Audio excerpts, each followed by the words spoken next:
What's going on, everyone? Not seeing much activity again for gaming. It looks like everybody wants to kind of play Marvel Rivals today, which is fine. But because of that, I'm just gonna continue. Even though I did say that I have something else I wanted to code also, but or that I wanted to play code. I'm going to code instead. Is what I was gonna say. So yeah, it's same as yesterday. If I start coding and everybody jumps in here and wants to play Battlefield, I'll make a switch. But right now I'm gonna just code. And I think maybe New Year's or something, I'll probably play the Yote. So you're gonna hear some Discord sound effects probably as they're chatting back and forth right now, getting their stuff sorted. But ignore that because it's just up on my desktop. But anyway, so today one of the things I'm gonna do, and I might do it slightly off camera, but I want to see what's involved first. I want to make my YouTube login persist, so I don't have to keep re-logging in every time I test things.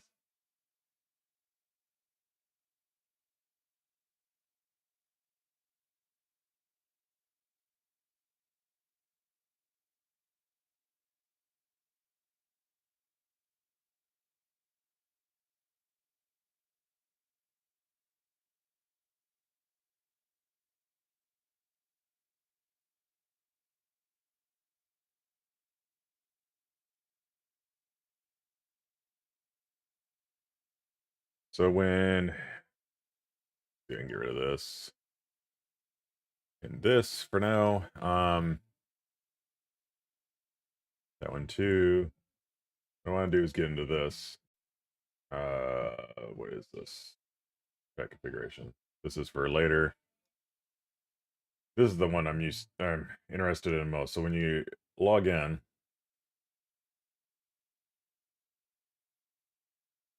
do the initialize, and then let's see. Oh, initialize is right near my face. So that's where I set the client.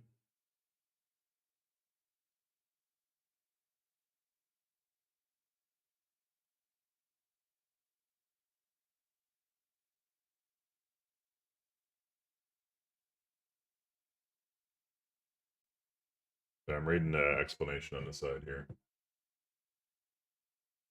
I think after I do request access token, can't go to it. This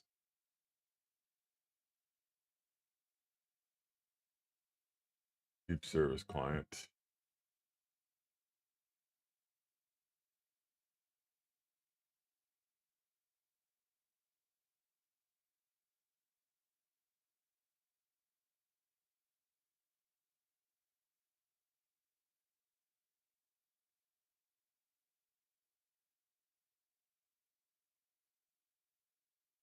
Hey, welcome back, Aqua. I'm gonna have less flow right now because I'm kind of trying to figure out what I need to do to make this login persist.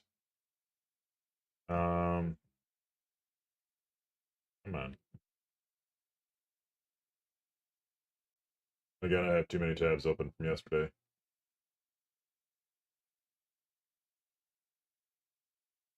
The problem is I've got so many options to like keep things out of my face for now. And I just don't get around to doing them.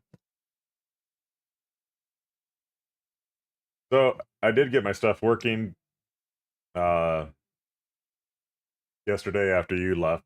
So I'll start my Firebase emulators. You can see it doing over here. Doing some additional stuff on the side here, but so we get our emulators going and I can start the debugger. So again, it's over here building. Because I need to do this in a separate window, because Visual Studio starts a browser that's limited.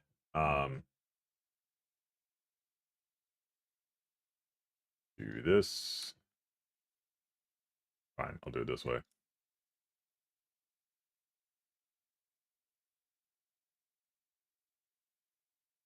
Oh, because I can do the emulation. We'll add a new account. Auto generate. Boom. So this is the chat that I'm usually using that I'm speaking to you through. This is the one that just as a quick demo, this is what I'm essentially trying to recreate now and use YouTube. So I have obviously I authenticate with Twitch. You won't see this. You won't see your chats come through on this one right now because I'm not watching my channel. I'm using this uh emulator account that it created for me.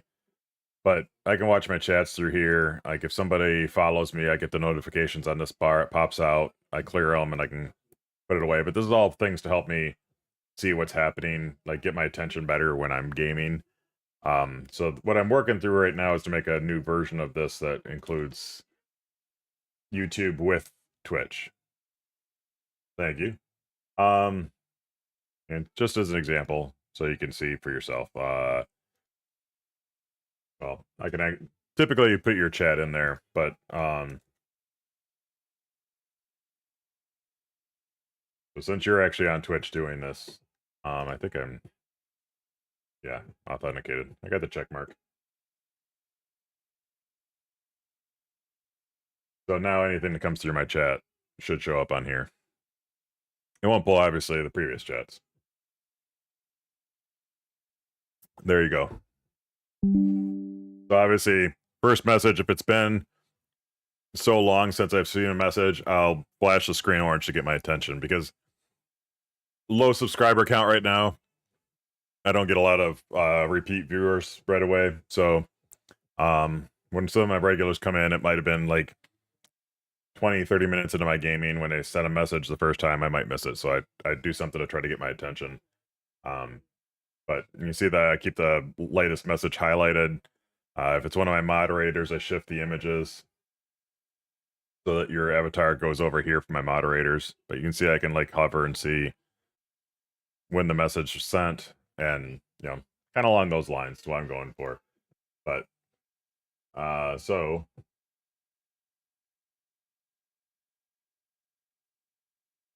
where I'm at now is this, which is obviously a lot uglier right now. It's nowhere near prettied up yet.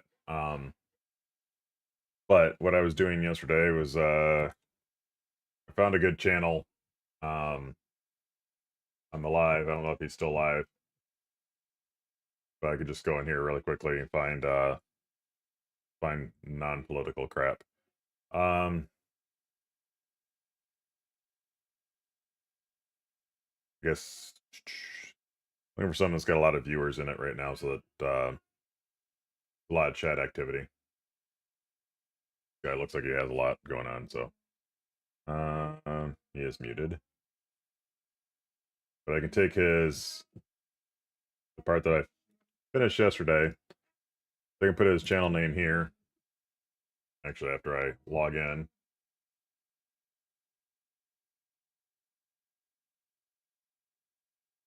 So now I can put in that chat. And if things work as they're supposed to, Did I find somebody that doesn't have a live chat going on right now? Because I don't see a live chat right now. All right. Recent live streams. Okay, I need an actual live stream. um, oh, he's got 14,000 watching him right now. So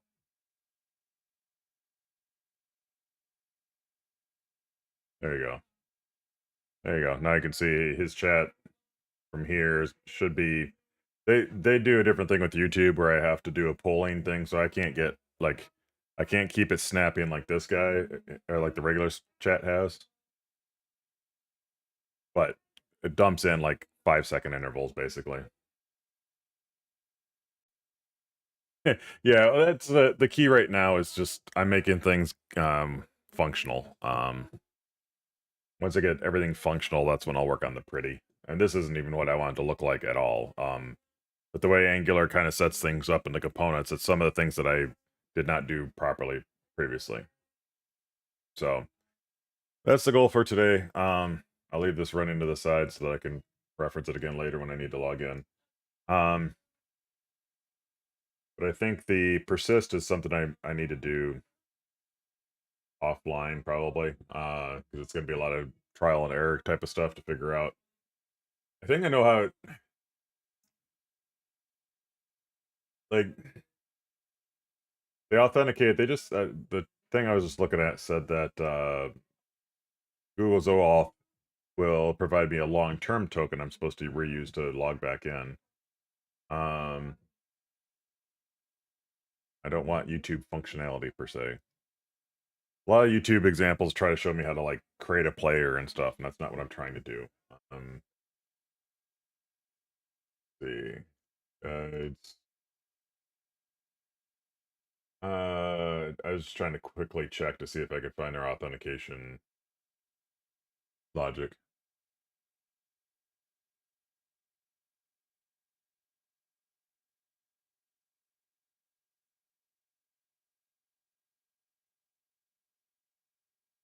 The Clojure app?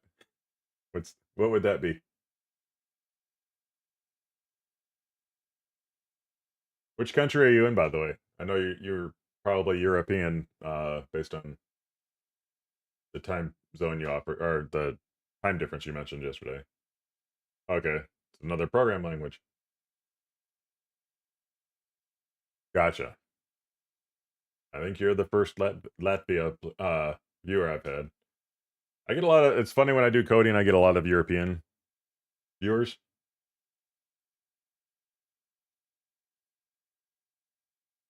And it's also interesting seeing something like that. Like, there's so many coding languages out there now, and it feels like there's constantly new ones coming out. Funny what people fall into and use. For me, let's see what kind of language it is.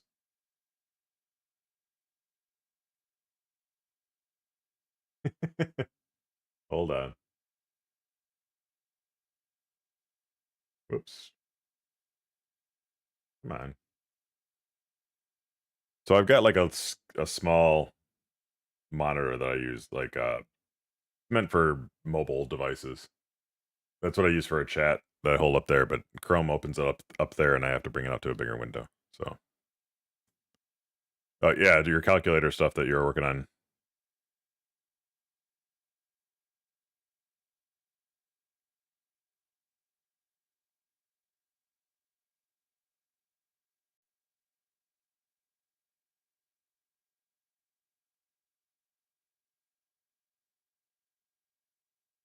I have a GitHub page, but I do not do anything like what you're doing because it's mostly for myself.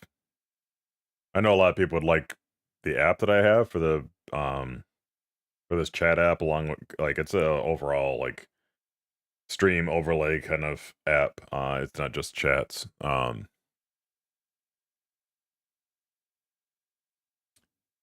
you do anything work wise with your coding right now, or are you still just learning things?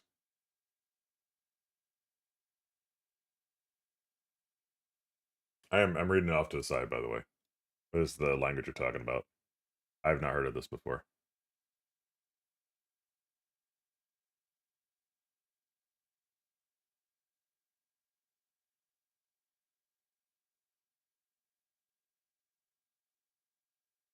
So it utilizes Java, from the looks of it.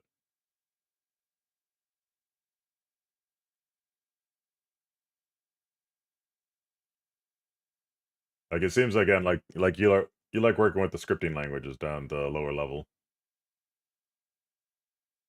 Yeah, I've, done a little bit with Kotlin. I, so for a period there, it's actually one of my projects. I was making an interface because I was trying to do it for, well, as you should with, an Android app. I was trying to make my own Spotify app, and I kinda ran into a roadblock with it. I probably could have fought through it a little bit more, but, I ended up getting rid of the car that I was trying to so, I had a BMW, but it had, like, a third party, um, radio, head unit that I put in that was, like it's had Android, but, it didn't work with Android Auto, so it was, like, a weird setup.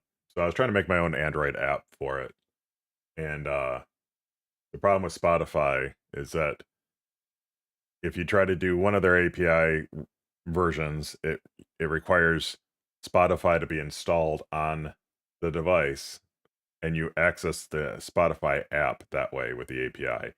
That got me a lot of my functionality. It was missing a couple things, but I didn't want to have to install Spotify in order to use an app to access Spotify. It defeats the purpose of making your own app if you still have to have their app installed. Um, so uh when I went the other route of like using the API so I didn't have to have their app, it ran into a problem where it didn't allow me to access playlists other than like what was it? I think you could read them in. It was something weird. Like I couldn't get the playlists so that I could pull them in, and then I kind of wanted to make my own shuffling logic, and I couldn't access it using their regular API. Yeah, I feel like I don't know. It's weird the way that they do the mobile development.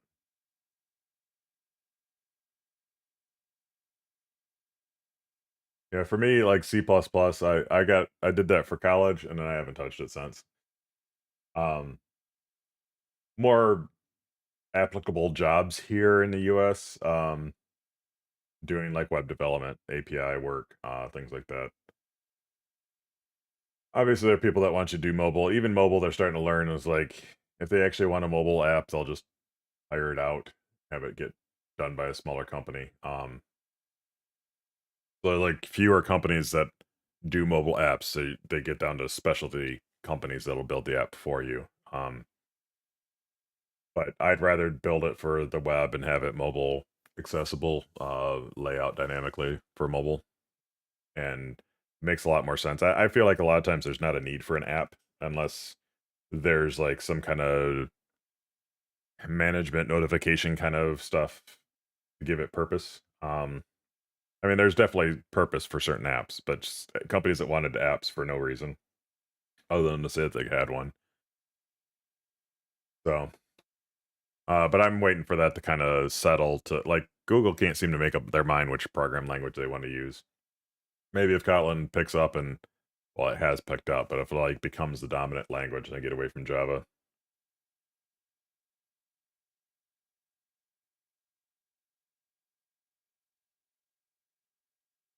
Yeah, I mean, I was in that period for a while.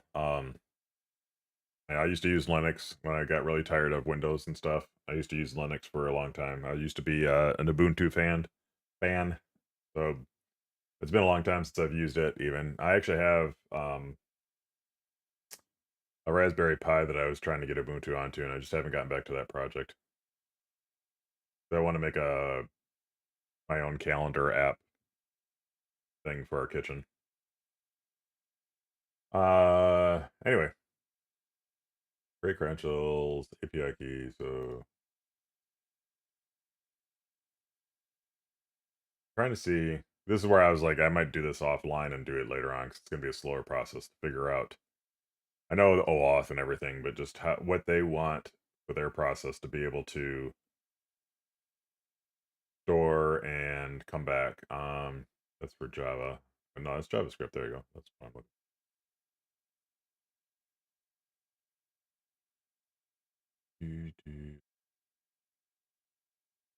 Oh, part of it was, well, I was going through several different. To be honest, I installed several different ones. Um, the problem I was having was that I was going to run a Raspberry Pi with a monitor that I bought that has touchscreen, and I don't know the manufacturer of the touchscreen support. It was one of those like generic Chinese ones from Amazon, so it's not really just a rebranded something, and I cannot find who is the creator of the touchscreen part. So I couldn't get the touchscreen to work with some of the other like the regular Raspberry Pi um OS, and I forget which build they do for that, what they call it. That's how far away it's been since I looked at it last. Um, so I my last resort was trying Ubuntu to see if maybe because it has a lot more libraries and trying to be more like Windows. So I was kind of hoping it might have something that would be more compatible, and it didn't. It didn't work either. But the monitor works perfect with, well, had worked perfectly with Windows. Um, the monitor works fine on all systems, but it's just the touchscreen part I couldn't get working. Um, So, which is the problem I've had in the past with like I've done a Hackintosh, and I every time I go to code on the Hackintosh, I would get caught up into making the sound drivers work, and then I wouldn't get any coding done. And I was trying to avoid doing that with the Ubuntu thing or with the Linux side with the Raspberry Pi. So I ended up getting a like computer that for that will actually run Windows. But again, I haven't gotten back to that project. Yeah, I mean, there's so many options, obviously. I have tried Gentoo before, and I may revisit that later on, as far as that part. Now I'm starting to see manufacturers finally come up with the same application, the same like calendar application. They just don't do everything I want, which is obviously the reason as a coder you can go in there and make it the way you want, like you were saying a minute ago. Like, there are things out there that do what you want, part of what you want, but not everything. Like my wife orders a lot from Amazon, so I'd like to have it where it's like not only looks nicer, but also would have like our family calendar, but also like could bring in notifications from Amazon that when packages are here or going to arrive, current status, things like that, um, along with other integrations. Um, Fine ID. So now getting back to this though. Date. What? I'm not even supplying these. I don't think. Yeah. Scope. Client ID.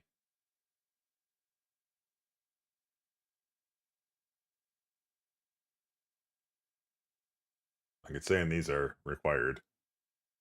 But I don't see where I'm supplying any of that.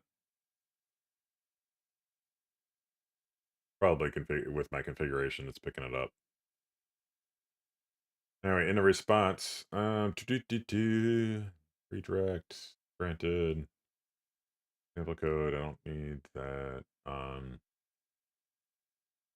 So they're doing all of this, but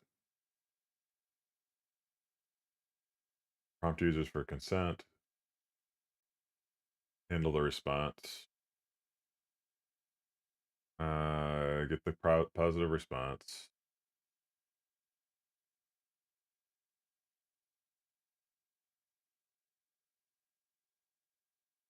Yeah, it gives you a refresh token. So yeah, this is something I'll have to see because there's the access token and then there's the refresh token, which expires in 3920.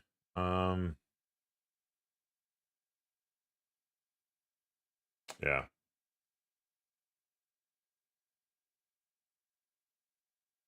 yeah, I'll go through this later on. I'm gonna keep this marked to the side, but So I kind of had a list of things I was going to work through. So what are you using right now for an operating system? Because I assume you're using Linux, or are you using Gentoo?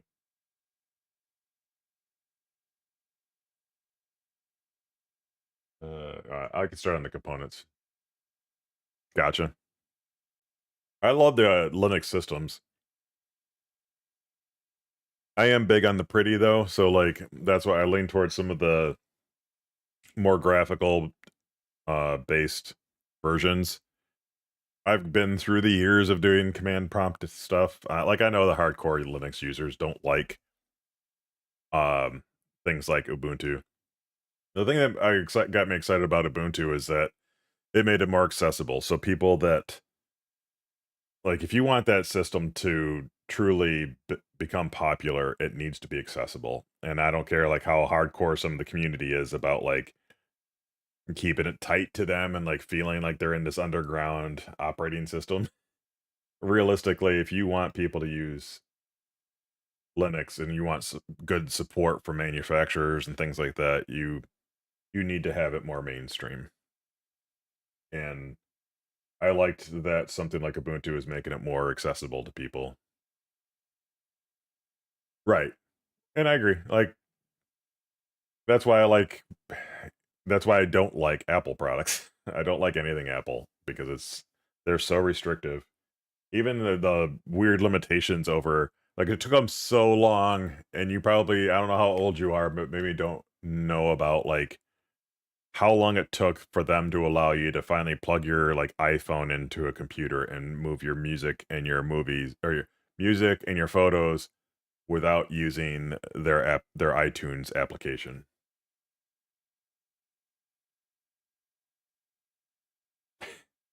I'll be honest, I haven't been in touch with Linux in a long time. Like I installed Ubuntu and I didn't really use it that much because again, didn't do what I wanted. So, because really, I'm just going to use it as a server at that point. I'm still going to build a web application on it. Well, and again, like for me, I've a long time ago, I used to have an iPod, and it like drove me nuts that I had to go through iTunes to transfer music onto it. So if you ended up finding like new songs or whatever, you had to fire that crappy memory hog app up and transfer things over on it. And sometimes it would screw up and like remove music from your device that you didn't want it removing.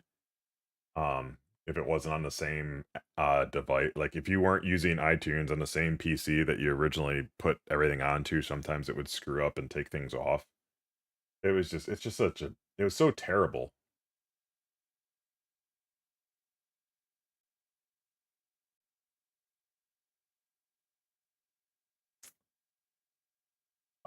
For like what?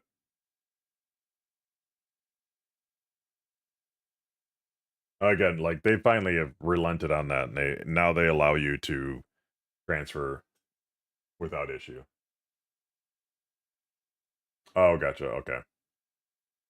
Well, one of the things I like for the web stuff, I like Firebase now. That's what I've been using for these apps, in which I think I'm gonna be tying a lot of this stuff to. So when I get the, I actually want to hit a breakpoint there and see if I can get something out of this. I'm gonna obsess over something that I shouldn't do right now.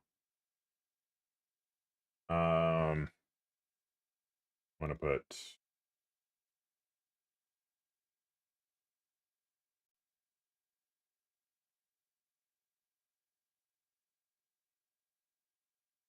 Oh shit, that's not what I wanted. On here, go away. This one.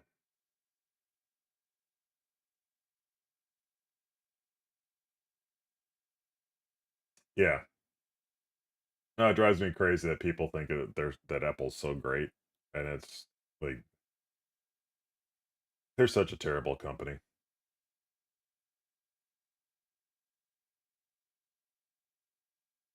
Like they have some things that are really good,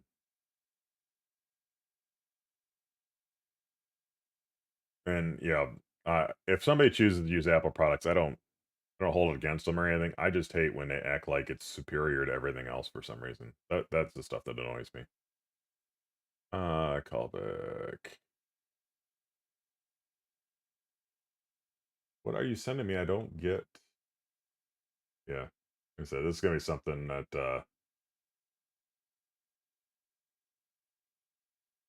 is get request token. I don't even see, or request access token.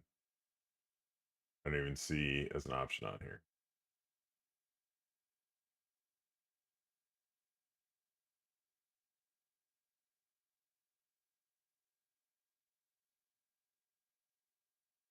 Yeah. They have things that I do like. Well, their hardware that is not PC is pretty solid most of the time. Like their phones are good. They're like the physical hardware of their phones is really good. The software seems to like it's good, but like lags Android a lot. That's what drives me crazy. The craziness of like, ooh, look at this new feature we got. Cool, that's what we've had forever. Thanks. Hold on, let me get down here. Oh, you want to go really old school. I don't want to go that old with things. I like moving forward. Nope, I thought that might have been half of what I needed. Okay, like I said, I don't want to get obsessed over the authentication thing. I'll fix that later on. Oh, I can't do it here. Go ahead, continue. Means I have to keep authenticating every time I refresh this. So what we left with last time was the I don't want that. We're showing our chat messages here. What I really want is instead to pass a chat message into a new component that we will just call chat message most likely. So yeah.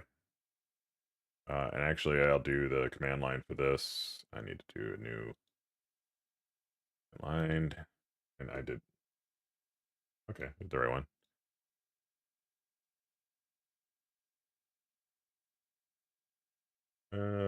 Yeah.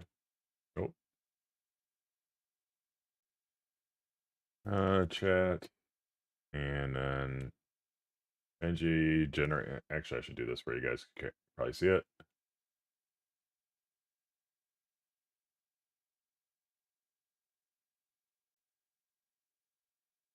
Well, yeah, they lost their yeah. Well, I guess it depends on the country, but they lost the right to repair lawsuit, so people actually do have the right to repair their Apple devices. Um,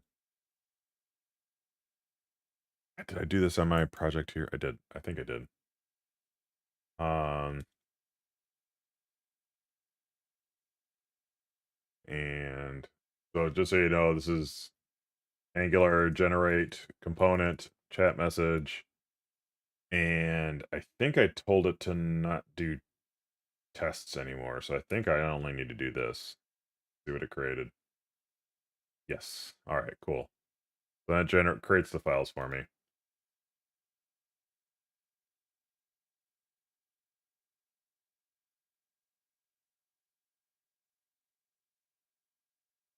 True. I mean, true that. I mean, I felt like there was accessibility before, but they they tried to block anybody who wanted to actually make their own repairs. Like for me, it's they want so much to like for like say a display that broke. Like most common things, people crack the well, their terrible design on their back, where even the back cracks apart. Because it's glass or tempered glass. But being able to replace the screen, which is the most common thing for somebody to break, and they wanted to make that uh protected. It just like where you couldn't do that. That's just crazy to me. So they can charge an absurd amount of money for it. And you can go on and get a display, go online and find one like super cheap. And all you do is pry it off and it's like apply some heat maybe and apply and pry it off and then swap it out. It's not hard. It's really pretty easy. They didn't want people to know that. I mean, realistically, people still aren't going to do it. They'll still go to Apple to have it done, so I don't know why they're so protective of that. If somebody like myself would do it.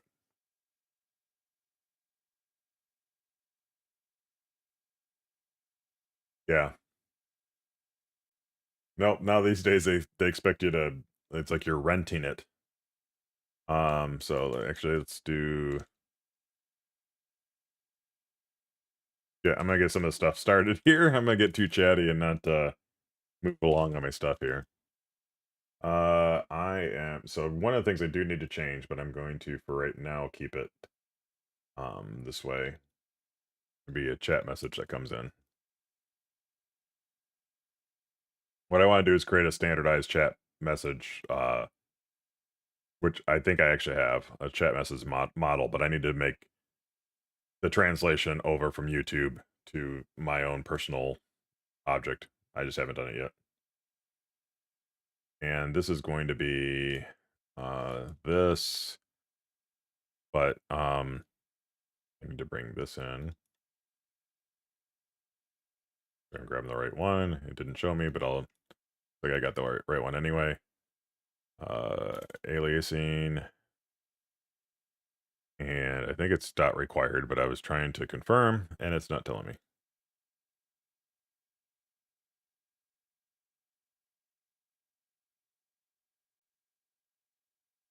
Did I not do the right? Um, One sec. Apparently I needed to log in on the other screen again too.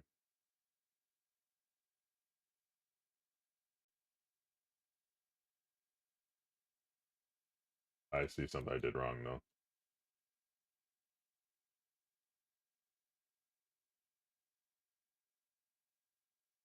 It's all good. I knew that as soon as I started streaming that I'm allowing myself to be distracted. Did I not do that? I did okay.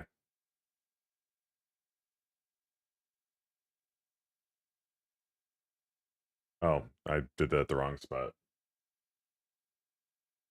Needs to be dot required here.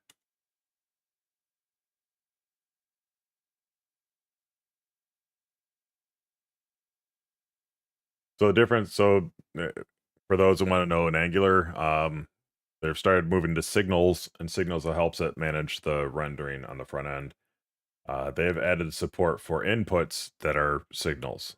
So as you can see, input signal, and you can actually identify it as required so that anytime you utilize it, like I'm going to do in a moment here, um, it is required that you pass it in as a parameter. So I'm going to do this, and then I called it chat. I need to do the square brackets chat message equals chat message, which is pulling in this chat message and passing it in. Don't need this here anymore. But what I'm going to do is actually put it on the front end here.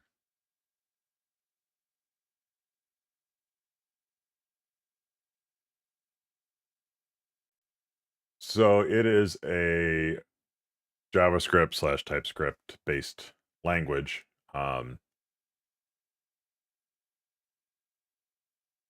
So what it allows is for you to it translates JavaScript into so like have you ever tried to work on a web application with like HTML and just JavaScript alone? I know there's some people like to do that, like be hardcore about it.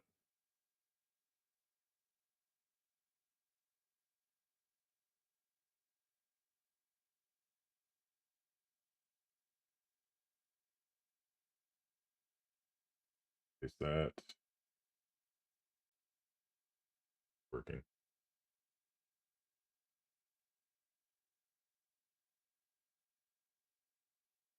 Check the network connection.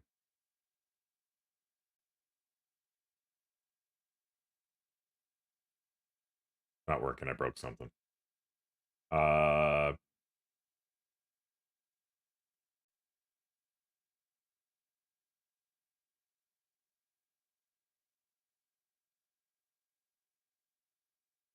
Agreed. What it does is it allows more functionality that you don't. So like, I used to do things in pure JavaScript. Right. So like, I don't know, say you want to do, well, like say you want to just interact with an input. So you have the input that comes in, um, as an example on, do, which file was it? This one here. So I have an input here and a button. Typically, there's a lot more JavaScript involved to then go find the input, get its value, validate it, pass it through, whatever, and then send it back out.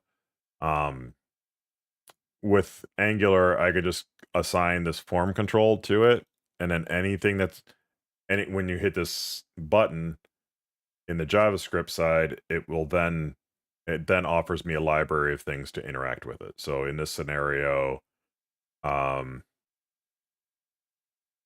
this guy here, I can get its value by just doing dot value, and it give me the value back.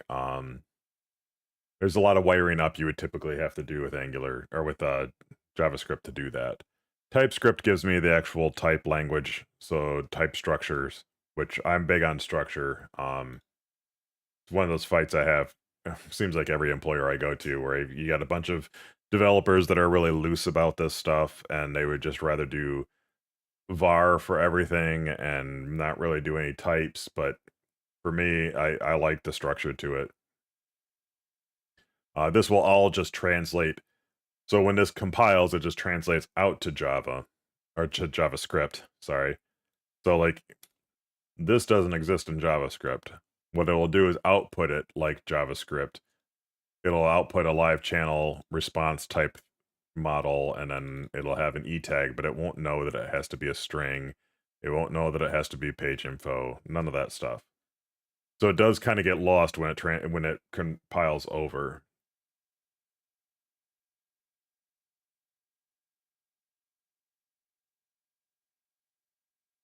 I I I like it way more than JavaScript. It's funny is because like way back in the day, we were working on an application. It was JavaScript with jQuery, and I used ASPX for the ASP.NET whatever for the front end, and we just started using jQuery to help like manipulate the interface more and provide some functionality. And uh then somebody started pushing for using TypeScript. I'm like, I don't know about that. And then he's like, well, it recognizes regular JavaScript, so you can just write regular JavaScript and it's fine.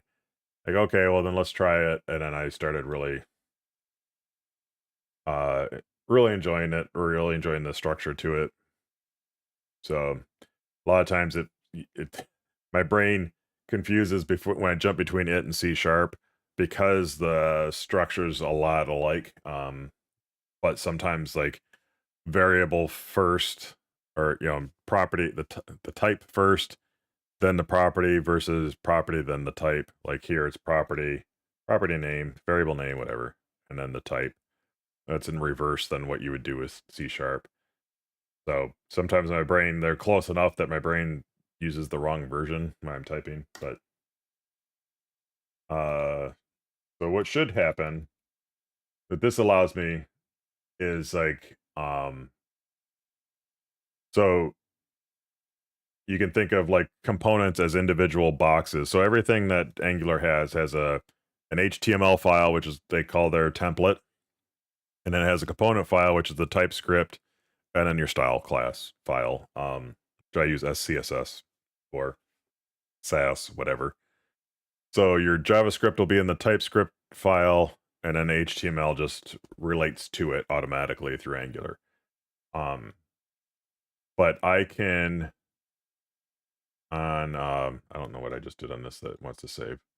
But so what I was just setting up is this is the parent component. So now I'm going to put in a child component that goes inside it. To pass that value through from the parent to the child, I just have to do this chat message input signal. And then what's supposed to happen is when chat message comes in from, I named them the same, but I could call this like, make it simpler to understand, call it message here. And I pass message, which is of live chat message type. I pass it into this chat message, and the brackets means it's an input. So it passes it in, then this should have it. And then once this has it, its HTML should be able to access it, which is right here. Um, the problem is it didn't do anything a moment ago, so I must have broke something or I didn't refresh something properly. Um, but like you have with Java or whatever, there's the libraries you import at the top. Um, so there's an input library. Component library is going to be basically on every every component, obviously. Oh, you know what? That's why I didn't bring in my modules here. This is one of the key things for them is to bring in modules. I may only need this right now because I'm only displaying things. Chat messages, not chat stack. So this is what it's showing me in the shows me this error when I have a compile issue. It is. So it's a lot like React. React, in case you didn't know, is done by Facebook or Meta now, and uh, Angular is just done by Google, or Alpha, Alpha. What do they call themselves? Alphabetic or something like that. I don't remember what their core name is now. Um, no, I don't. I want to Google. Google.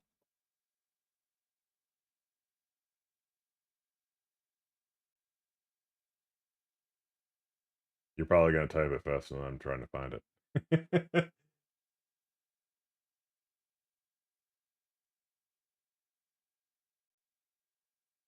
The hell is their parent company?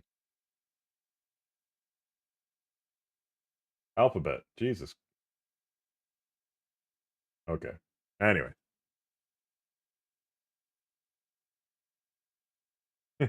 Well, I mean, there is so. I mean, I know there's like in the coding community, I know there's like a different view on web development versus lower level development. Well, I know that's the. I've had these discussions before because well, I mean, I'm sure you're aware. There's like I don't remember the name of the browser anymore, but Linux always supplied a browser that's text only, like it renders everything in ASCII only. Yeah, I think it was Lynx. Yeah, it's like my website would not work on that. Would I want it to work on that? No. It never would never make sense to work in that.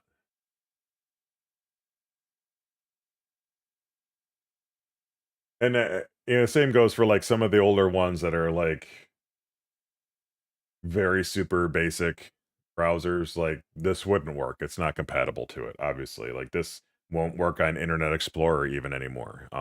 Thank God we left that behind.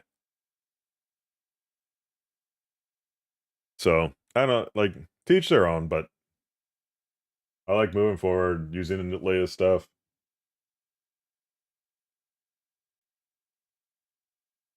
Again, I like the pretties, so I'd rather it look pretty and have some, easier fun. I like it getting easier to work with. I don't take like any particular pride in having my like saying that I wrote something in a more difficult coding language or something just so that I can say it. And that's not an attack at you at all. I just know that there's some people that like feel they're superior because they work in a deeper, lower level command language or whatever, and they're just like, oh, look at me, I'm special, and I write code this way, and I'm just better than you at coding or whatever. Like, I don't care. I'm just here trying to get through my day and do things that I enjoy. So I think maybe that's working now. I feel like it's not reloading for me. Hold on, that's not the one I wanted. The benefits I get out of this too. So if you've ever worked with, well, I know you said you worked with JavaScript. You work with JavaScript and you have errors and you can't find them. And sometimes JavaScript's like annoying enough where it's just like missing a semicolon somewhere and it breaks it. Um, yeah, again, I'm not in my terminal ever, so well, I shouldn't say ever. I'm literally in PowerShell right here doing my commands a minute ago. But realistically, I'm just doing that. It's easier than creating new files inside my Solution Explorer. But like this, I get from Angular. It's telling me where I have problems right now. Um, so I need to figure out. Oh, I know what I did wrong already. But things like this you wouldn't get as feedback previously with JavaScript at all. You'd have to work. Sometimes you could spend an hour looking around to find like a spelling error or um, a semicolon missing or something like that, and all to find out like that one thing, and it just threw out your whole day because of it. What I'm missing right now, and I know how to identify these messages. It doesn't know how to accept chat message as a input to OBS chat message. That's because we did not import the component. So that goes here. I like to do alphabetical order. This is another one of my hangups that some people like, some people don't. So, gotcha. I was wondering, like, I wasn't clear on that page, like where it is in the stack. Like if it was a front end language or just a basic scripting language, because it did mention scripting. Um, oh, I renamed to show you that this, and I broke things. I wanted to rename it so there wasn't confusion about the naming. It doesn't have to match. Like this, and this chat message are completely different variables, properties.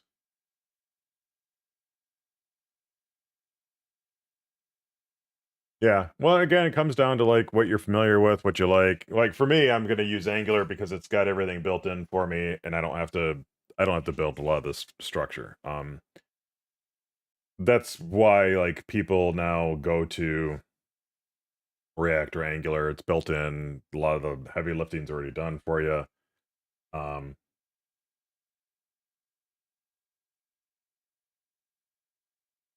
did I hold on? I might have grabbed the wrong thing for this. So I was gonna say, like, I get a lot of God, it's right there.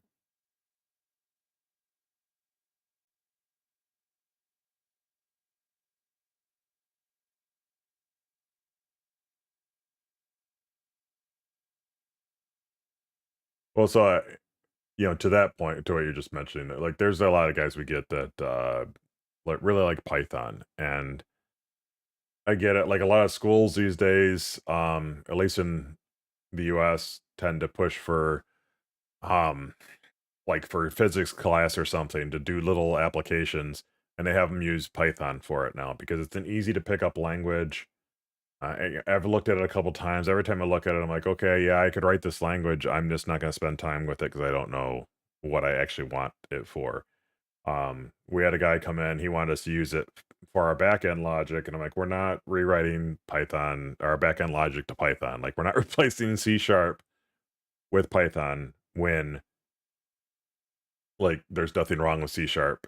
Um, uh, yeah, that's my thing. It's like, sure, it gets you up and going quickly, it gets you writing some functionality quickly, but there's no structure really to it.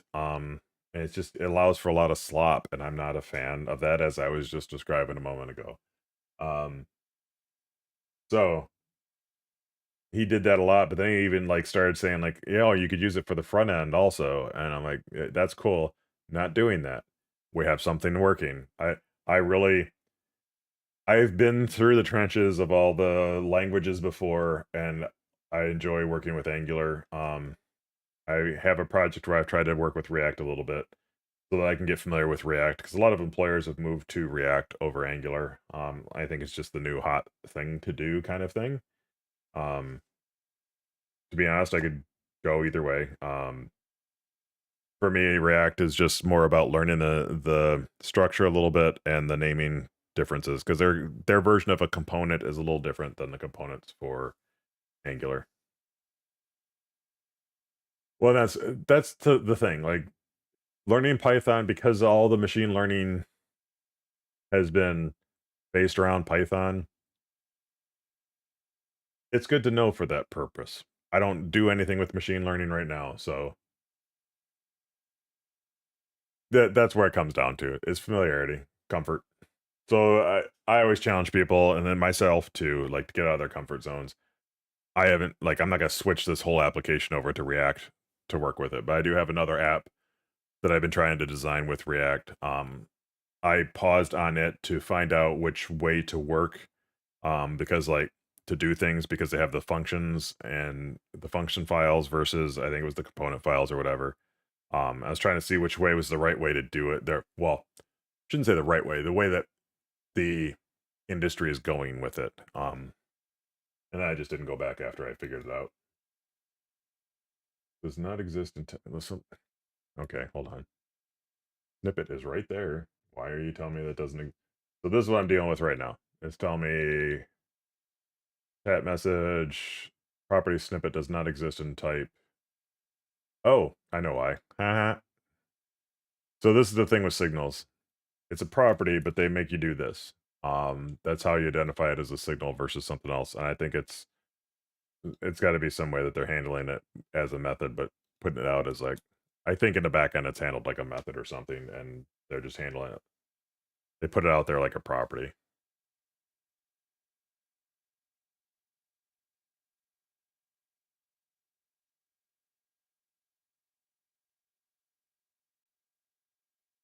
Gotcha.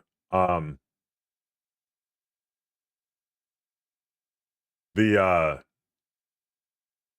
um the thing with React that I'm not a fan of, I understand why they do it, is they don't want you to put they don't want you to create a CSS file. You can, but they want you to do all the styling within their logic because it doesn't really want an HTML page.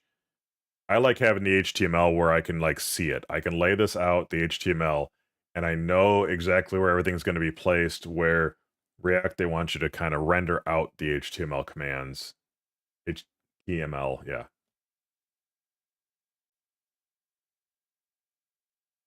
Nope. So I can actually, so whenever I say, I don't know if it'll do anything right now. Hard to here. Let me do this and then this. So I'll make. I don't know if it'll. Yeah, it'll actually do something here. So you can see. Oh, I just clicked the wrong space here. So say I wanted to change this to. Let me do this, and then oh yeah, I just realized I don't have my tool running, so you can see what keys I'm hitting.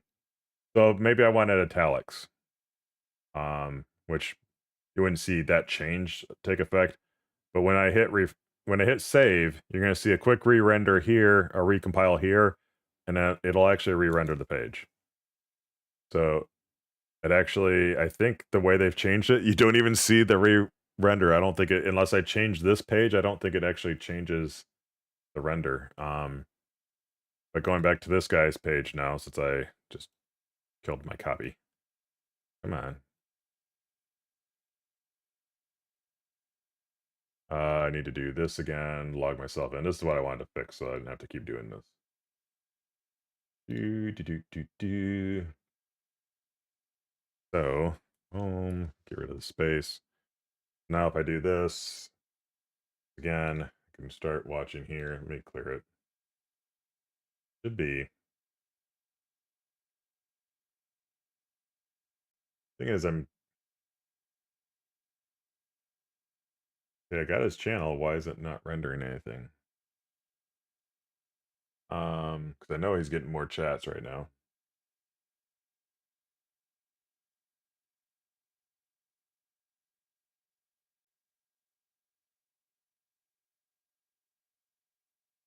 So it's the same with this. So that's what I was trying to restructure because I had gone deep into the older logic of like once I got my chats working, I just started dumping all the code into the same chat application. So um if I went back to this page here, um like this up now I have it separated. So this black area at the top, if you can actually, yeah, you can see the difference. That's a component. Down here is a chat component that's not visible right now. This is a component, but they all just layer onto the page. You know, this is a component, its own standalone component. But like what I want, like realistically, I'm not going to, but I could now take this chat message line and I or component, I could put it somewhere else in the site completely, and it would still function the same. That's what a lot of people fail at with. Ooh, I don't want to do that. A lot of people fail at making sure they do the individual components. So this is like the chatter is the main container. This chat stack will be inside that container, and then inside the chat stack will be the individual messages that I'll loop through in show. So this is actually a new thing that Angular did in two versions ago, where they added the @for block. So it used to be you would go like this, do ng for equals, actually use a star before it, but and then you would do the same logic. You would do something like this inside it. And what they've done now is it supports both. I could actually run it and this would still work. But now they broke it up to this. There's a at if that type of stuff. The difference is like in React, this type of stuff would be in the component side. But again, these components, um, yeah, and that's how this has been set up the whole time. By the way, like this is new, but the ability to do the separate components has been in Angular from the start. Like I said, I just sometimes you get caught up into writing something and making it work, and then you forget to make it out into small pieces. And the problem I have at work is that you're supposed to pass in the values like that. You can actually, in a way, use them by reference, and you shouldn't do that. You can actually do an import of this component and then access every public property on this side and update it that way. That's not the right way to do it with Angular. I'm not sure what I'm having as a failure here, so I'm gonna try to debug it because it should be here. It could be, yeah, I'm using the most basic of stuff right now, so message, right? Yep.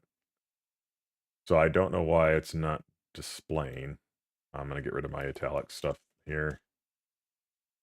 Because again, that guy's running his stuff right now, so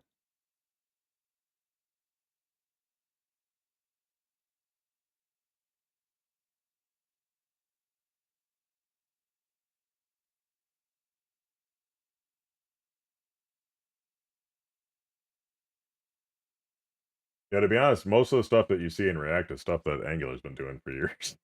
I don't know which one does they like copy each other a lot, so I wouldn't it's definitely not an Android Angular kind of thing where one is always the one doing it first or whatever. They kind of do the same thing all the time. Like one copies from the other all the time, which is good. It's good. That's the point of competition, right? Like have somebody do something and the other copy it and then vice versa, like make it better maybe. Uh I'm not seeing. Like I said, I'm kind of distracting myself here for a moment, but let me focus for a moment here. I'm getting weird information back. Search should have gotten me that. I should have gotten the channel.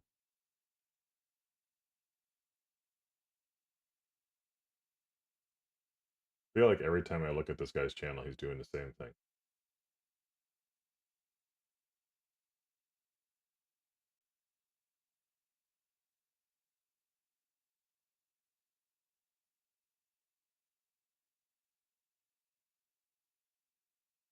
Oh, you know what? He might have gone offline.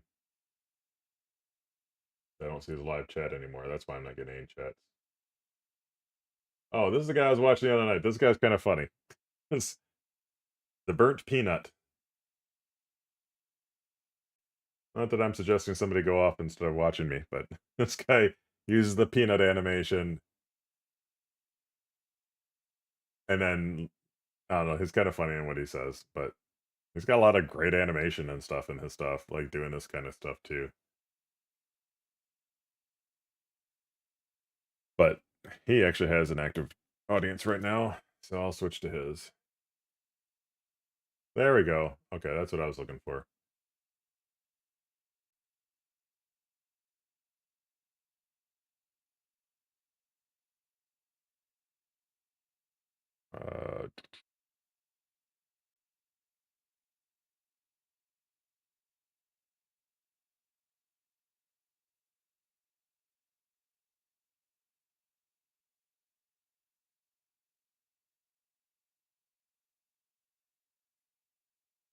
Uh, so I don't need this up anymore. So, like I was saying, so like each one of these is a component. Each one of these messages now is a component here. That's what I wanted to convert over to, because that will allow me now to style it here, and then it'll be the message everywhere. It'll be the message. So what I'll end up doing is copying my styling format from my other chat version that I had under Twitch. This is the problem the whole time was like I made a Twitch section with components. So I have a chat watcher is what I call it instead of calling it chatter. And then there was the search at the top, but I ended up putting a lot of my logic in here. And as you can see, like there's a lot more code in here, but some of this stuff in the center should have been its own component. So that's my fault for doing it this way. But like instead of separating this out, now that I want to bring in YouTube, that's where I was saying like it's better for me to rework it all, um, than to try to fix this and like undo things and whatever. So taking a fresh approach to it. That being said, though, I'm now going to move on to the second part. So I can actually do this here. Oh, I forgot I wanted to do this. To get these out of the way too, and bring this back up. This back up. That's not what I want. This one back up. Over here. So there. Now you can see what I'm typing.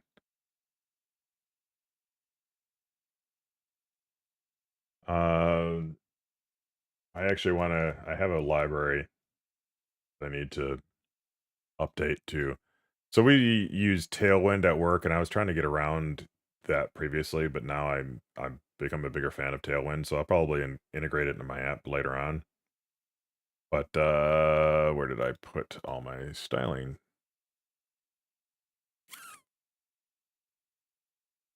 Probably under styles. Hey. Um yeah, I don't have the border stuff on here. Okay. So for the moment, I'm just gonna do style. Actually, I could just do I think I did I just showed border, right? Yeah. Border will give me 1 pixel solid. Gives me something to separate the messages with.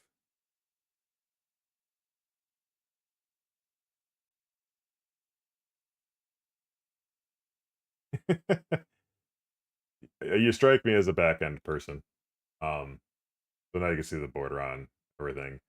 So I could do like with my class, I could do padding of let's say well padding X. I'll do a padding of 10 and I'll do padding Y of I'll just do 5. So this is one of those things we deal with at work.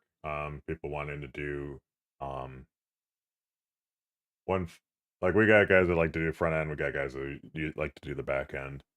Right now we're full stack, so people don't get to opt one way or the other. But definitely as we get further along, we build our team a little bit larger. We'll start separating it out, let people work on front end, let them work back end. But um, I definitely don't think like serving the data up from the back end makes way more sense. But like, I don't think it makes sense. That's how ASP used to work. To be honest, it was feed up the code for the HTML. Um, that depends on how you look at it, but like, they used a lot more bandwidth, basically. You could render the page, you can send everything up, cache it in, and then on the front end, it's already there, and you're just re-rendering. So that's how what I'm getting at with these signals earlier, by the way. So let me do margin bottom, by the way. Say, I want 10, do 4. Something to add some separation here. So you can see instantly, I'm getting this update. Go back to demonstrating this way. I'll get this over. I can close these two actually. I can go over here. All right, close and close. So just to demonstrate earlier what we're talking about. So if I want the margin to be, say, I'll make it really big. Margin bottom 20. Save it, and then you can see everything starts immediately looking different. You don't even see the page refresh anymore. Angular's actually changed that too, so that it automatically, yeah, automatically applies. The problem is like in the in this page, no, not this one, that's the emulator. This one.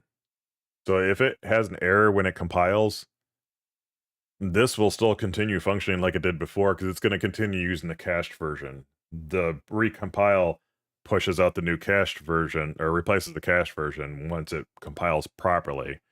So sometimes you can like, be like, you save something, like, why is it still not working over here? It doesn't seem to be, updating in the front end. You go in here and you'll find you had a compile error. So, um, but yeah, so like what this signal thing that was that I was talking about, and this is where um the way React works, they didn't have this issue. This is a problem that Angular is now trying to fix. I had to turn on I turned this on by default, which is annoying that it's not on by default with Angular, because they actually recommend doing this. On push means only re-render this component if something new pushes to this component.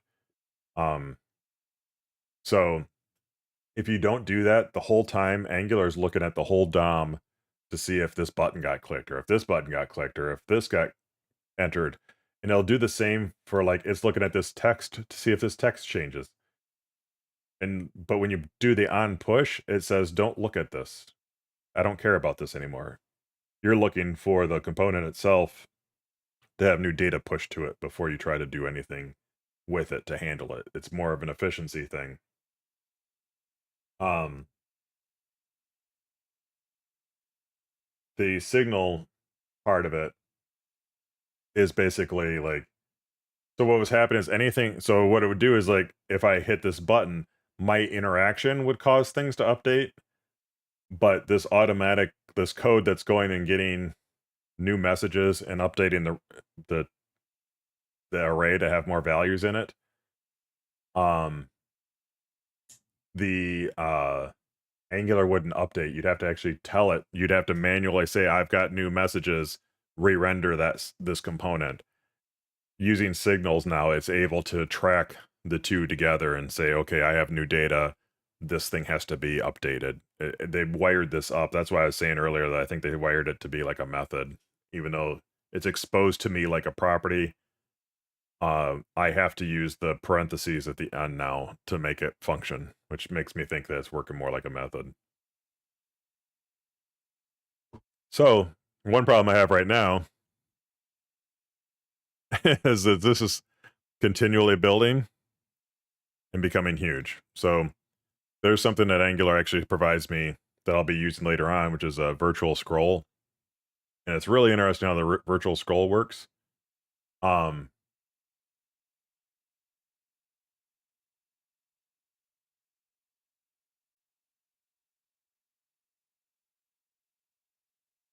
well, I guess it depends on what you mean by that. I mean reusing.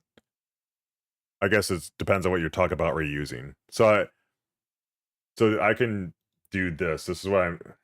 One of the things I was wondering about with React before too is like Angular. You have these service uh, classes that you inject into your each component, and this has all the standard methods and stuff that each component would share. So getting live channel, uh, getting live channels, and like channels ID things like the things I'm using right now. These can be accessed by any component by just injecting it. This is something else I'm learning that they do differently now or suggesting differently. It used to be that you would come in here and do actually this. So typically I would have done this in the past, and that would give me access to it. You can see why it's throwing an error even because there. This is the same thing. Doing it this way, which is the typical format for a dependency injection. Instead, now you use the inject command. Everything I've seen was saying like that's future proofing it. I don't know why that's future proofing it. Um, this effect, this was something I was describing yesterday. It's part of signals now also. It's something I really wish they do change later on. You can have it pass in anytime there's a signal in this effect, it's going to trigger this code that's in this method anytime any signal inside it gets updated. It's wired up to know like chat configuration gets updated, I'm gonna run this whole method. I don't know how it does that. I don't know what like logic they put in for that, but that's how it works. I know what how to make use of it. I just don't like the format for it. It feels like I should have something that extends off of chat configuration that I tell it anything happens, do something. Yeah, I mean, that's what matters, I guess. There's another way to do it that I was doing it before, and that's why it's confused because they have this. They have their subscriptions. So like this get live chat messages, like I said, is coming from the service that I showed you a moment ago. You have to subscribe to it. If you don't subscribe to it, it doesn't do anything. So that's like already one hang up. Like if I just did this, like if I just wanted to make a call and I didn't want to actually have it do anything, I just wanted this won't call because it doesn't have anything subscribed to it, so it just ignores it. You actually have to subscribe to it. So little things like that that you have to kind of like understand. It gets kind of annoying with Angular. But I did have a point with that. I was looking for I don't use it anymore. Um so to that point, like the one where we have the component which or the input, which was this, right? No, one of the ones I closed. You could do a dot value changes and you could watch for any time the value changes for an input from the user.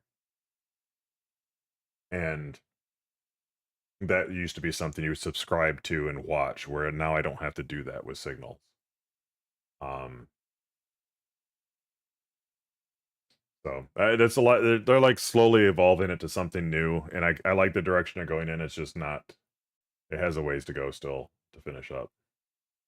And I'm sure even what I'm doing right now, I'm probably still making a mistake that I'm later on going to look at and like, damn, I should have done that differently. So this is going to be chat version 2. It might end up being version 4 down the road. Like I might make another version, a couple more versions down the road. But right now, I want to look at my models. Stop letting myself be distracted for a moment, and maybe I put it in the Twitch. See, be easier if I look this way. A chat watcher. My Twitch messages come in. Did I? Yeah, you know what? I didn't standardize it on there either. Damn it, that's annoying. So going down here to Twitch, where did I put it? Oh, Twitch messages. Hold on. Maybe I did. I just called it Twitch message here. Here. Twitch message is chat response. So here, this is what it used to be. So you'd use these behavior subjects, and then you'd watch those to see if something changed. And then if that, so right here is basically it's an observable. It just means it's watching chat messages. And then if they change, I use a pipe that like taps into it, taps into that action, and does stuff whenever that gets updated, and then react upon it that way. So this is like a little bit different wiring up that they're trying to eliminate. Now, it probably doesn't make too much sense since you're not familiar with Angular and the way it works, but chat response, I think, yeah, Twitch messages is type chat response.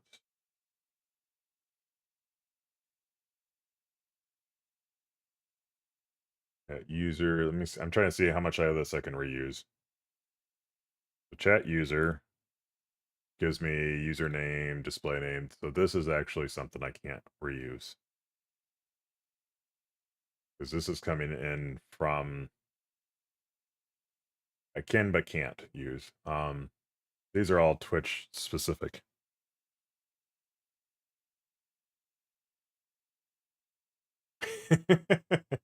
That's all good. It's all good. I'm just trying to expose you to it. Let you know how it relates. I'm by no means an expert at React, so I can't reference how they relate properly either. But instead of this chat response, I want in models. I was already starting a YouTube thing.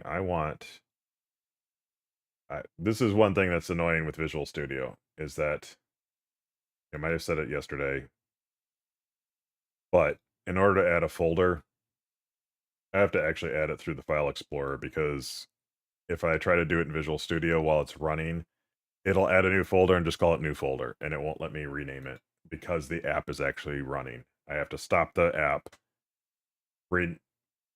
add the folder, then restart the app. But if you just go in here and say, which is the models folder, and create a new folder, it says new folder, but I can actually call it chat. These will all be my chat models, and then I'll just grab one of them, I guess. I want something a little bit simpler. Paste it in here, and all of a sudden, boom, there's my chat folder, and there's the new chat configuration. And I will rename this chat message.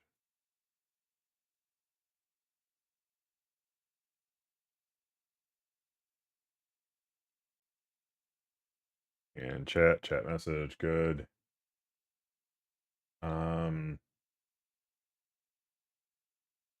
Don't want this open anymore. Yeah. I'm just trying to remember. So I did call them chat messages here. I don't want it to be an overlapping type. Okay, it's just live chat message. I'm gonna call it chat message. All right, man. Well, thanks for stopping in. Have a good night. Yeah, I'll see you in the next one. Next time I'll probably be gaming instead of coding, but you're free to come in for those too if you want.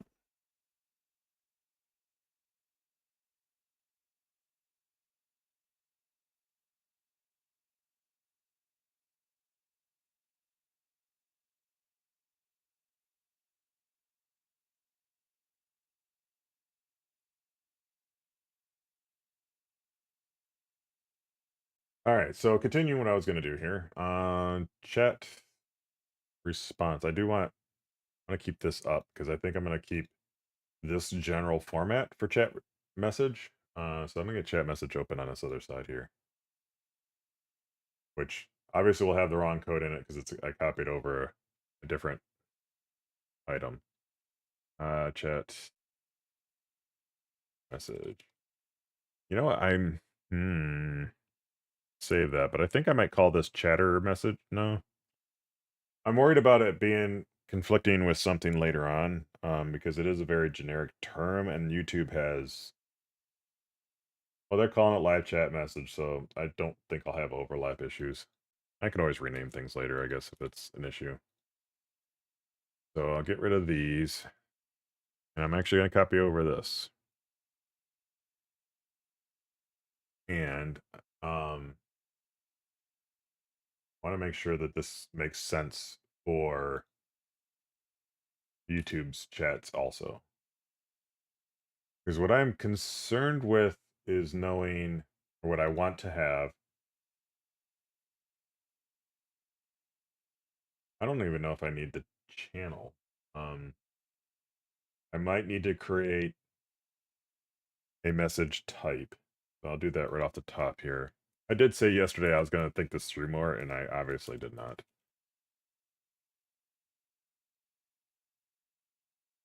Right now I'm going to do this, but I don't want it to be this.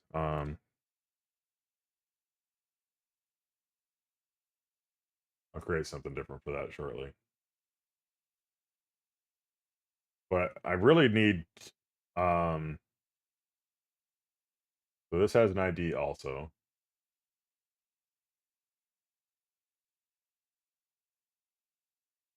I need the user that posted it. But even that, let me see what was in this.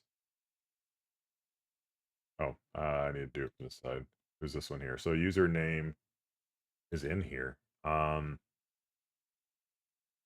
I can get rid of this.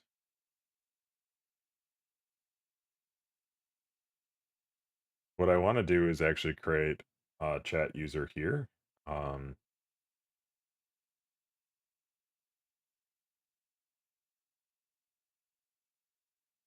so I'll do copy paste. Oh, no, copy paste.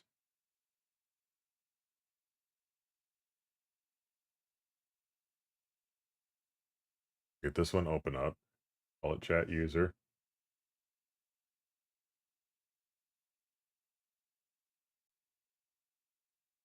Just noted that I have. Okay, I did have that right. Okay, I have it saved. So I'm actually going to take a lot of this really quickly. No, I don't want getters though. Okay, do this. Um, do this. That might be useful to have.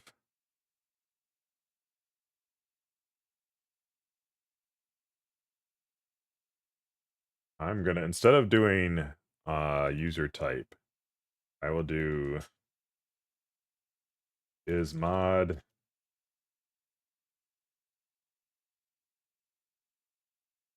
um is admin.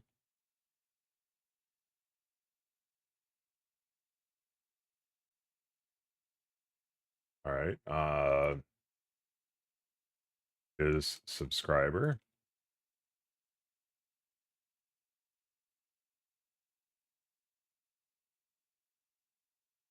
I'll use the is broadcaster.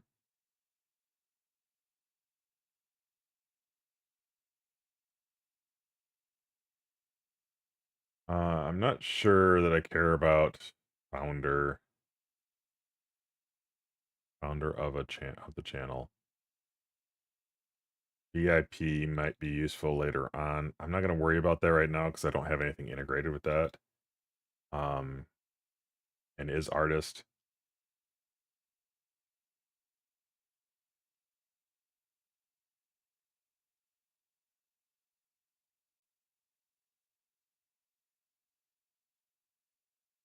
This type of stuff might be interesting, but these might be secondary things at some point. Like if I identify somebody as like a Twitch user, I might go and say, okay, get me additional details about this user. Or I might make this a base class and then have an additional parent class for a class that inherit this as like YouTube user and Twitch user, things like that. But right now, I just display the basic stuff, so I don't need all those additional details. So let's do this. For code made, sort these lines. Uh, Again, I'm not, oops, didn't want to do that. So this chat user, I will make this one chat user from, not from Twerple, but from same subfolder. And, dang it, I'll actually do that. But I don't think I'm actually going to do null on it anymore. I want,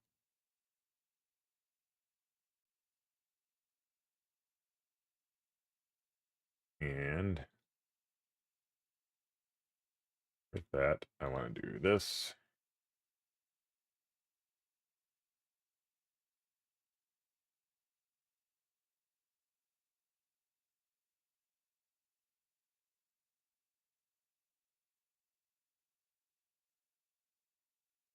That, this guy,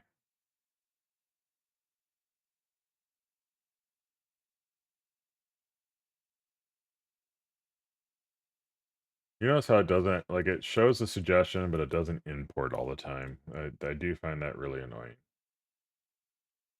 Convert to date. There you go. The message type, I want to make an enum for this.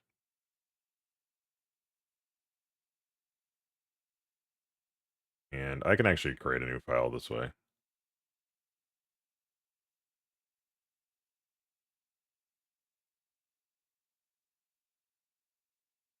I'm actually going to call it chat.enum. And inside that, make sure I get the right formatting, because I always forget the format for the enums on here.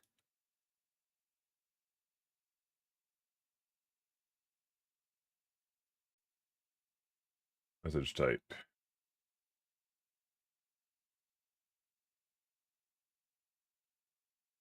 We'll do Twitch, YouTube. Save that. That will go. Get off my screen. I mean, maybe need to change the position for that, or where I play, how long it's up on my screen. So, again, I set up aliases, so that allows me to do this and this. So, at enums goes to my enums folder. At helpers goes to my helpers folder. It just kind of cleans up the file a little bit.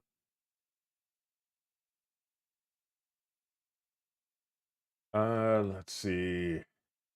Timestamp. So I've got this all set up now.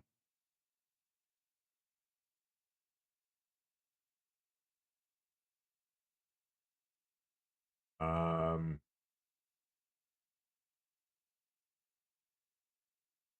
so there's a couple of things you could do. So, just debating in my mind how I want to do this. I think trying to work this back. I don't need this up anymore. I don't believe. Trying to think of what else is missing from what I was using before for the chat messages, but I'm overthinking it. So once chat stack starts bringing in data, it's got these chat messages, and what I want to do is actually want to build onto that. Here, I'll do this. What I want is a public method that's just as chat message, and that is going to return a chat message from here.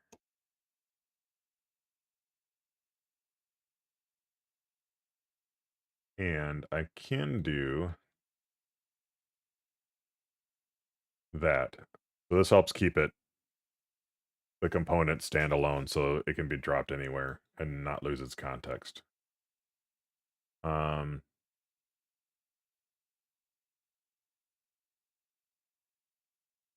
Trying to think it through here.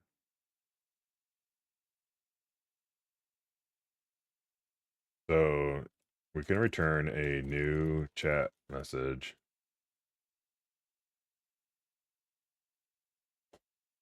What we're going to do is say, I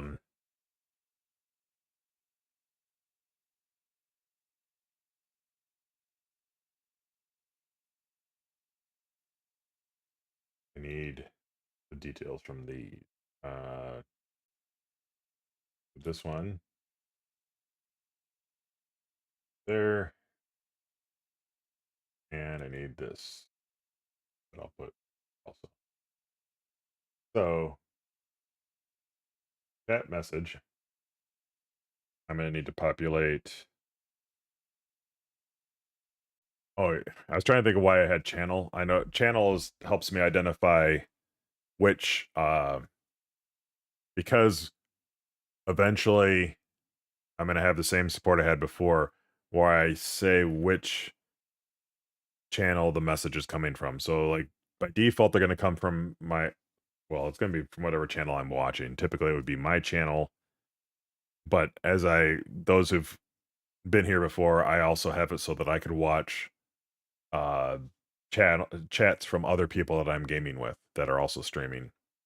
So I like to put the channel on there so that I know like the message came in from somebody else's chat and not my own chat. It helps me identify which is which. So channel, I'm just come back through here and fix these after. So I want chat user. Oh, actually that needs to be a new chat user. Actually, I'll do this.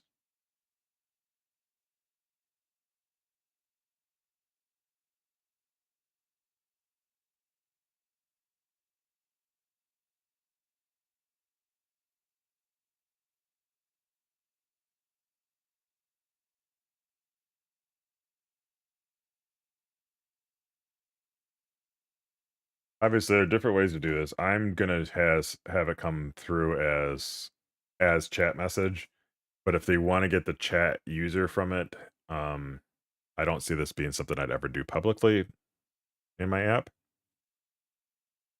But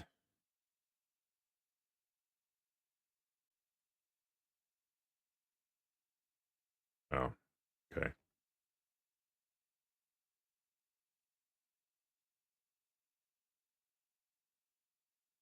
But this would allow me to organize the imports. What the hell?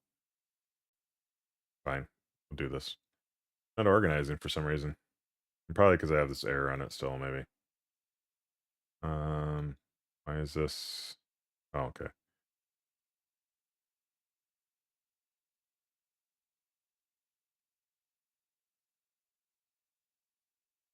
Because this is an actual chat message, I don't want to return like this would be more of like the reason I'm saying get as opposed to as chat user is you're not returning a chat message as the chat user. This would be more like give me the chat user from this message. Again, I don't see it being something I would ever do outside of this method, but I need it inside the method. But I'm gonna expose it just because you know what I'll make it private for right now.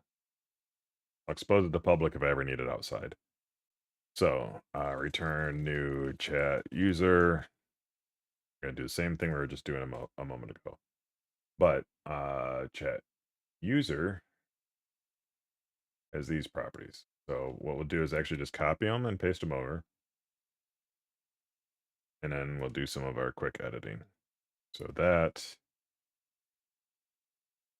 holding control alt since it won't unless I hit another key, it won't show you which modifiers I'm holding right now. The app that I use. So we'll use comma and these are all, I believe, going to come from this author details dot, and I'll just copy this.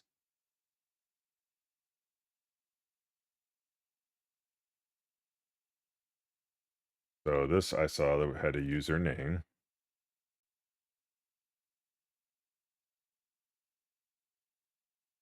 Details here.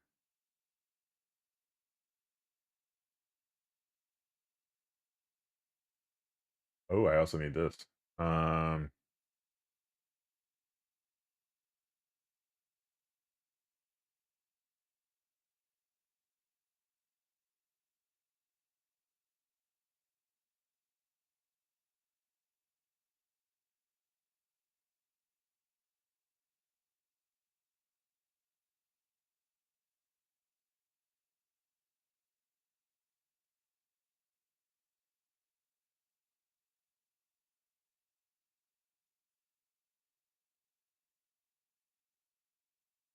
name.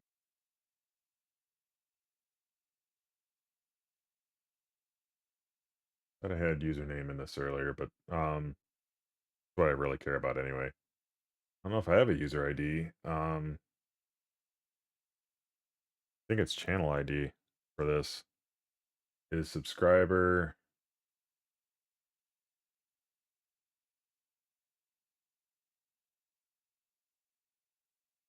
It might be under this too. Let me see.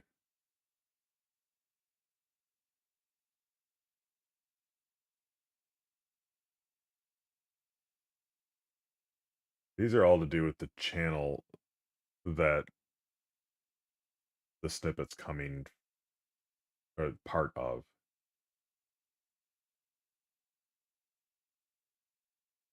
I'm just trying to see if it gives me details to know if the user is subbed. Tells me if they're banned.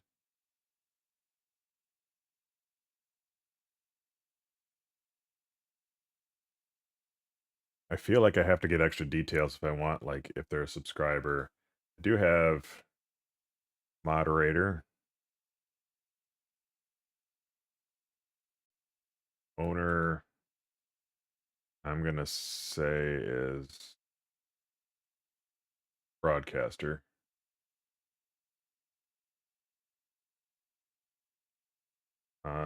Because these I did because they are potentially null. I'm actually gonna return them as false or default them to false. Is subscriber? Not sure if that's gonna matter right now. I know that they have an admin feature, so I'm just gonna go with this for right now.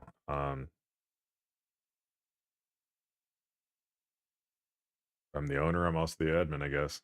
Uh,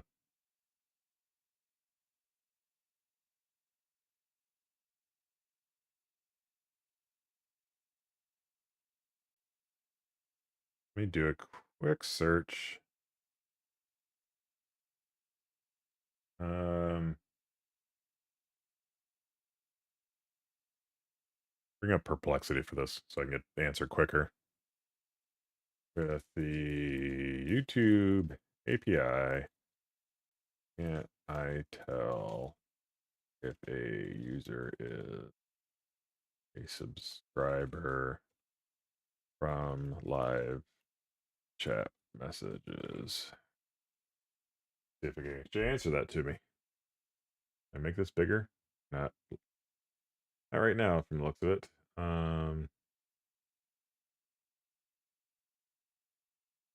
You cannot directly tell if the user is a subscriber to your channel from live chat, only exposed to whether or not they're a member or a sponsor.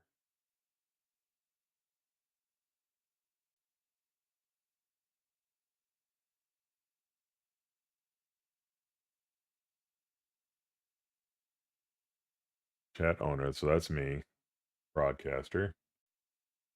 Is the moderator. Sponsor is a channel sponsor, not a generic subscriber.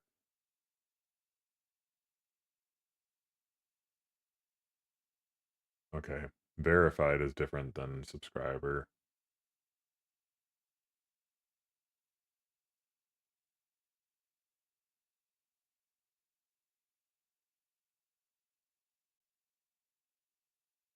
what you can do within that, you can only distinguish. Okay, I know what I can distinguish.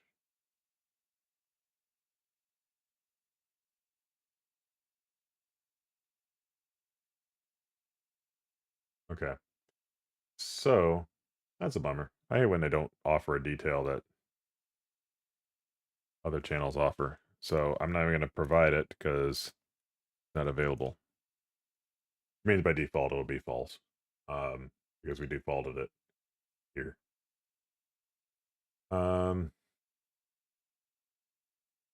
Profile image. I think I already. Nope.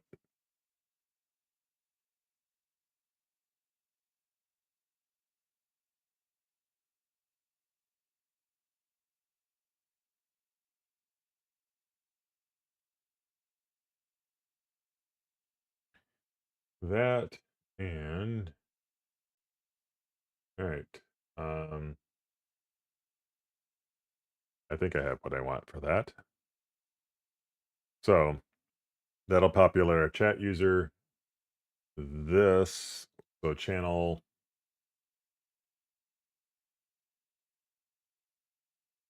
What was the okay, text? I want to get these in here.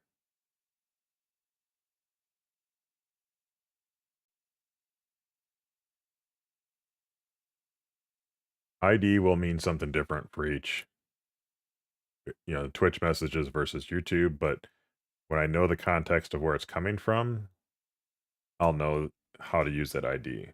So do this, and message type for this one will be message type dot YouTube and organize, not organizing. So let's go up here.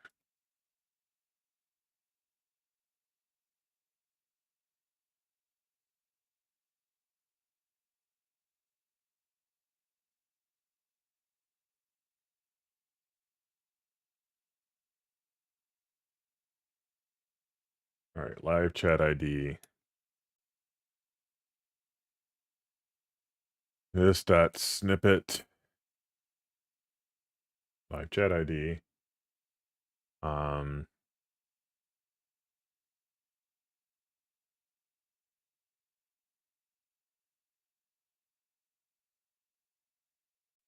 what the hell? Live chat or chat message ID is null.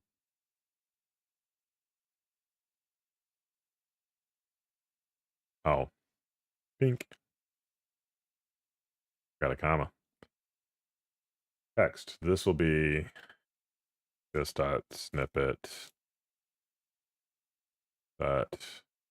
I think it is going to be display message. There's a couple different messages they have in here. Text message details. I don't know what's in that. Actually, kind of curious. Message text. There we go. I'm going to try that instead of what I was doing earlier. This might provide something better.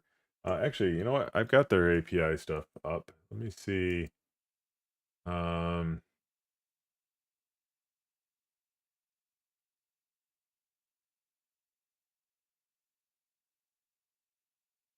Hate that they separate out their live versus. Actually, I'll do this. Duplicate tab. I want to come back to that later on, so I can actually go back on this one.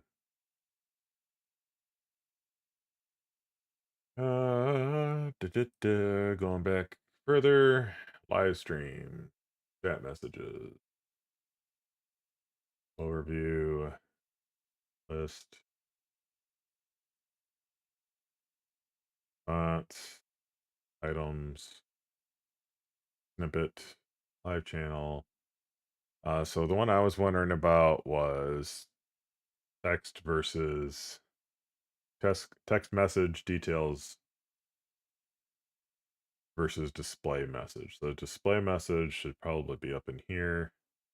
Display message contains a string that displays that is displayed to the user. This field is not present if the message type is chat ended, event, or tombstone.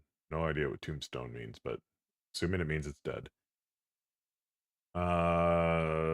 Text message details. This contains details about the text message is only present, blah, blah, if the message type is text message.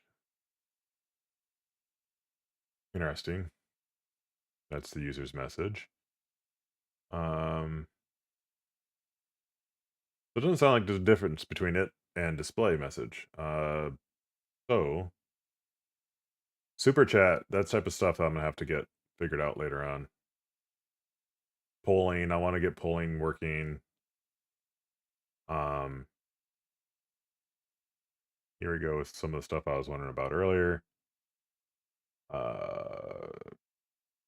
Yeah, doesn't say if it's a subscriber. So I'm gonna go back on this and take display message instead.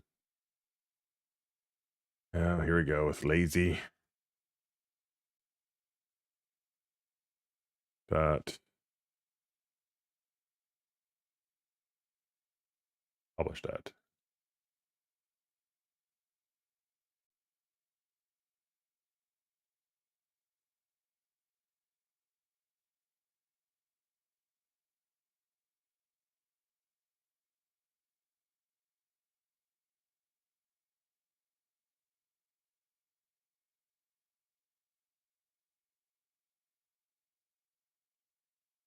So what I want to do is when get rid of this now and this and this. When I'm loading messages, I want them to come in as chat message.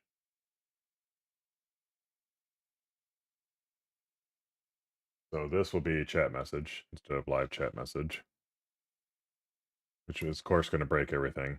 So let me bring this in from the correct version. That one still works. Services. So what I wanted was on here. These will be chat messages.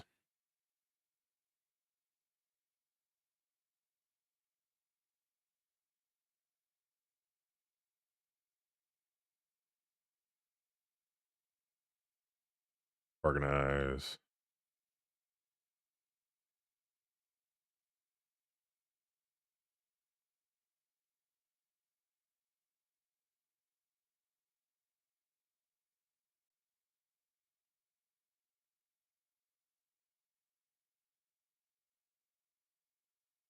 And this would be instead of published at, I have timestamp.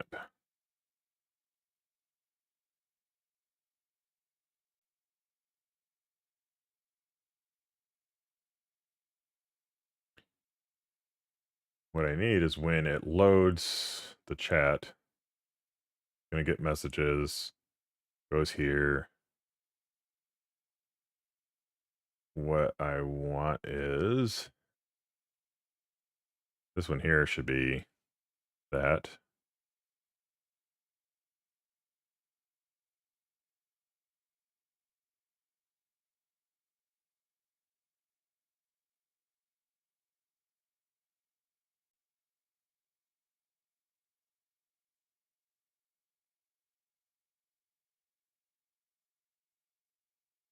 Don't know if I'm gonna need this still, but I'm gonna keep it anyway. At least for now. So that items. Dot see.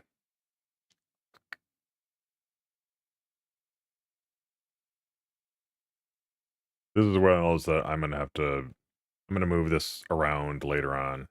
Because this is a YouTube specific chat thing. I did put in stuff for Twitch up above. But I might still break some of this logic out separately.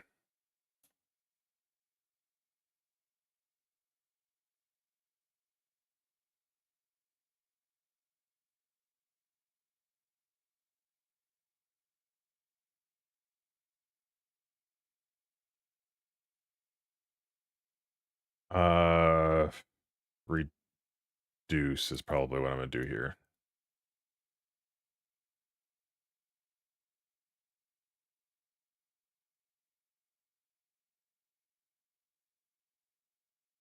I'll actually move it down here. So it's a little bit easier to read. These items are all coming back as live chat messages. So,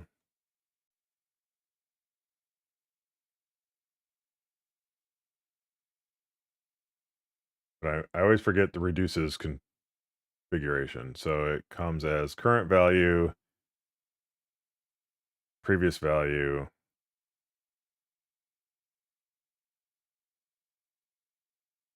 What I want is a new array and then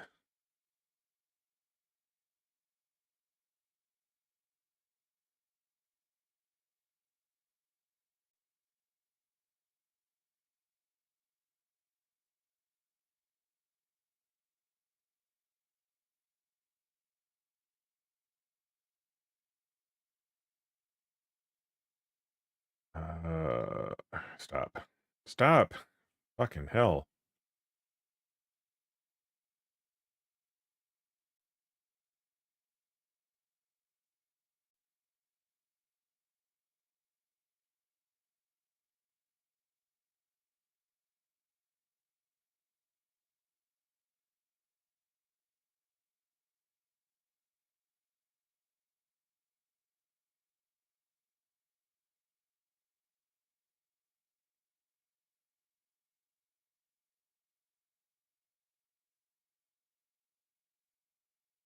Can't remember if I'm doing this properly. I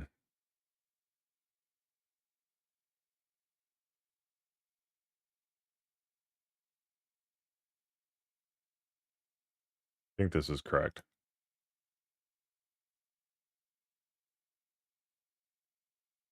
I think I got everything updated so that it's somewhat correct. This is going to be a problem though. Not test, text.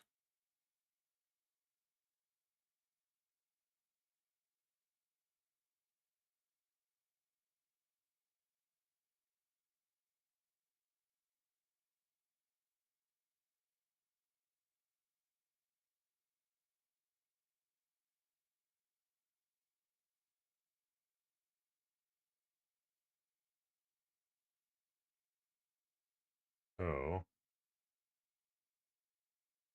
did it work? Looking for this one. Suggesting I got it right.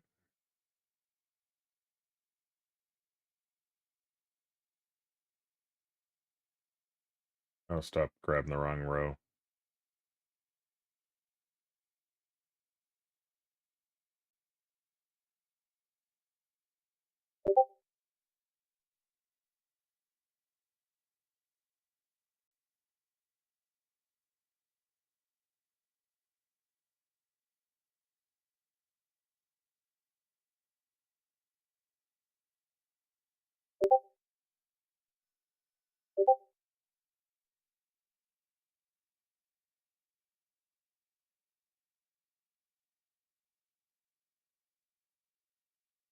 Not a function because it's probably not.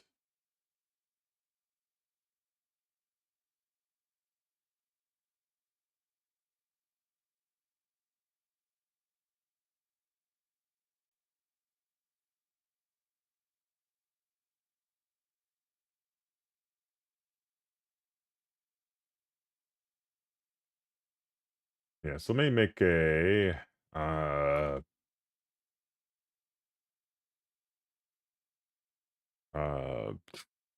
live chat to chat message.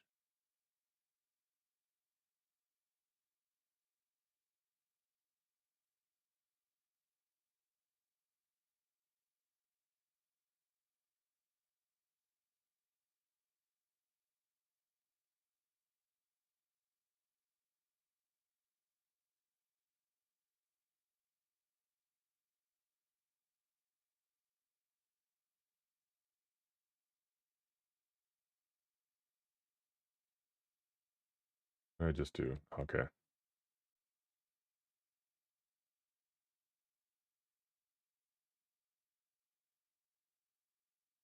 What I want to do is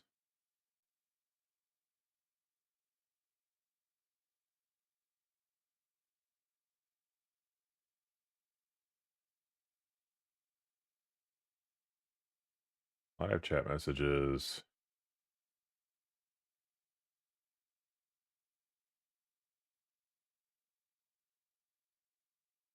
You know what? Instead of doing this, I'm still going to do this down here. But what I was about to do, I can do this pipe. Doing the wrong thing here. Oh god, map. Come on.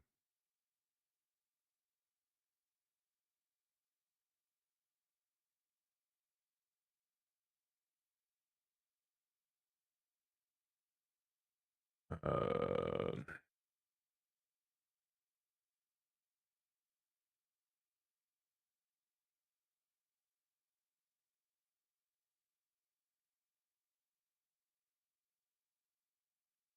doing that wrong.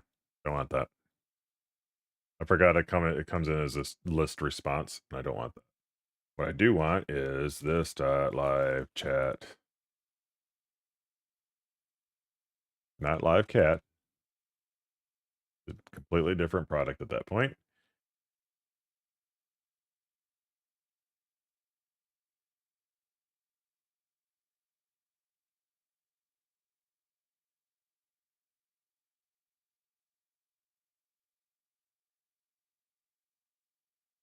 And I'm gonna pass in response dot items. Get rid of this.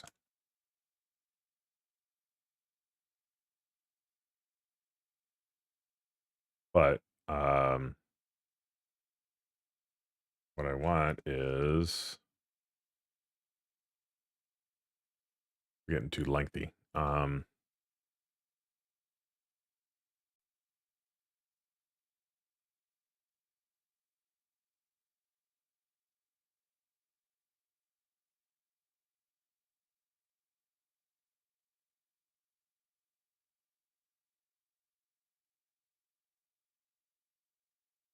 Sure, I already had this in here.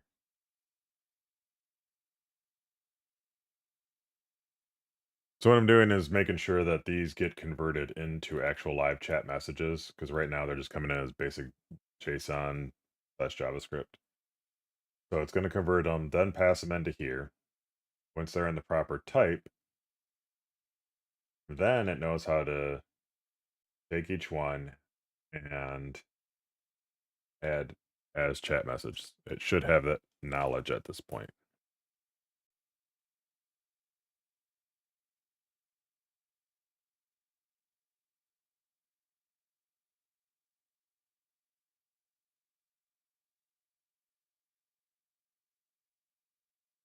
This is the only thing I'm worried isn't going to work right. I don't remember if I have that order proper. Actually, I can just do this. Is the correct formatting or format for reduce.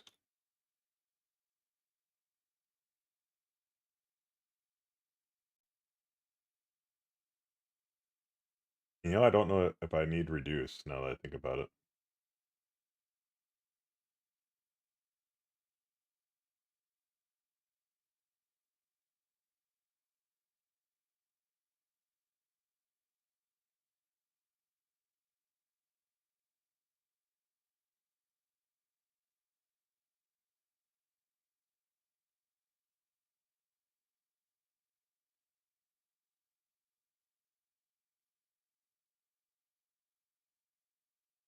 I think I should be using map instead.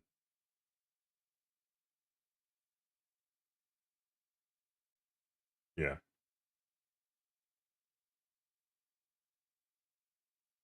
this is what I should be doing.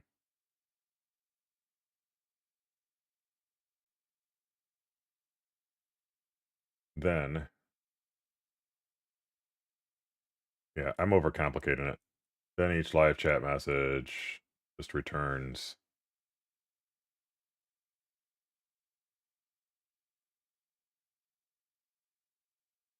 as chat message.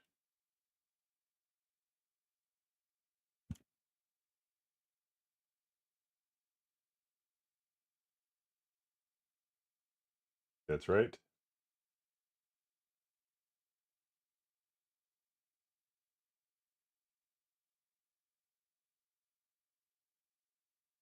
That gets what I want.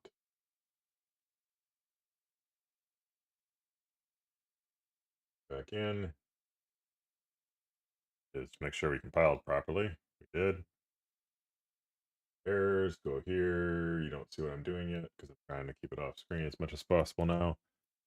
Burnt peanut. Here we go again. And it's working again. I mean, realistically, nothing changed visually, but now I have a standardized message coming back. So it's text, but I could do that message that, um, what was it?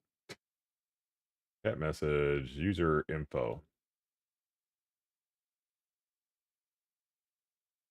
Now you can't see what I'm doing because it's got on the screen, but user info, and then I pipe in JSON.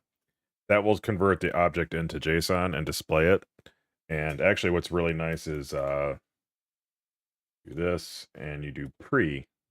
The difference with that is that pre will make it where it formats it better on the screen.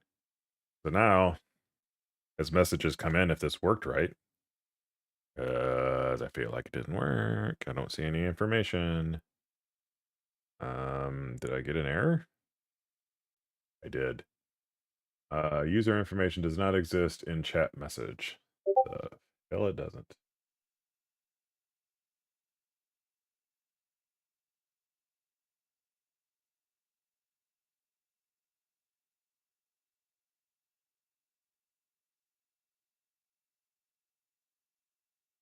Chat.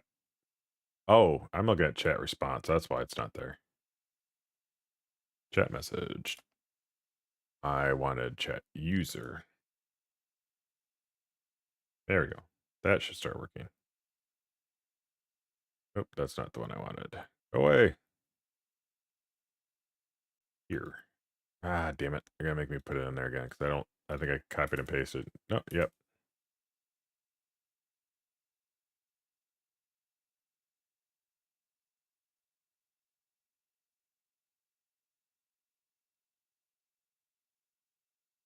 So what Burt Peanut is doing is something I wanted to do is get like an avatar to use as my face. And I thought that would be kind of fun to do. Problem is like there's not a lot of options out there that are free, at least right now, without having to do so you'd have to make a whole persona around it. Um, here we go. Which is just not I don't know. It's not my thing. Part of being having a successful stream is I think being yourself. And like doing what I'm doing right now, I wouldn't want to do with some kind of weird face avatar going on. And I know a lot of people like watching, like looking at the background and stuff. I mean, that's intentional. Like, I don't want to hide behind that type of a thing, but I do want to sometime like have an avatar that I can go to and have some fun with when certain types of streams are going on. Like, say, when I'm doing Battlefield, have a Battlefield looking soldier face that I could switch to myself, but like while I'm there, I like it looks like I put on my gear or something. I don't know. Um, Dr. Disrespect always did the robot thing where he like switched over to uh what was it? Disrespect bot or something. I forget what he called it. But I could do that while I'm gaming certain streams. Just to have fun. Uh I want to eventually maybe even wire up something so that I can have an emoting type of thing on my screen based on how I'm reacting in the game. So, like, if I'm getting upset, it might be able to detect it based on the volume of my voice, inflections, things like that. I'd love to get into something deeper into something like that. Anyway, so talking to the update I just did, you can see I'm getting the details of the people coming in, but not liking. Oh, they do come with the at. So at dbubs. See,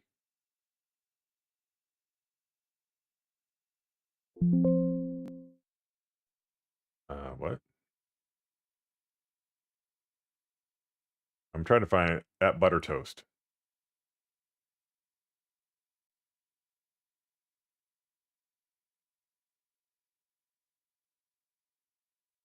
Okay, 252. Okay, that's what they're showing up as their usernames here. I just wanted to make sure. Holy shit! Look at how many messages it gets. Like that's crazy.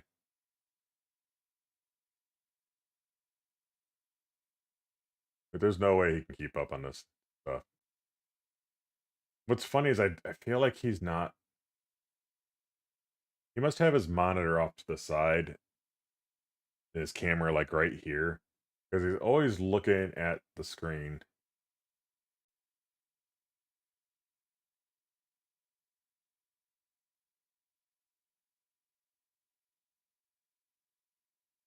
Trying to figure this out because I'd like to do something like this with them.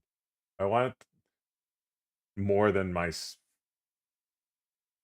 something more entertaining than just me. Like obviously, there's people that judge me based on my appearance as an older person now. I've gone gray.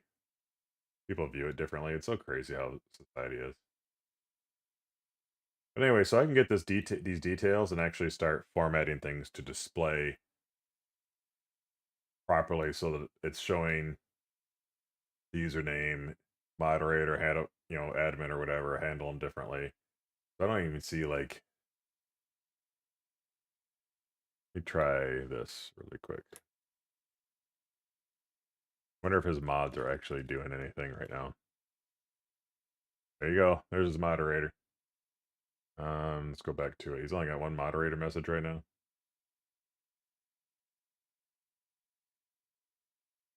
So I think what I'm gonna do is fix the formatting really quick. I'm not gonna have all the formatting I had from before yet, because I might rethink that a little bit. I may not. I just want to think on it a little bit. Think about like, do I want it to display the same way? Do I want it to be like the rainbow effect I have on it? While it's cool, maybe I might do it based on that might be my default, but like color it based on the channel colors that I provided on the settings menu. So you have your brand colors that you can add in here. If they're in there, I might change it to highlight based on your brand colors instead of the rainbow. Um, so like this has to be updated so it has more than just the Twitch channel, like your Twitch channel, your YouTube channel. Um, I might automatically populate that. Uh, like there's a lot more I have to do based on what I changed.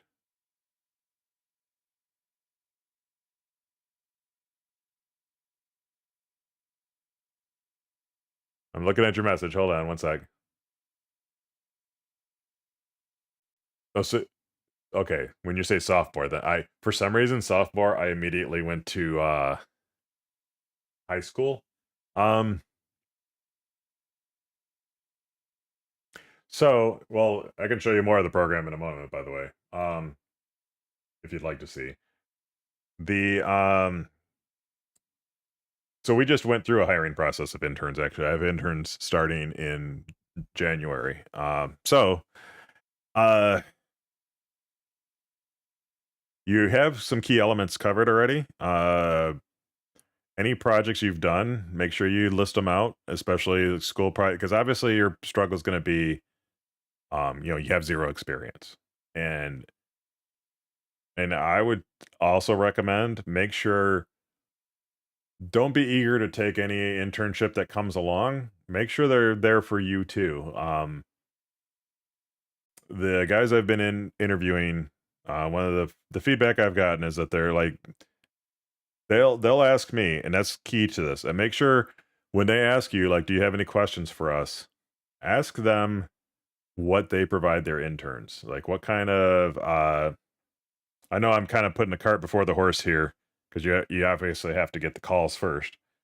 Make sure you ask them if they're gonna what they're gonna provide to you because there are a lot of companies that use interns as I'm not even sure what they're trying to get out of them. They'll have you do crap jobs, crap tasks, and they don't teach you anything. I came in and started teaching our interns some stuff, and they were actually grateful of it because our people weren't doing a good job of teaching people. That being said, to get your stuff to stand out, make sure you have a stack of projects. Make sure there's some diversity in it. I can tell you right now, uh, the ones that I passed up a lot on were people that were heavily on Python. So we don't use Python. So when it's all stacked to one language, there's not a real. I don't really want to bring you in at that point. That seems to be the popular thing right now is Python, and well, that's good to know. Realistically, again, it depends on your area. I don't know where you're at. I'm in Michigan, and a lot of the jobs around here, the job markets are using Java, uh, React, Angular, JavaScript, obviously, C Sharp. If you don't have that on your project list, I'm not likely to call on you when there's a lot of candidates that do have that on their list. The resume is a big deal to have projects on there and have you don't need to show them to me. Well, as far as I was concerned, I don't need to see them because I'm going to ask you about them on the interview. I'm going to ask you to cover what those projects involve, what they do. If you have something that shows it off, that's cool. But um, the other downside is that being a sophomore might be a little too early for the internships. At the same point, we've had people that have had, say, 3 internships by the time they've gotten to us. The reason that I say that is we do actually hire a lot from our internships. Not every time, but we like the idea that we don't hire until you're done with your degree. And so if you're a sophomore, you're years away from completing it. So I would suggest, not being too eager at the sophomore level. You might not get bites until you're on the junior level because that means you can. So definitely on your resume, maybe as a sophomore, maybe not say it right now, but on the resume, I would say when you plan to, uh, when you plan to graduate. Given that other employers might be looking for somebody that's further out, uh, depends on what they're looking for too. But hopefully that answers your question. If you got more questions, let me know. Um, let me see. So, just as a quick example, by the way, this is what my app normally looks like. And if I go, so like you're on YouTube right now. This is what I'm trying to add right now, and I'm reworking my whole thing to support um, YouTube along with Twitch because now I'm multi-streaming. I'm on Twitch and YouTube at the same time. But I can do a test message here, and it shows up, flashes, gets my attention, um, highlights the latest message, shows the user that did it, and then I've got something that shows me like notifications if I get like a new sub, things like that. So that's what the app's overall for. I also have counters. Wow, did I break my counter stuff? Oh my goodness, I gotta look into that. Um, yeah, my counter is broken.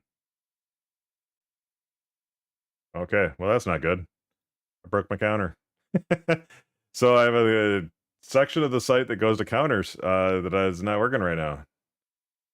So that I could show a counter on my screen on my on through OBS, I could display counters for whatever I want, wins, losses, whatever. That's not working right now though, which is not good. So this is the guy's chat I'm watching right now. I'm overall that's the goal with my app. Watch my channel and then watch other streamers that I'm maybe gaming with. Watch their chat. So what I want to do now is, wow, I need to get the virtual scroll working at some point here. But I want to start making it so that it will display the username. Um, this is where I might revise how I want it to look.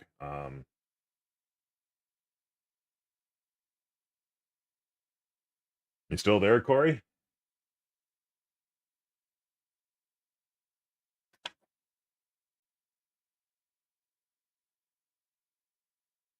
So one recommendation I would always give, and that's what I'm about to do now, is like pencil and paper. Draw up your mock-up. I still want my messages to kind of be like I had before, where I'm gonna have message, face,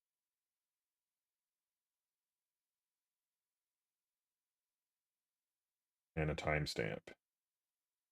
So that's all I do right now. I don't even know if it's gonna come across because it's so bleached out with light.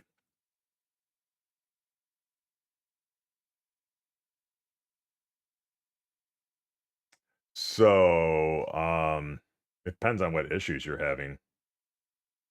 It should, so you're talking probably C# for your API, and then you want to send it out. You want to send out your object. I feel like it does it should be doing it automatically, but oh, are you in Michigan? No, there are not spots available right now. We just completed it just before the holiday. Um, but we're not doing remote internships right now. I would say, so what we pulled from mostly were job fairs that the school was having. Our company showed up there and did some spot interviews, and then HR kind of passed along those. We actually had one of our developers each time, like somebody from our development team, accompany them and get a feel for the interns that were the people that were trying to be interns. And they kind of, because we have several internship categories, they divvy up the resumes based on what they think would be the best fit after the discussion with the student. So we pull from that when the internships come around. But like we've done the hiring for the winter. So right now, to be honest, you're probably too late for the new semester. Something else to consider is your availability per semester. It's one of the questions I ask is are you going to be able to come in to the office at all, and like what kind of availability you have. We allow remote work, but you need to be able to show up in the office occasionally for some of that cross training type stuff because we actually do support remote work, but we have in office requirements also. We're hybrid. Let me think here. To your question, um, funny, I work with the stuff every day, and I'm drawing a blank on our serialization because we used to do serialization where you do the JSON dot encode or whatever, and it translates it over and transmits it out that way. But realistically, you should just, if you're doing a post or a get, most likely a get, you should be able to return the object, and then it should serialize on the way out using like an OK.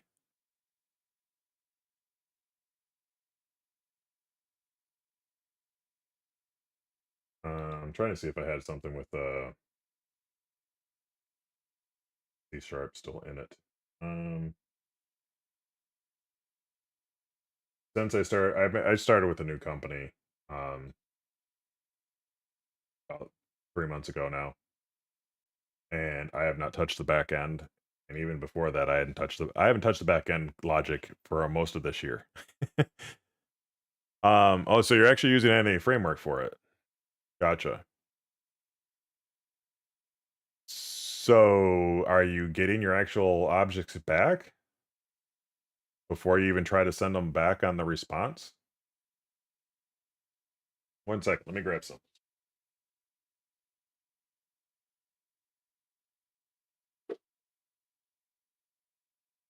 I forgot I'm not on my work PC, so I might be able to do it for you here.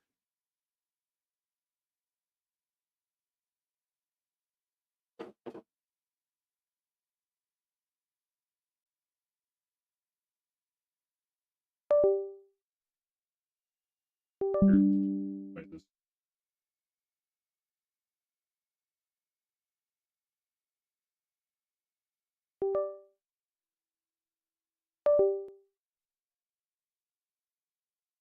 Must be disconnecting something I don't want it to disconnect. So, sample I'm about to bring up, if I find it. This is our API project. Yeah, that's the one I want. Leave. Controller, well, not the right one. I want this one. So we do a lot like, why is it doing that? Trying to find a basic one.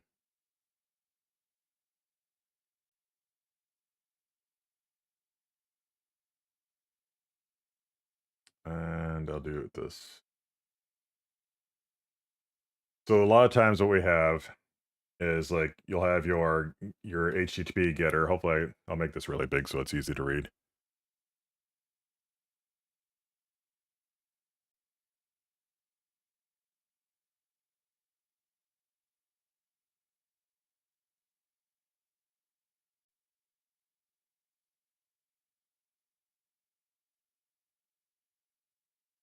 So you're getting an object back to your front end, you're saying? If you can, I would suggest, because I don't know how your authentication works. I would suggest an app like Postman, or I use Insomnia if you're not already familiar with those. That way you can call your backend, your API calls, and not have to worry about the front end logic at all yet. You can see what kind of response it gets, see if it gets the JSON back that you want. You want everything to come back as JSON. So like typically this is our controller, or what would have been at my last place, the controller. So it's our home controller, comes in under the controller message. So this would be like your website slash your local host slash uh for us we had the API version, so v1 v2 slash home, and then you would call like categories, let's say get categories.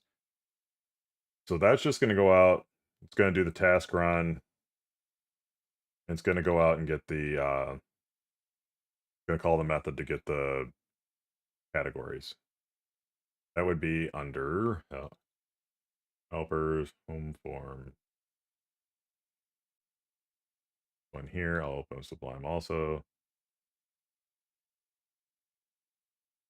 So then like get form categories would just return, it goes to the database, gets it as a list where it's not hidden, and order it, select. This is not ideally how I would suggest doing it, but don't want to select the category and two lists. And that's all we're returning. We're returning a list as string.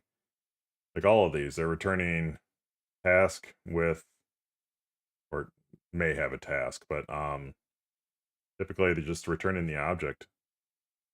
And then the OK does the translation over for you.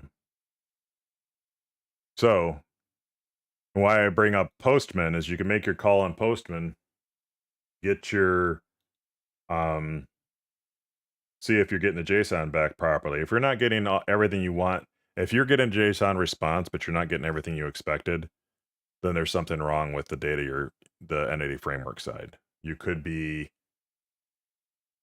not including a property correctly. It could be even as simple as a misspelling, like a case sensitive spelling. Okay. Well, no problem. Feel free to stop in if you got more questions. I'm going to get back to what I was working on. So, um, I want so I've got so there's a concept so this is back to just the stream discussions. Um, there's this concept of design where you should mock your stuff up pencil paper first. Very temporary. It's a mental thing. So this means like I draw it on here and it's always going to be, or in my mind, like this is temporary because pencil paper and anybody you show it to, that's the way they'll see it. Like temporary, I can provide still feedback. This is all like this could be modified, doesn't matter. It is 1000% temporary. Once you have your design kind of figured out, that's when you break out a pen instead and you start trying to draw it a little bit more permanent looking, like start giving it real shapes. Like I gave it squiggles, and again, I know you can't really see because the lighting and I'm bleaching things out too much. What is the screen? So hopefully you can see better there. Like this is on just a pad of crap paper I've had sitting around. But you can see like I'm talking like making these messages where the avatar's to the side, the message is in the middle, and the date's the scribble on the bottom line. So you do that, then you come through and like, okay, let's try to make it look more correct. So instead of scribbling, I will try my best to draw more straight, solid lines. And I'll say that, that. Again, I'm not doing a good job with like avatar, but trying to do a face avatar. It looks more like a keyhole, but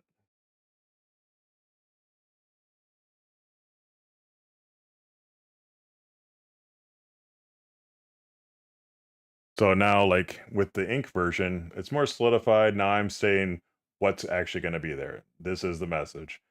There's the date in the corner. The avatar still being there where I want it. But now, like I'm trying to think, and this is why I wouldn't have gone solid jet typically. Is where do I want to put, say, the username? How do I want to identify them as a mod? How do I want to identify it as the broadcaster? The new thing that I want to identify is which channel is it coming from? Is it Twitch or is it YouTube? Because I'm going to support both now on this chat. I have that information available now. I've structured it that way. So now the problem is how do I want to display that? Um, I was initially thinking an icon next to the avatar, like a face or a symbol on it somehow. What I already do, so this on this example, what I do in my chat is this one here would be the moderator. So like this would be a normal chat message. Then my moderator, I flip it to the other side, and that helps me know like my moderator is trying to get my attention for something, and it stands out a bit more. It's more of a formatting thing, does it? But so what I'm thinking is like in this area here, like in the corner, maybe I'd put the YouTube logo or the Twitch logo, but I feel like that's going to be too small. So I might thinking maybe in the corner.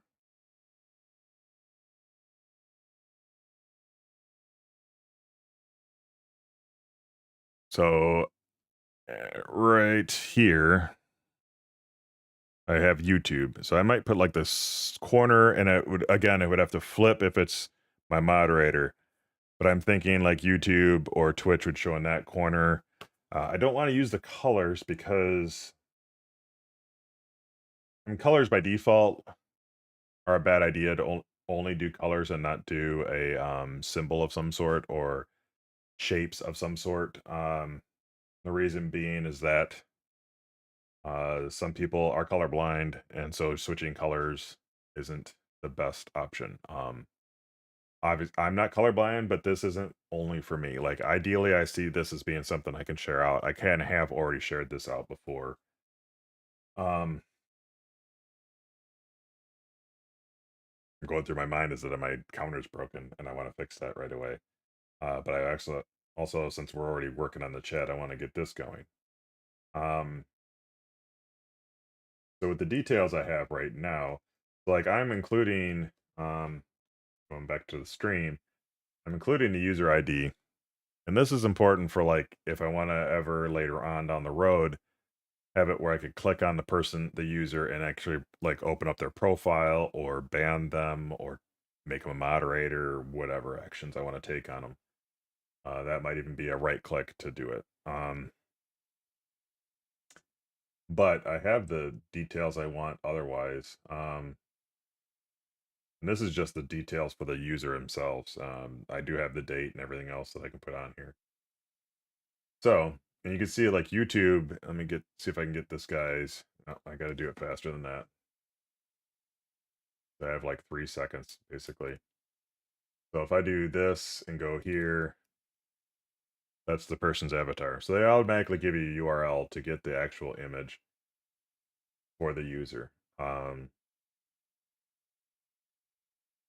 Text is obviously already there, and I'm probably going to mess with the text a little bit. So like I could do like this text would be red for YouTube and purple for Twitch. But again, that wouldn't help somebody that's colorblind with the visual. So I think I'm gonna identify it in some other way.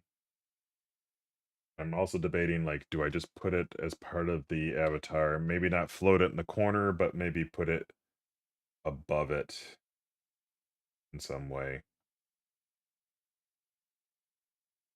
Again, it's gonna get too small. So I think it's gonna be one of those I'm gonna probably try it in C. Because I'm not gonna bring up like I could bring up Figma and start trying to draw things out. That's gonna really elongate the stream and not and get me way off track. So let's start reworking this a little bit.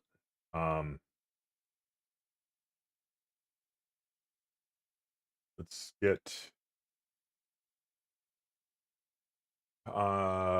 chat message. So I typically wouldn't. I mean, I can do it here. All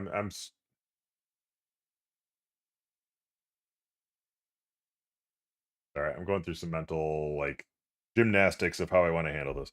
But so I'm using material which already has my theme in here, and my theme is defined all my colors. But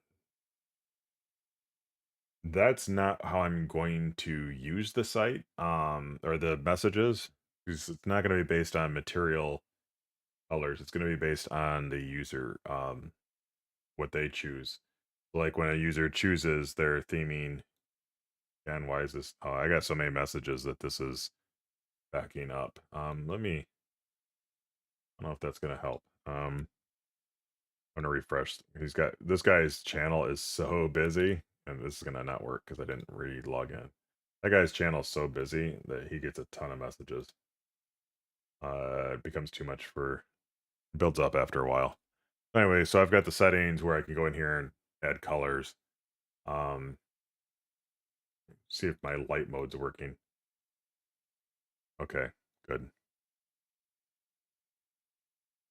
Light mode burns my retina, but it's working. So yeah,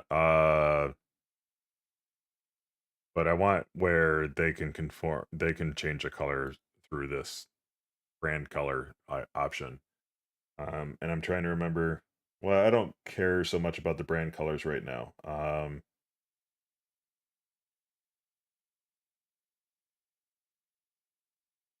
What I am thinking about is like in my styles, my main styles. Actually, this one here. Oh, I can do it in this one, the main styles. Um, I want to look up which color palette. I'm wondering if they have an official color palette. Beyond purple.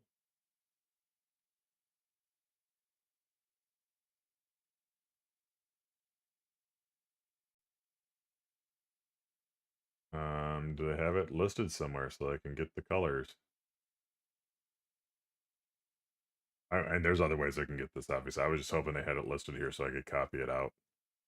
Especially if they have more than one color that they consider part of their style guide. So I'm gonna do style guide. Brand assets. Okay, they got a whole download of them. Let's see what they have. Which brand? Guidelines, logos are in it. That's nice.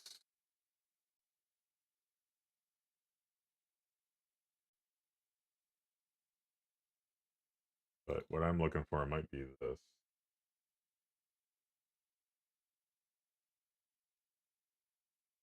So again, like this is their spacing. This is what I was looking for, sort of. Okay, so they just use ice is the only one that's like different.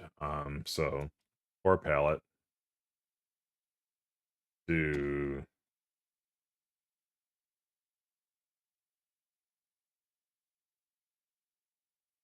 uh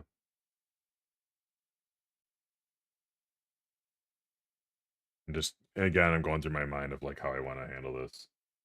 Um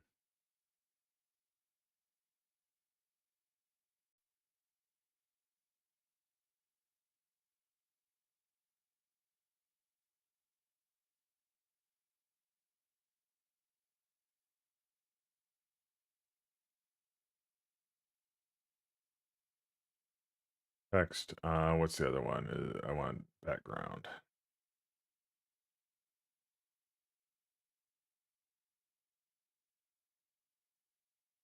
And uh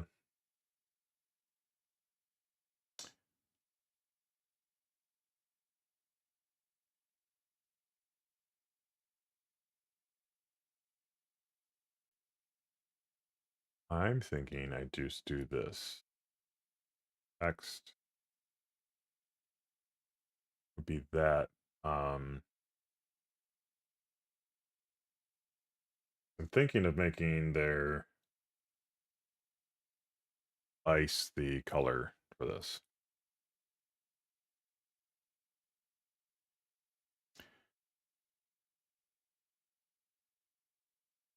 But this is gonna have to be like purple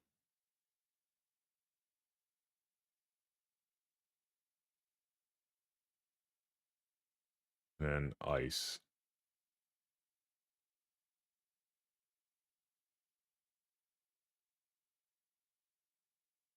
And what that does is um gives me colors that I can start like highlighting imagery with. But like so this is something else I was interested in, which I think I already have. Um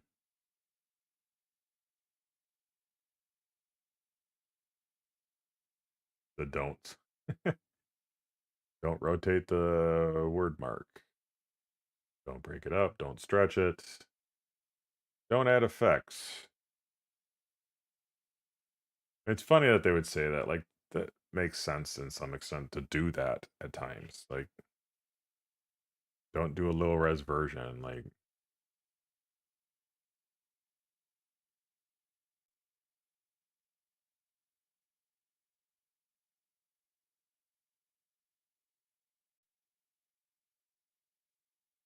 So yeah, they want black if you're gonna do like they want black as this is a weird thing. Black back or purple background, you want the black. If it's black background, they want the purple, and then the ice is always the center. It's fine. Not too worried about that. I'm not going that deep into it. Um, what I'm trying to think of is where I would apply.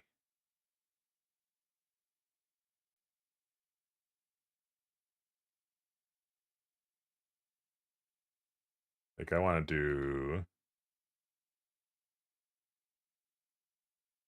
start a new one. I want a logo SS. Oh, CSSSSSSS. Um, oh sorry. A logo using base 64 in CSS.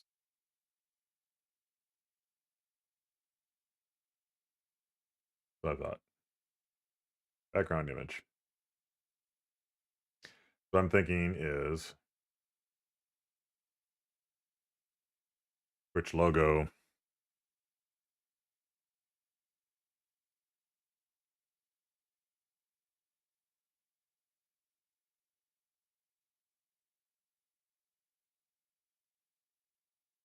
and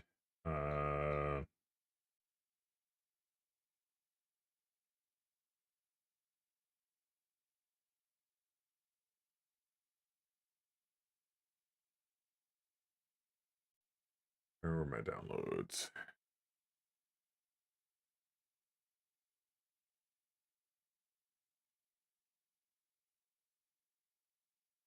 This glitch, purple, PNG. Yep.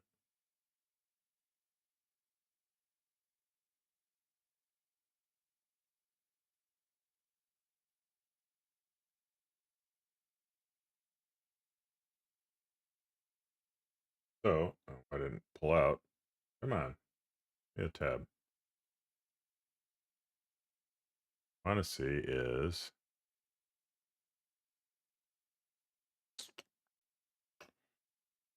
this guy.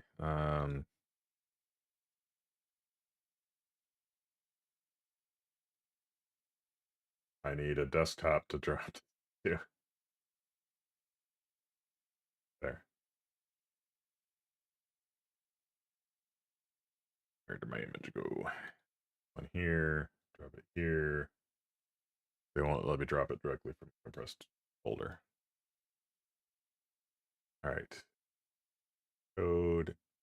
How do I shrink it first?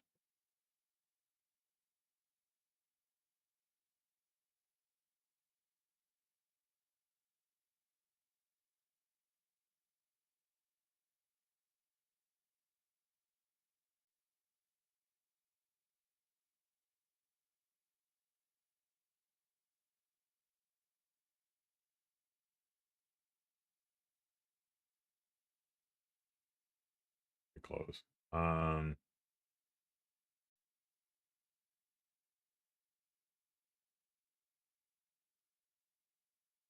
don't remember if I actually have to resize it. Oh, let's see.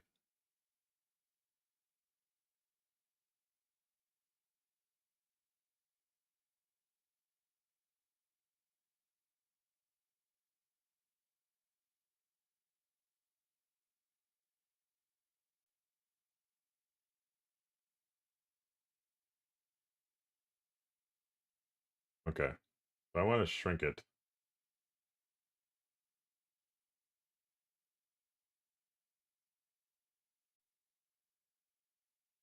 Because they have a massive file. Like this is huge. So let me actually see if I can shrink it here. Resize image. I only want it like 80 pixels. All right. Save. End. get it to my desktop where I wanted it.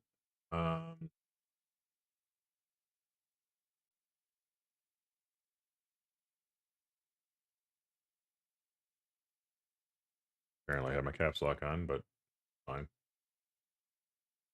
So let's go back to what I was doing a minute ago. This guy here was fine. Boop, boop, boop, do that. Code. And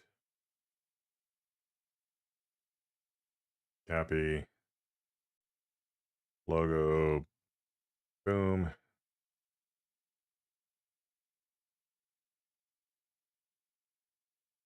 And previous logic here. Background image.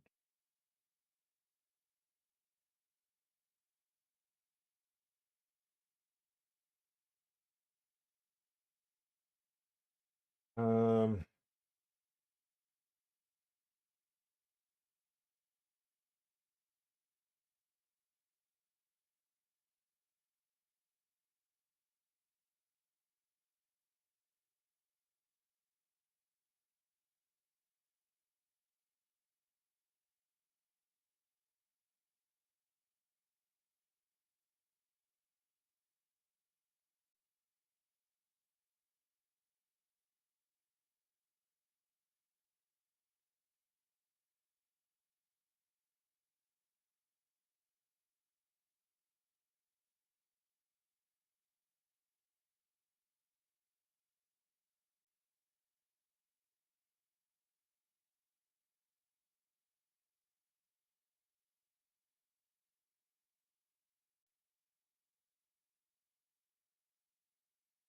yeah, I think what I'm looking for is this contain will keep it in its area that I want it. Or I want to keep it proportions. Although cover fills the box, preserves aspect ratio, contain scales the image to fit inside the box without distortion. Okay. Cover can crop, the other does not. So yeah, contains what I think I want for right now. So let's do the same for YouTube here. That's really what I'm going to be updating anyway. To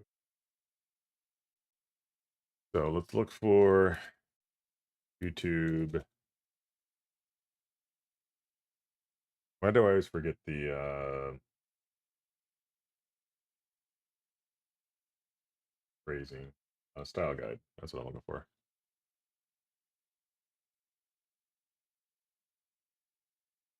Branding guides.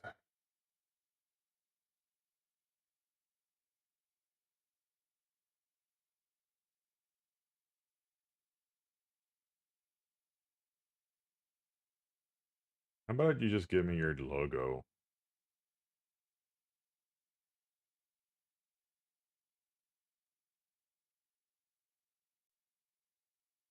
Why is this like this? That's silly. Like, this is what I want, but this is it.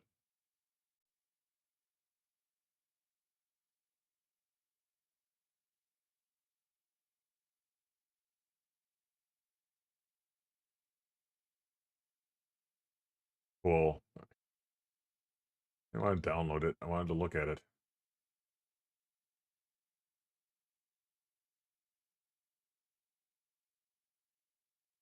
Okay. I think that's all I want.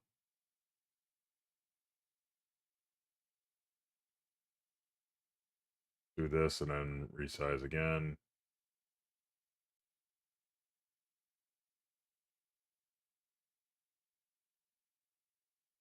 I did 40 or 80 for the width.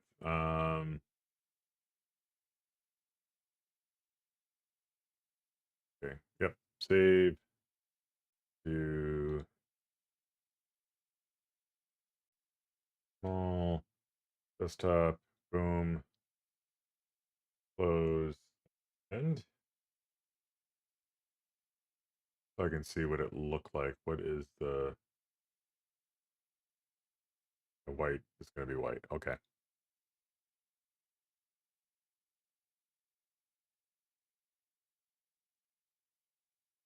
Or icon. Gotcha. Color. So duplicate all this. But instead, I want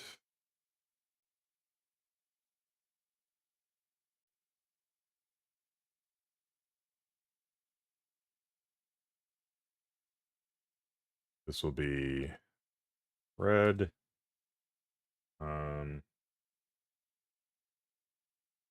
Do with that.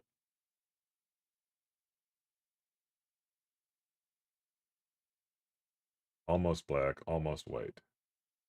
Almost white is white. I don't know why they say almost white when it is flat out white.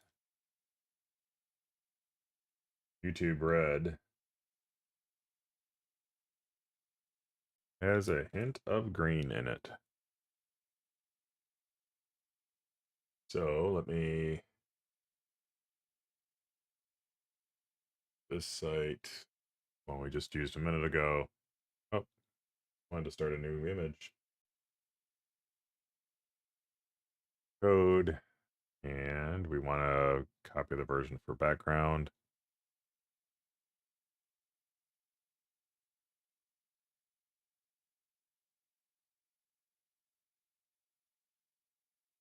All right.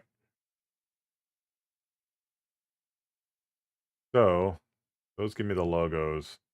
Background, I screwed up. I didn't get.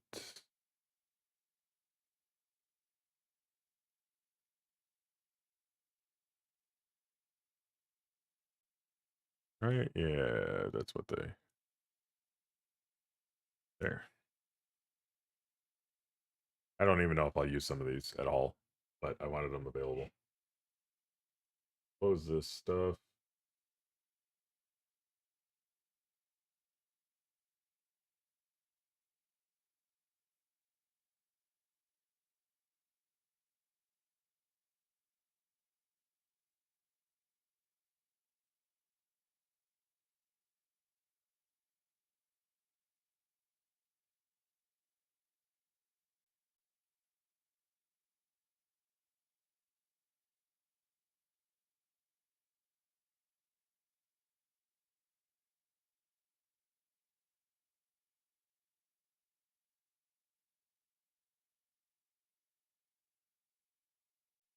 Okay, so getting back to it. I think yeah, this is getting overloaded again. So let me refresh this again.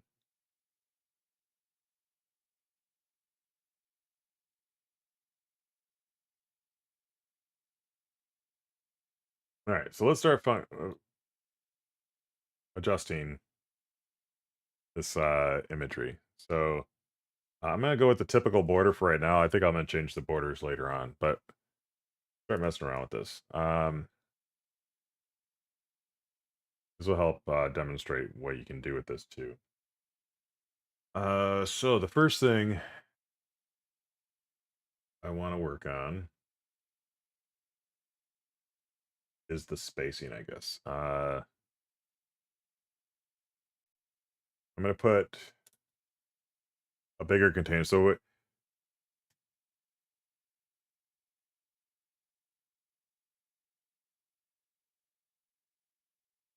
trying to think. I don't remember how I did this before, but I want to revise how I did it. So I think what I'm gonna do is this div will have this will be our parent.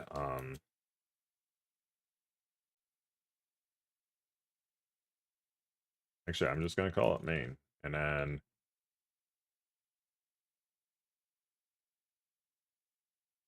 our main will have it'll be display.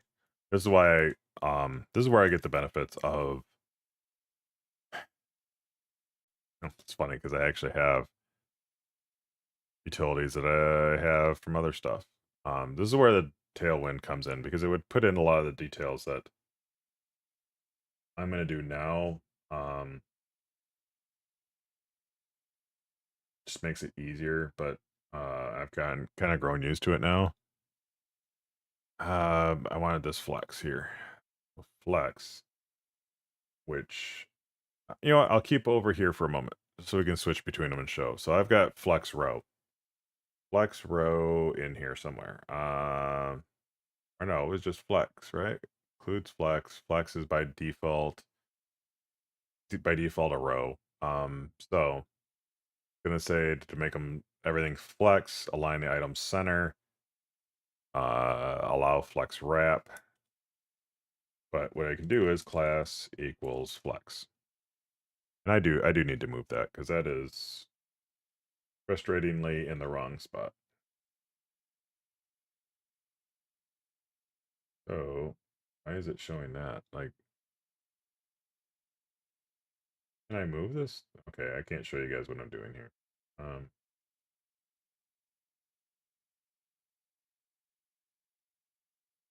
feel like most of the time I don't care at the bottom corner. So let's save that.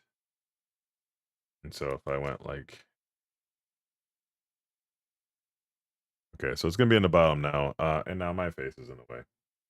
So let's see if I can move it. Right offset, actually bottom offset. Be interesting. Do this right a little bit. Let's see, that's too high. Do that.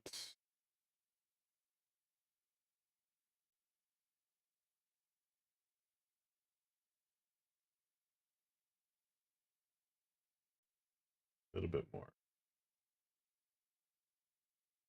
Right there's a good spot actually. Save. So now if I do copy, okay, that works. I like that. Close that up. Obviously, if my camera moves, it's not going to be as good, but whatever. So I'm gonna hide this back out again. Flex, border on this, but like the margin bottom, I'm going to put on the main so that so the padding will keeps the text in the center.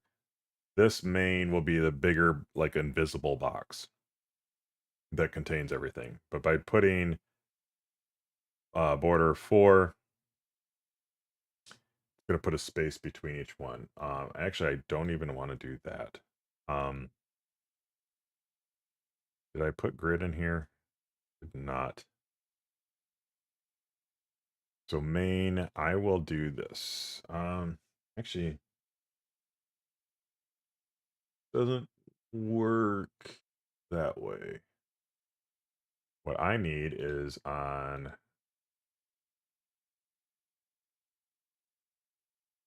the old one. The cat stack, this main. Go here, chat stack, CSS. It needs to have its main. And I'm going to say grid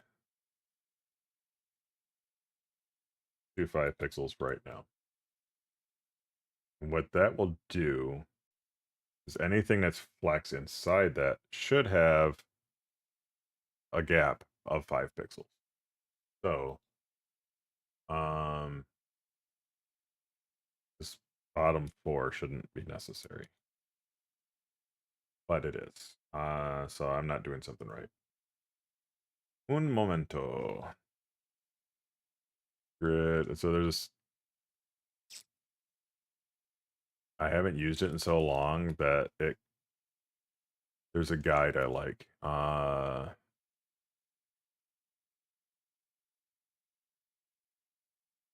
It's showing it for there it is. Let's say it's showing it for a moment and then it's hiding it.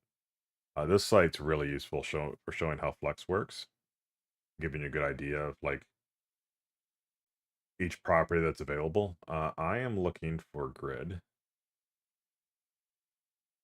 Because grid will create the gap between everything. Um, oh, gap. That's what I was. You know what? I did grid, and I meant gap. So we see what gap does. Is you say gap, and it automatically, your browser will automatically put that gap in between each cell, but it doesn't put a gap at the top, the bottom. So like if you have one row and you have gap 10, it's only putting the gap between each cell. It's not putting it at the top and bottom because it's looking for first and last for both columns and rows. And it only applies in between everything. Because if you want something above it, you want a gap above it or below the full grid of cells, then you should be using margins or whatever for that. Margins or padding, whatever. So what I'm going to do is put in gap, the grid, like that. Now, now, now we get it the same as it was before. No new messages. Like, what's going on here?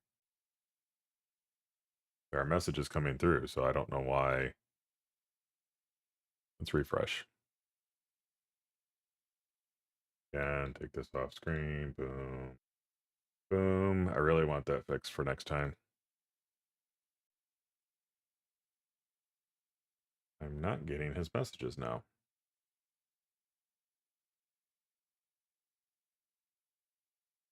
He's still playing.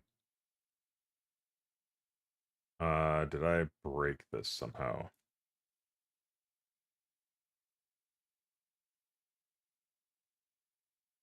Error.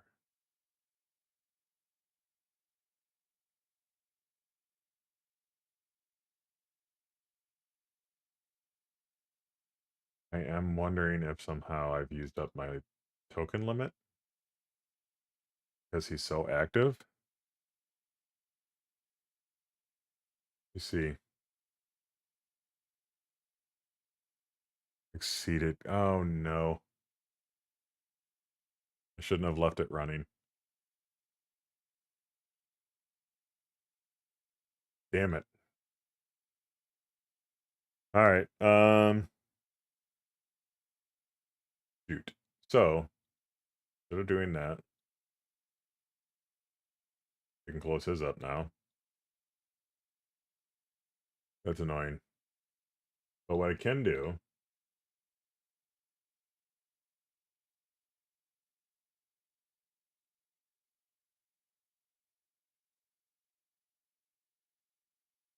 is I'm trying to find my stack here. Right? Yep, the stack component. So I've done this before. This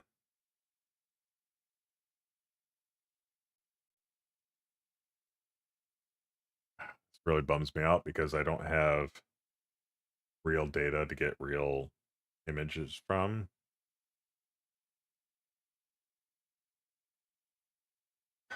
Chat messages.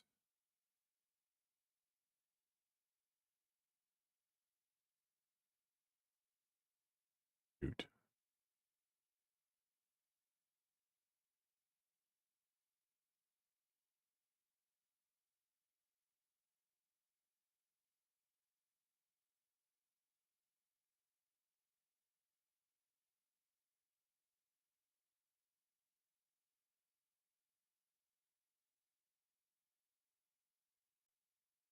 Oh, test messages.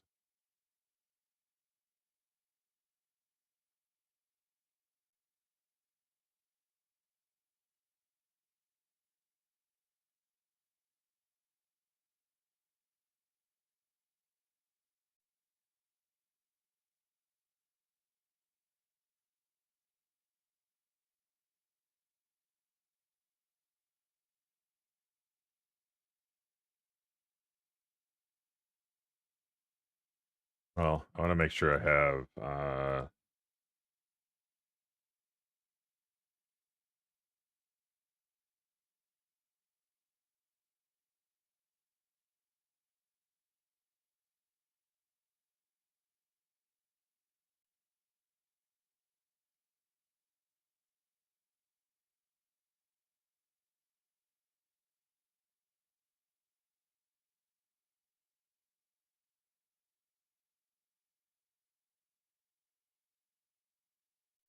important or still not organizing.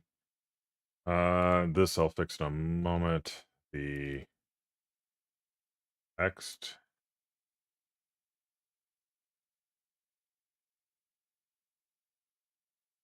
What else is in here? Message type.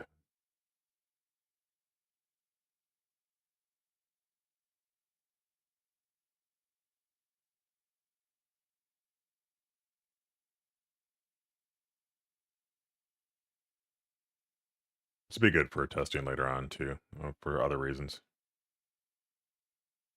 So I'm gonna do this, and I'm gonna duplicate it like 5 times. Well, 1, 2, 3, 4 time. Um, is cool. Socket. Um, I would like to provide a decent length message for your chat, and then I'm really chatty and don't know what to say, but I want to say it with a lot of words so that I can really annoy you with the lack of punctuation.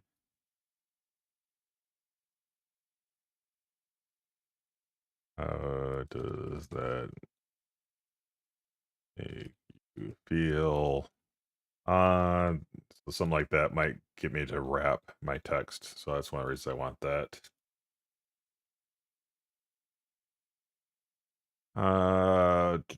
Do.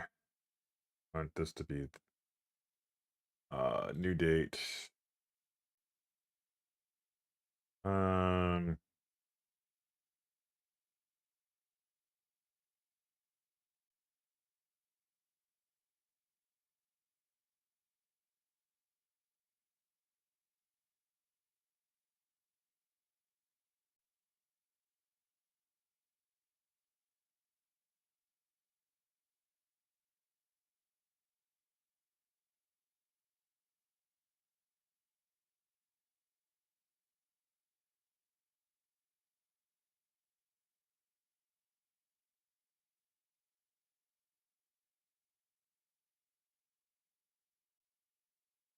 that's what I was looking for. So we do something like this.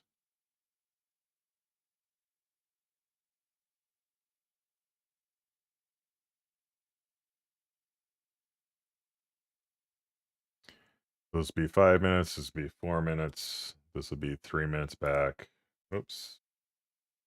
3 minutes. 3 minutes back. And this will be 2 minutes back. And then this could be the current time. So save this. And then hopefully have some messages. This will allow me to get things kind of going. My gap's still not working right. So that's annoying. But I think I know why. That would be because here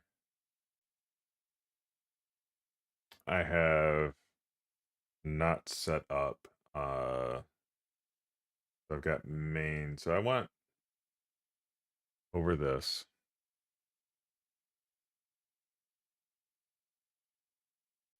No, I'm not gonna do that. Main is gonna be our container, but it's going to be display flex. Oh, you know what? I'm doing it wrong. I'm forgetting I have a library of things. So, as I kind of explained earlier, I have flex. So we're going to do that for this one. Say class equals flex, but we're going to do flex dash column. Actually, I don't even need to do flex because it's in, you can see here, flex column includes flex. Right here. This is going to tell it to make it a column. No wrap.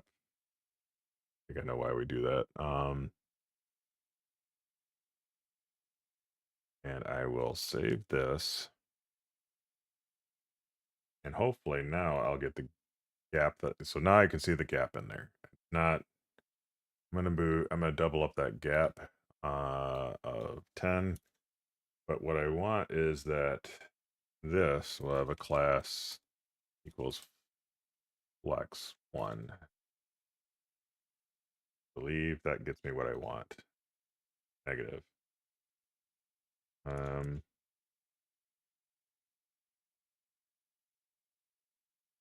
Looking at my library here. Column, I don't want a line center. I want flex stretch. That's what I wanted.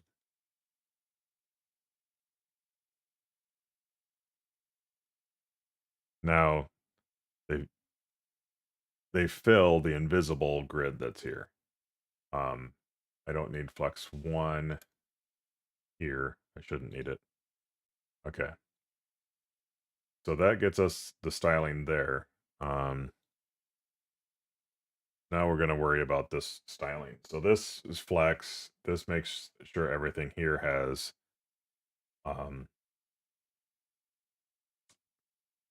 is aligned on the center. But what I want is this guy, even though it's got a border, I want to do flex 1.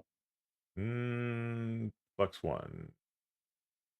I want it to fill the space, but I think, okay, yep, flex 1 fills it. But now we have padding to fix the interior, but I need margin X, which is x-axis. I'm trying to think how wide I want the avatars to be.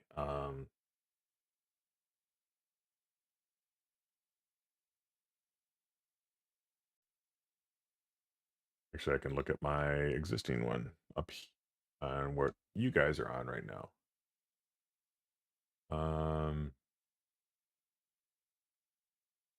Oops, that's the wrong keyboard.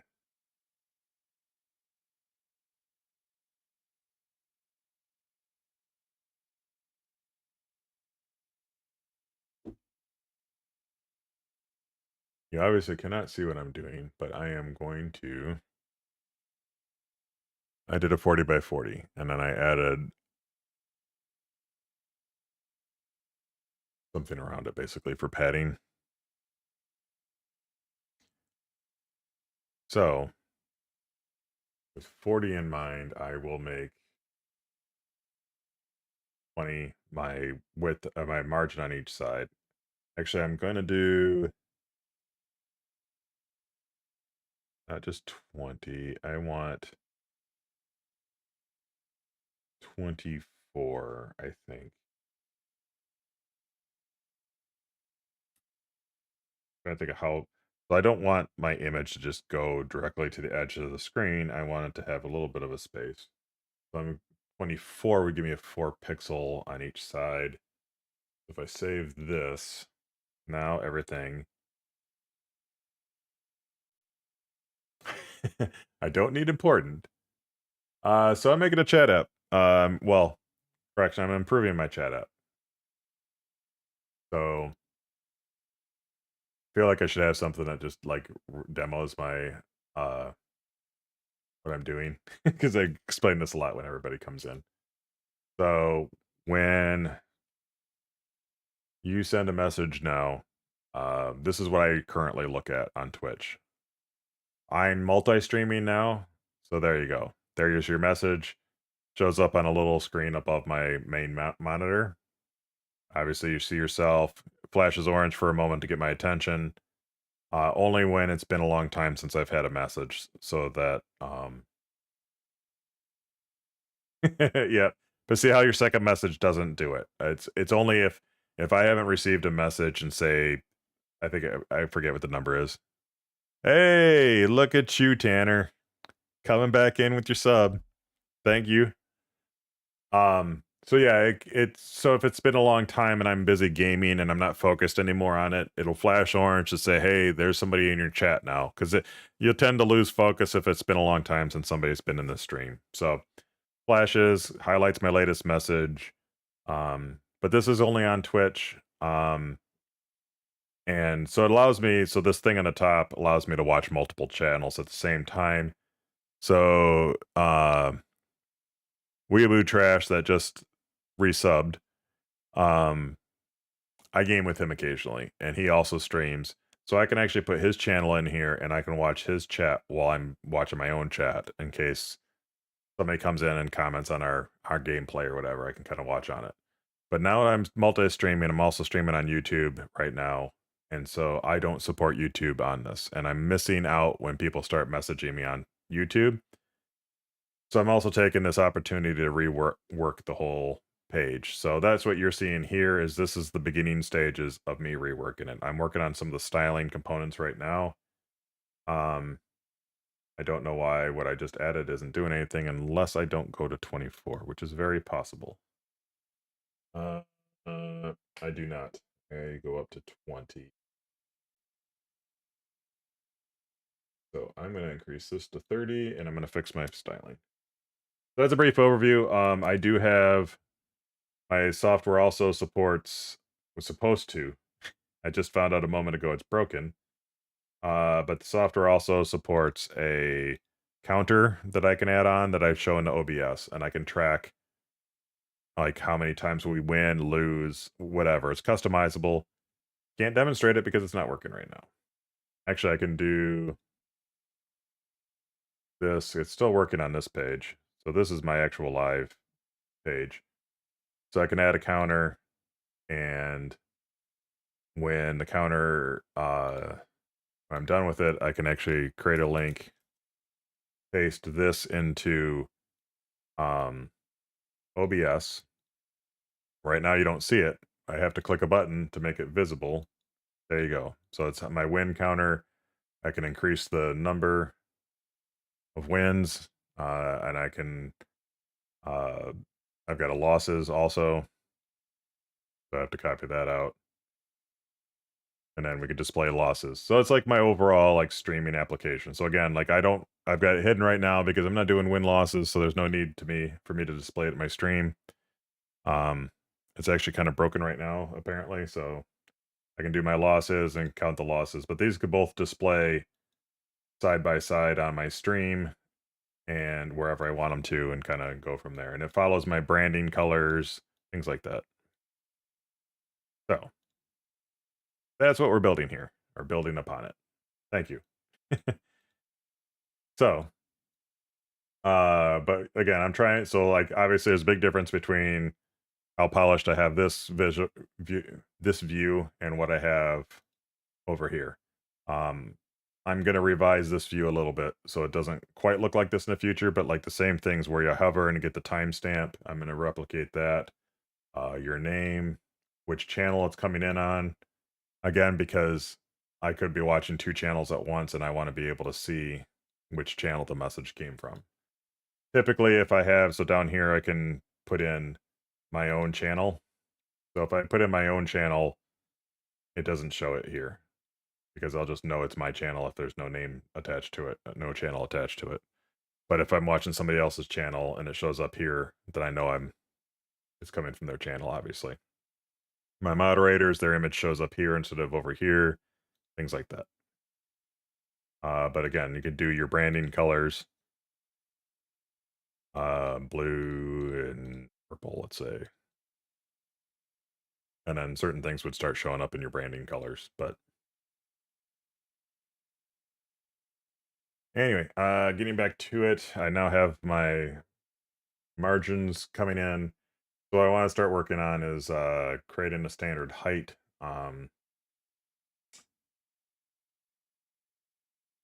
So by default, I'm looking for this one. I want to have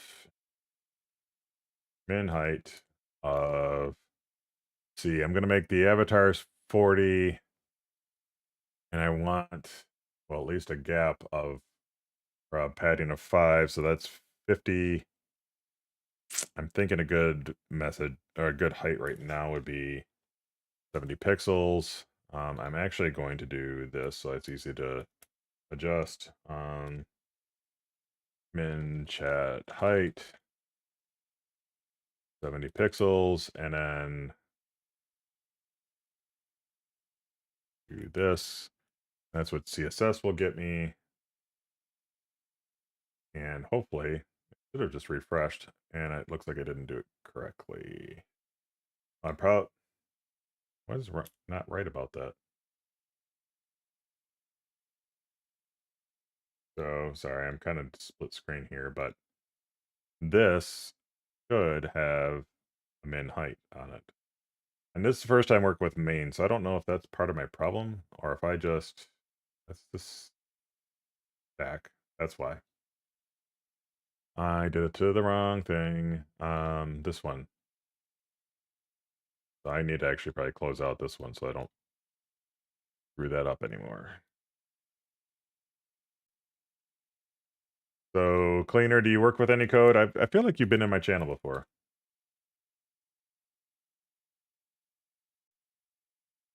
Oh, look at you. So you're sub to my YouTube now? Okay. Something looked familiar about your name. That's why I was asking. Do you do any coding, by the way, or just bouncing around Twitch looking at different chats or different streams?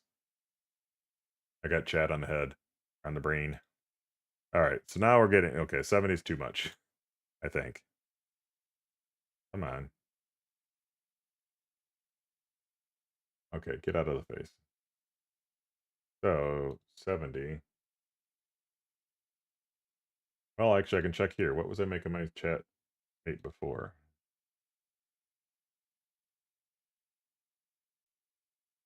Like, this is a good layout, what I have before. I just wanted to kind of take a chance to maybe improve on it if necessary. So it's actually 50 with a lot of like padding and stuff. So it's overall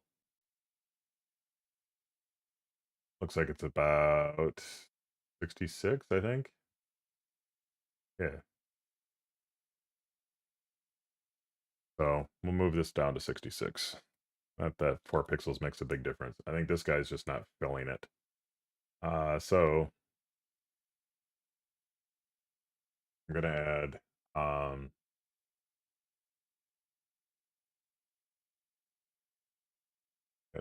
chat message as a class so that we can go over here and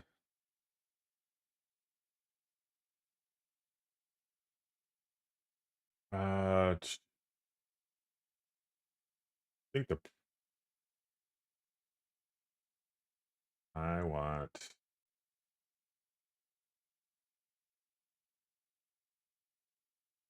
I don't know if I could do yeah, justify self. Scratch. I don't know if I can do this. I'm gonna try it.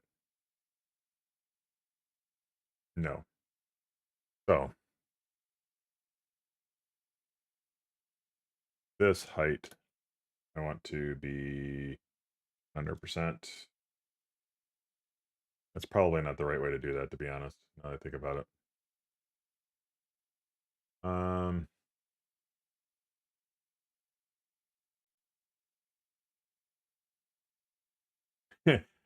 as in you wrote some code 2 seconds ago, or just the something your last time you wrote something in my chat. Uh, gotcha. What you writing code in? What you doing with it? Both are true. Tanner, you know, it's funny though, like I was saying a minute ago, like YouTube chat on my OBS. Actually, you know what? I need to do all. It's doing top chat. It defaults to that. But it still doesn't show that you subbed there if you did just sub there. I don't get those notifications yet. Something else I need to work into everything here. Flex 1 I thought would fill it. Why is it not? So flex is not flex stretch. That is still not doing it. Why am I not getting my oh there it goes. Because then I put this in there and it screwed it all up. So now we're getting our height, it's flexing. debating on how I want to handle the interior because I don't mind it being this way. This needs padding. So this is where the moderator part comes in.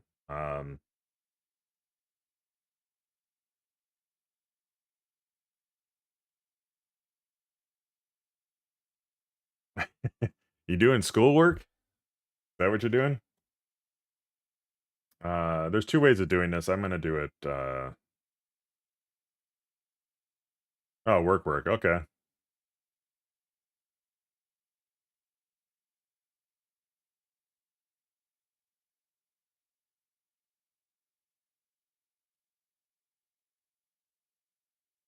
The cameras are well. I mean, depends on what you want. Like I did find that like if you don't put your face on there, people don't like to watch. If you don't have some kind of feedback, visual feedback other than your talking, people don't like to come in. So let's see. The right. Sorry, I'm trying to think which way I wanted to do this. I need this to be 24. And that's going to be if message chat user that is mod. Actually, I don't need that. So I'm going to make left my padding if otherwise.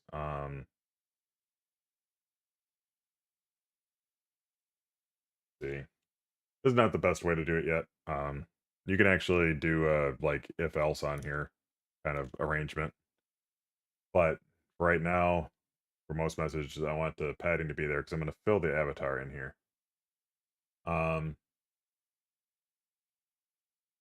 What bothers me because I right now all my I've exceeded how many times I'm allowed to call YouTube for the day. I can't bring in an avatar right now.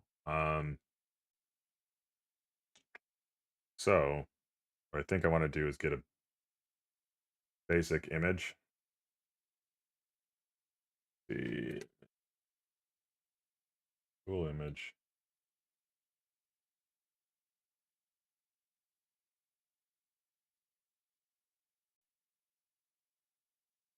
Let's see. I'm gonna go generic base. This. No, you guys can't see it.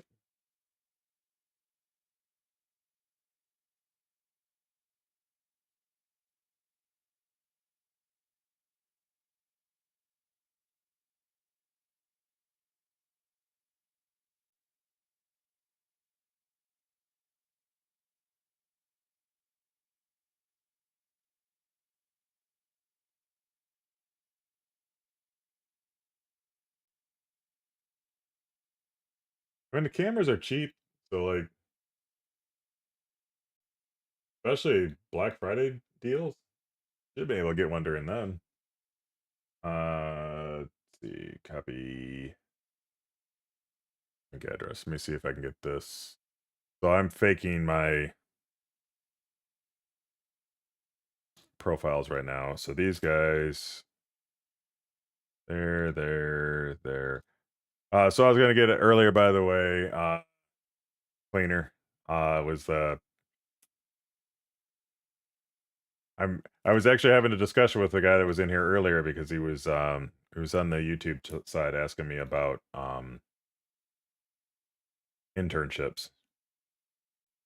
I was actually commenting of like diversifying it and don't get stuck doing that's not going to be the right URL. Like don't fill your stuff with a bunch of like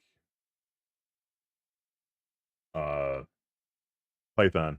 Because I feel like that's all we keep getting is Python, and in my area, Python is not useful.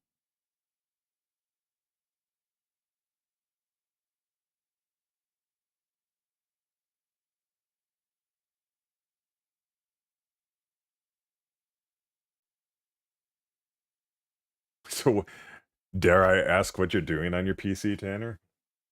Um, yeah, we just went through a hiring process. I have a new developer starting on the 6th, and we have 2 interns starting mid-January. Um, trying to find all these freaking stock photos. Just want a silly basic image.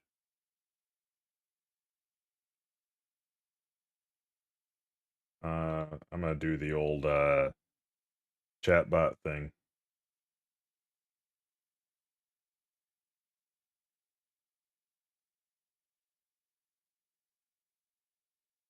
Program language? What? Hold on. Let me yeah. So for if you're wondering about like coding, we work with C sharp. Our stack, everybody's supposed to be full stack with our team right now until we build our team bigger where we can actually have people isolated to front end and back end. But we use Angular for the front end with Material, a combination of Material. It's TypeScript. We use Material. We use Tailwind for our styling, for a lot of the styling, along with the Material stuff. Uh, for the back end, we use C sharp. We use Entity Framework for the database access. We also have um, Cosmos that we use for our like flat database stuff. We have Microsoft, typical Microsoft databases for everything else. Yeah, and then I'll get to the other part in a moment, what we actually do. And then so yeah, then we use microservices and we use a service bus between the microservices. Um, but that's the basic layout of what we use. The company itself is international trade, so tariff laws, tracking, um, tracking the tariffs for companies, um, dealing with free trade agreements, things like that, is what the software does. Look at what the Copilot did. Look at the pretty flowers. Um,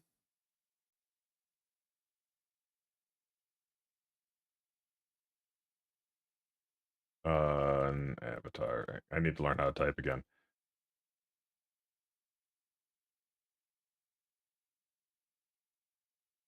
40 by 40. Jeez.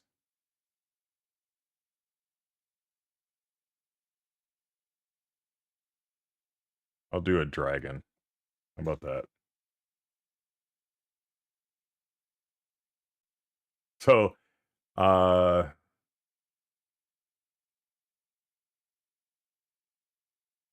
oh, gotcha.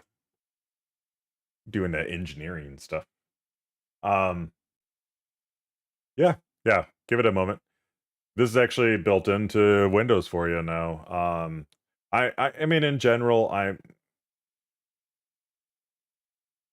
I'm torn on chatbots, like Copilot and stuff. I use it with Visual Studio, but it definitely should be a tool and not something you should use for like all your coding. I think everybody thinks that like chatbots are going to take over. Oh my god, he broke it. It was doing so well, and then it broke.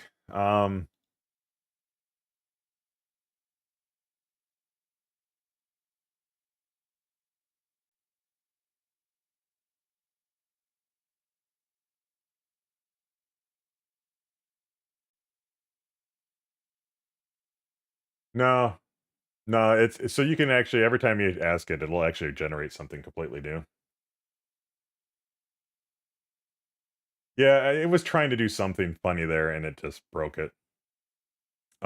You can actually give it different prompt information too.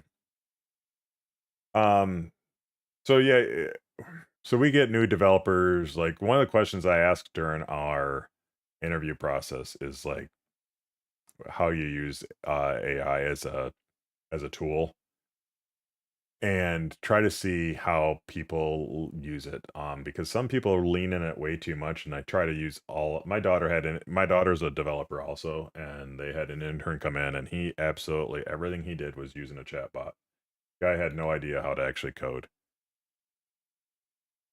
and that's not what we want. Like, chatbots are good to confirm things or, like, instead of searching Google, get your answer quicker, but you should never lean on them. Um, did my Twitch no, funny, on my other browser, my Twitch is frozen. See, like, right now, it looks good. Almost there. Yeah, that was better. So I think to your point, maybe it did try to create a shadow here, but now I can download this, and we'll just put the desktop at the moment.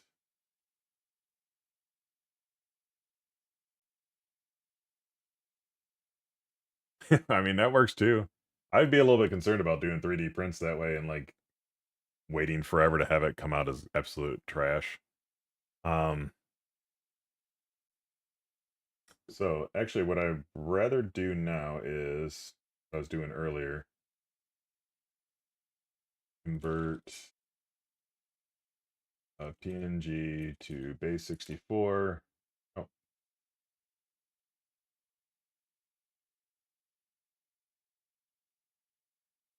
so on this site here, it can drop the image on here and oh, it had an error. Why did it have an error? Bet it's because it's transparent, maybe.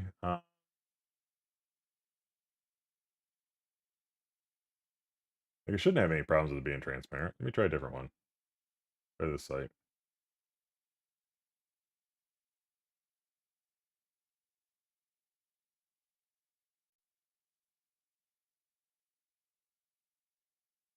Yeah, it did it. Want to see how it formatted it. Okay. So I need to actually make it let's see. Want one here, right? I don't want it on the stack. This one. Oh, I do want it on a stack. Uh trying to think how I want this. Profile URL.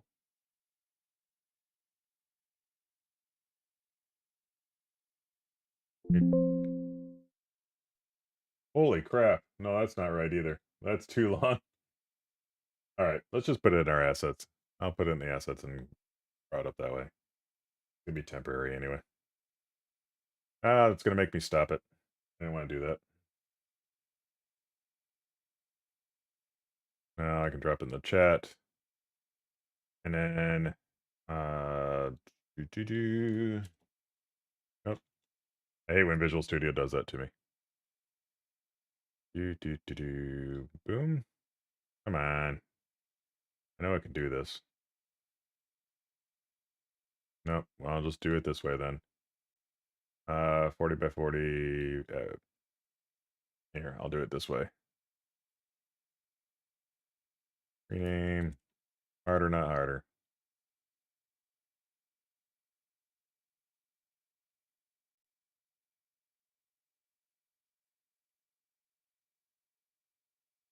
Yeah, and that's what I degenerate. Yeah, so like so it's built in here. You can see my questions I was asking earlier. It's good for having like context. The problem with it is like this is the fear of like in a corporate environment of it stealing your code and using it somewhere else. Um so like sometimes let's see, I don't even remember. Yeah, I was trying to see if there's a because this for Angular this at 4 block is kind of a new thing. Like only came out a couple versions ago, which is only like a year basically. Um, but I was trying to see if they had an order by option, and it gave me the solution I was looking for. Like just order it as it's coming in instead of like create a variable with the ordered version in it instead of trying to do it on the front end. I already have this actually here in my code, but I was trying to avoid doing this version again. But it's good for the things like that. Let me see if I did this right. I am going to do.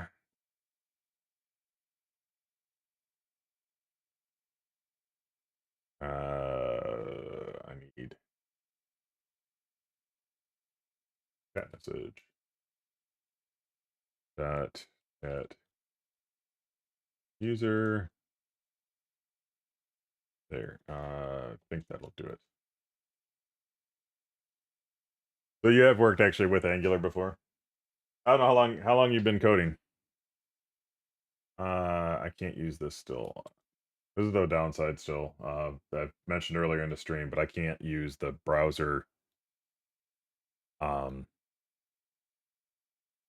that the debugger brings up. Gotcha. So I don't know which I probably have to put in an app chat. Do this.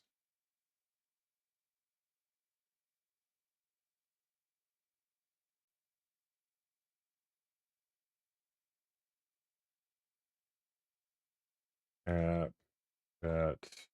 I'm trying to remember how to do the images on here. Because I don't usually do this. I don't usually have to do pixel or images like this. As I was showing earlier, I can actually get them directly from Google when they're transmitted. Yep.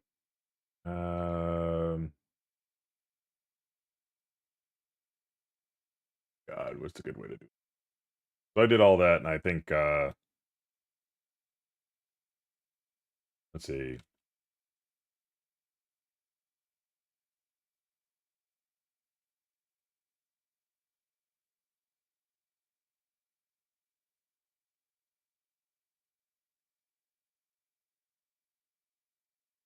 Bastards. Not what I wanted. Gave me a Python solution. Um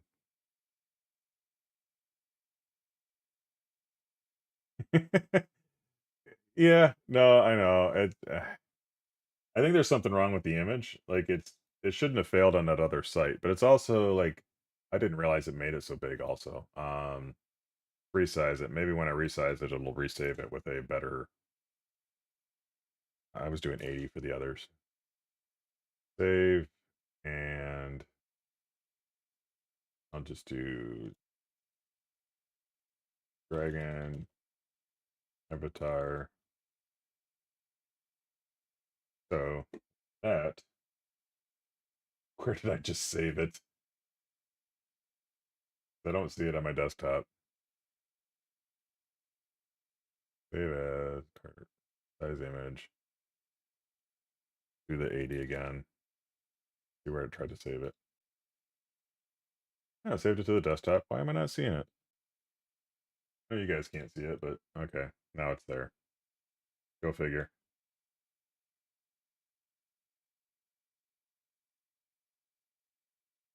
Nope. Do do do. Okay. So now it's converting it. So let's see, code, and for using an image element, copy, and boom.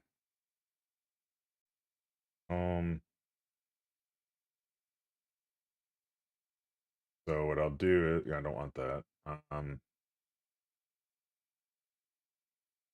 This should have had a if around it.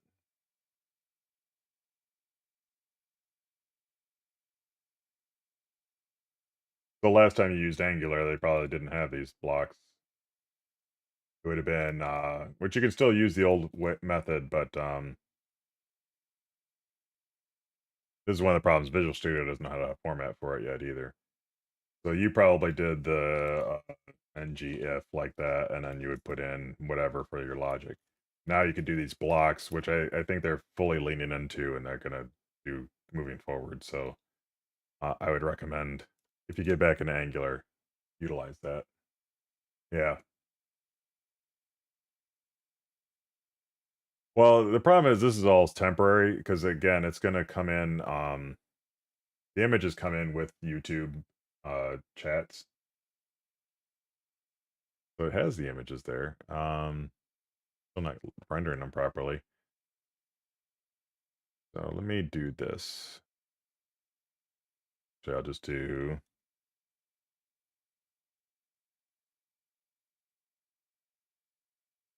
actually I want a comma at the end. So do this. This one doesn't have it yet. This one doesn't have it yet. I'm losing track of where everything is. Then okay. And boom, like that. I want to do this guy. Save that. Still not rendering it properly. I'm getting hung up in something really stupid. um oh, it was on this already.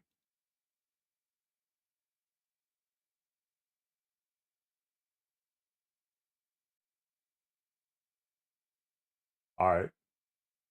Yeah, and if you have to bail cleaner, I appreciate you stopping in. I 100% get like crashing.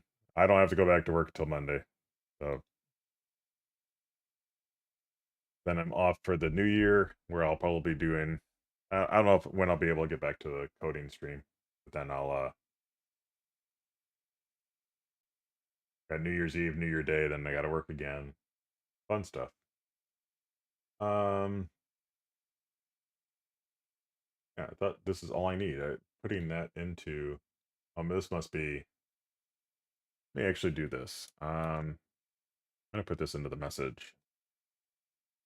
See if it's actually looking correct.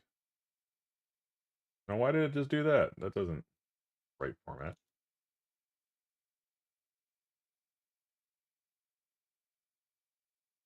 Oh, gotcha. No, there's a good incentive. Big money. It's got page 64. It's got all the stuff there. A super long message. Holy crap. I mean, it's there. I don't know that I need to scroll that whole thing. So what if I did this?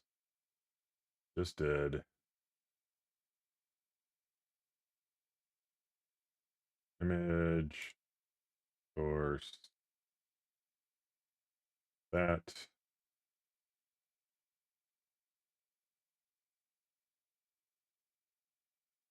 Oh my god. It's so long. Get all the way back to the end. There's my scroll bar. Let's do that. So it works that way. Which is not I did something wrong then with this. Because that's correct.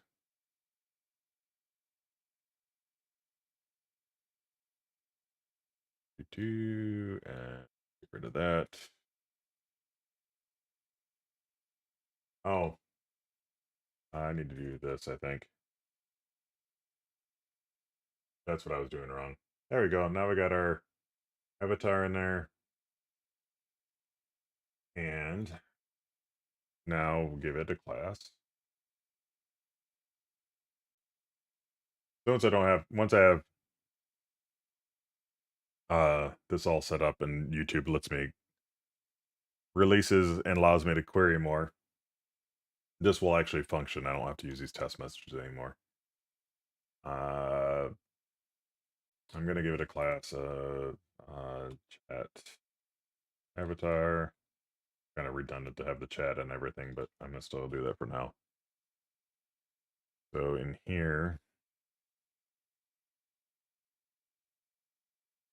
so on the main, I need to actually make this relative because the chat avatar I'm actually going to have position uh absolute, and then I want it to be left. Well, do dot left. There's a reason I'm doing this. And dot right.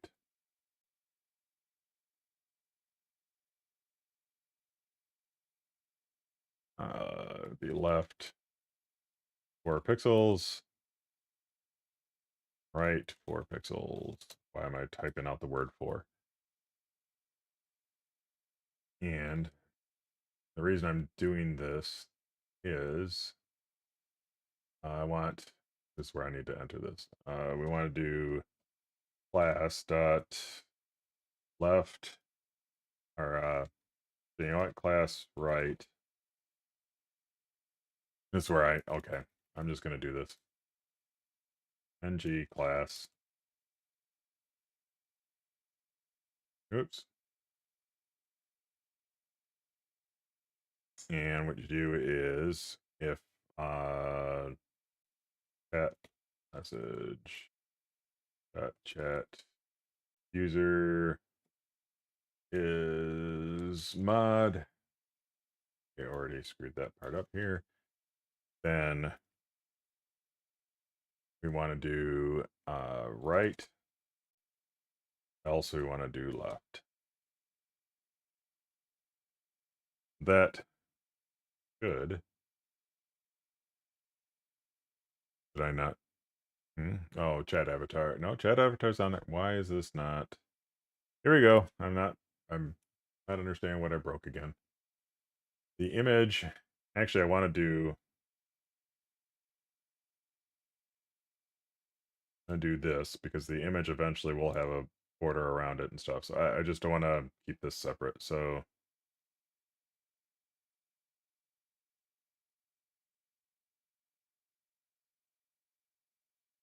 this might be wrong.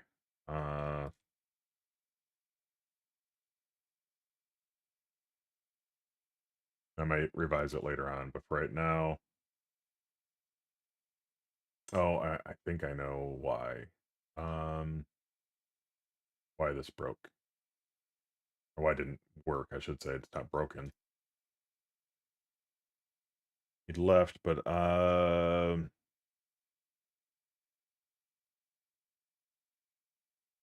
did say it's gonna be 66, so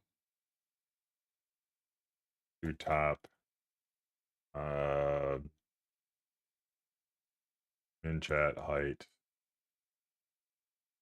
times 25.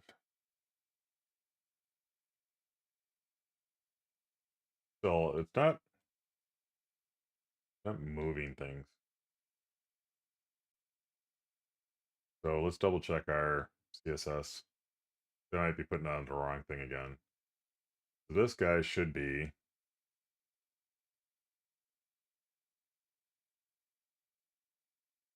there we go. Hold on. Oh, main. Oh, that's okay. I'm in the right main. This main is supposed to have position relative.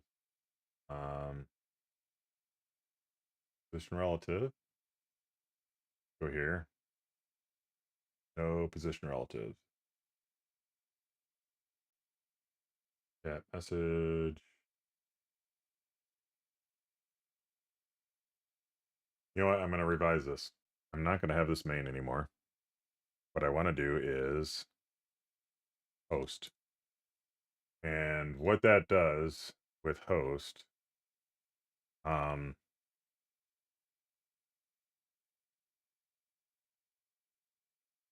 problem with host, hmm, what was it? So this is where, again, this is where the chat GBT stuff will come in. Gonna remind me the chat message.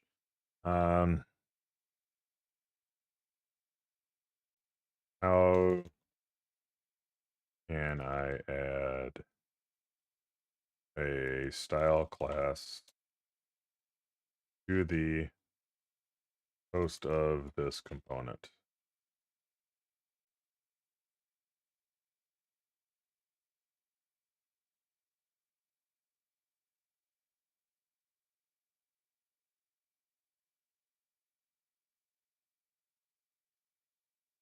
So this is where it comes in handy. Problem is I think I can only do one. Uh,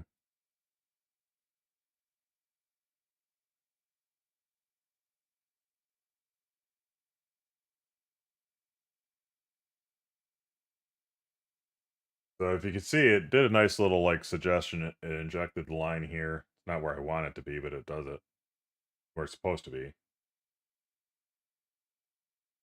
Okay, I think I can't do what it's suggesting though. That's the problem. I'll give it a shot. Actually, it might work. I think the way I was trying to do something at work the other day, it wasn't working, but I don't recall doing these parentheses, so that might be the problem. But what I want to do is instead of doing this here on main, I want to do it here. And the reason I'm doing that is it just removes one of the layers to all of this. Yeah, I didn't move the if block.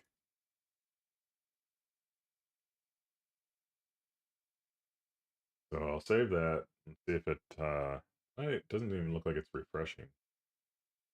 Oh, you know what? That's the problem. I've got an error, and this is the hang up lately with it. It used to not refresh automatically. All right. It used to refresh automatically, but it used to not. It used to actually refresh the whole page, and then it would show you the error. Now it shows the error here, and it won't re-render things inside. So it doesn't actually refresh the page. It re-renders what's on the page, but only if you're not having a build error. Expected a curly bracket where? Actually, I don't think I should have had this in here. That's the problem. I'm thinking the wrong logic with it. And I don't need that. That's what it's also complaining about that. All right. All right, we're getting there. We're getting there. He's down here now. Um so the avatar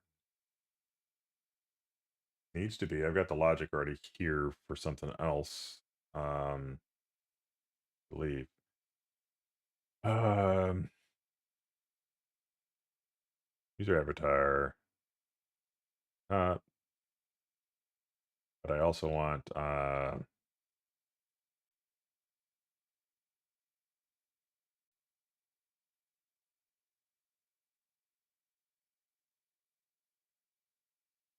140 pixels. This is again where this is the downside is like I forget a lot of things, and by me doing asking ChatGPT to help me, I'm gonna forget it. I'm still not gonna remember it. But I wanna add style, add CSS to keep chat avatar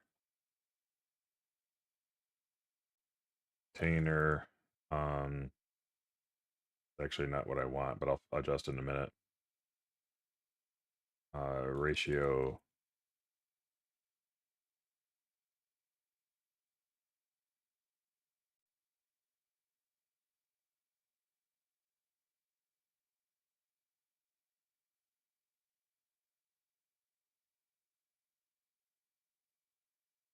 I actually want to do what I'm doing to chat avatar, not chat avatar container.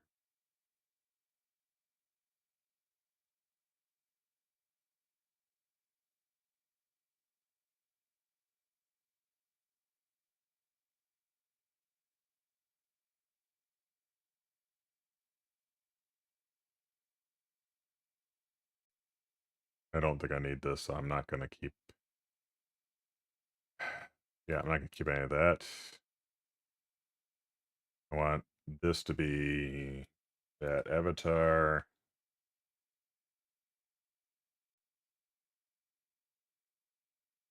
Border radius. I don't see, like, why is it putting this extra crap? I don't need it to put in that stuff. I might have it later on, but I don't want it on there right now. I'm just trying to get, it's the auto that I was looking for. Display block would probably help. Height 40, I want to put here. Keep. Okay, let's give this a shot. Keep. Let's see what it does. Okay, shrank it down. That's what I wanted. Uh Now I need to figure out why down so far, because I did put a top to it, but the top is supposed to be half of what the overall height is. height 40, muted, has nothing with the top.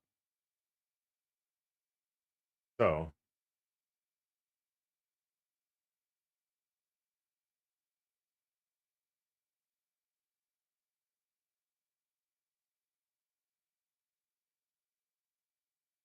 well, it's supposed to be on the container. So let me find the container. Top is 33. Put it behind me.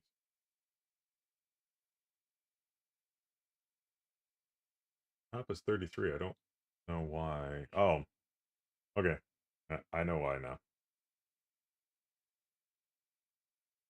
So, 40. I want it to be 40 plus the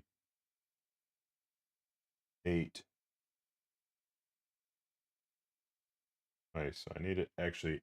Top should just be 8. I'm overthinking it.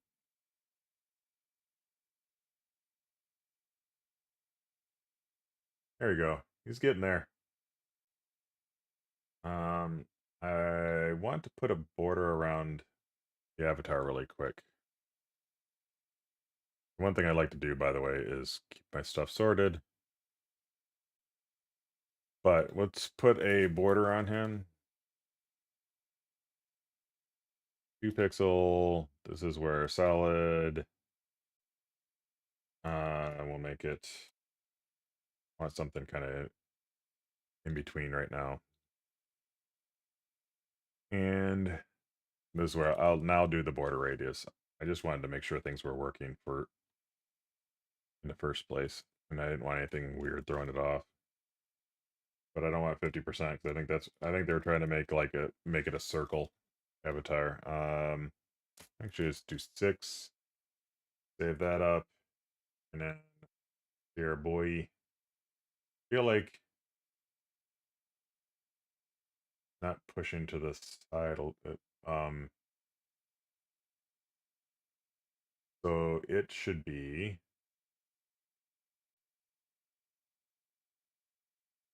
left and right.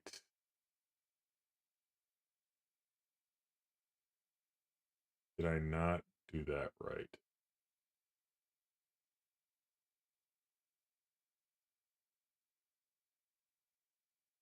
I think really quick. This, which is the item I have the absolute on. Painter. Um,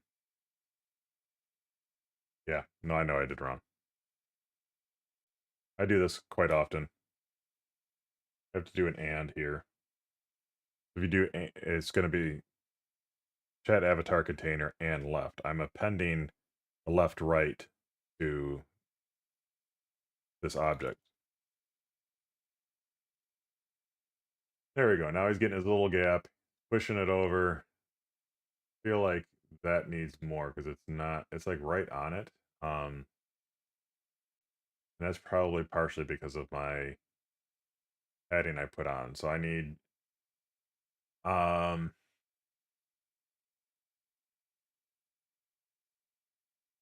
where was it I was doing? It's 26 is what I need here.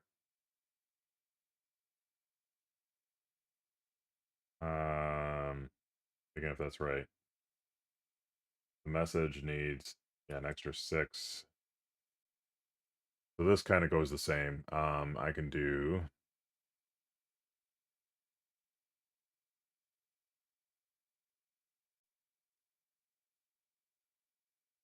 and what we'll do is say if it's a mod, I want the right to be 24, and if it's not a mod, then the left is 24.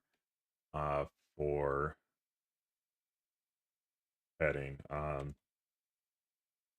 But I want it to actually be 26 now. Because we need 2 pixels added in for the border that I added in. And that gives it a little bit of space. Not a lot. I think what I'll do is the text itself will get. Oh no. Well, so the inside again, if it's going to be a moderator, I want it to be. I'll do 30. 230 each way. If that doesn't work, then I've got something else going on. I got something else going on. I might be pushing the padding the wrong way. Oh, 24. So wait, maybe I've got an error. I do. Unexpected. So I screwed up something. Oh, yep. I forgot to close my div. The 30 might be too much now. Let me see. Oh, where did you put my browser? Yeah, that's too much now. Let's go back to 26.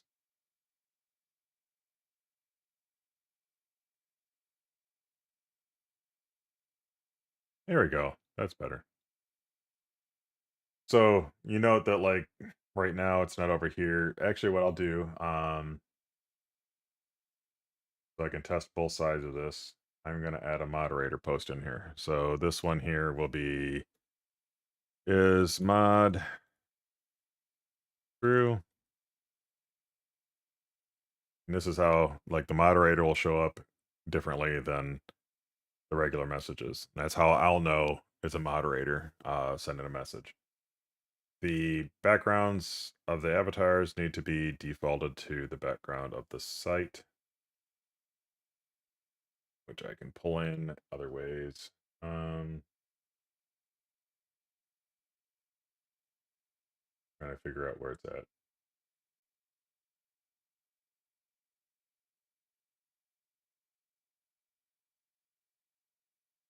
Background is this.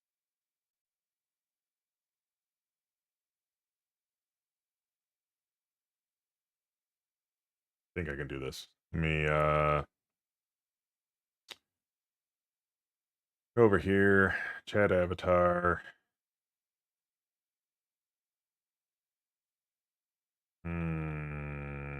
I'll do it on this one. Yeah.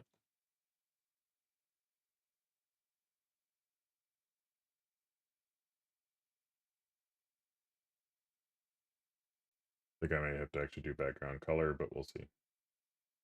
Oh, background works. That's not the color I wanted, but demonstrates what I'm trying to do. I mean, it looks cool like it is right now, but I know I'm kind of torn. I might leave it that way.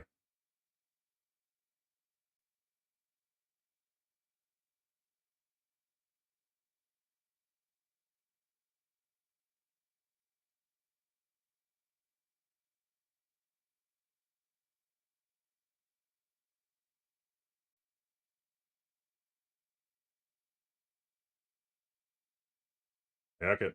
Let's leave it. Leave it like that. I don't have any issue with that. Not like centered right now. That bothers me. Um, must have forgotten something in my calculations here, but I'm saying it's a minimum height of 66. It has a height. So 66 minus 40, 26. Um, and then I need to subtract the border, so that's twice. I need to subtract it. That's 22. So it should be 11 pushing down.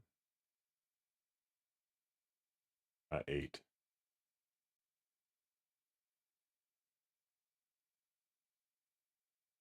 There. Now he's centered.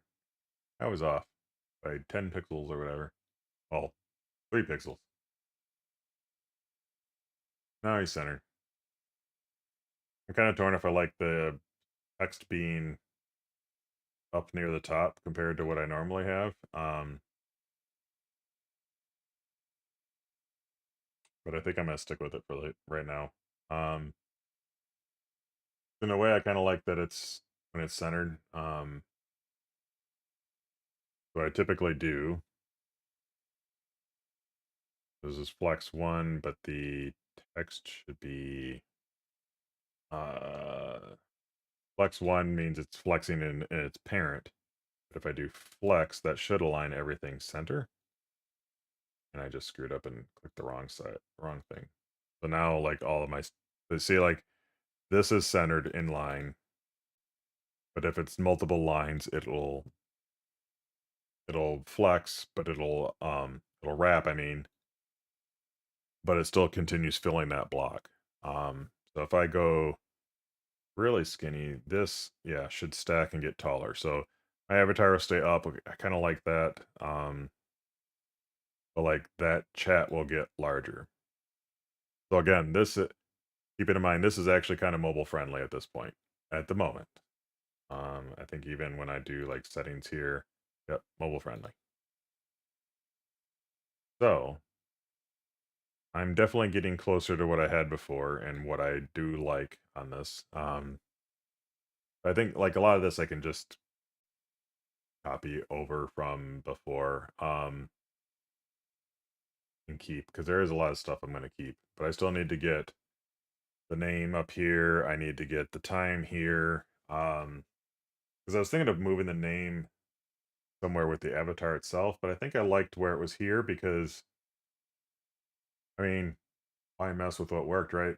I could get the whole title here and you know what's funny is Weebu, I'm not sure why, but your name is yellow, and I don't know if that's something I did or if something else came through on that logic.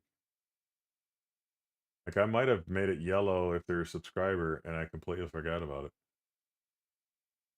Because I'm trying to think of like how I want things to appear if somebody's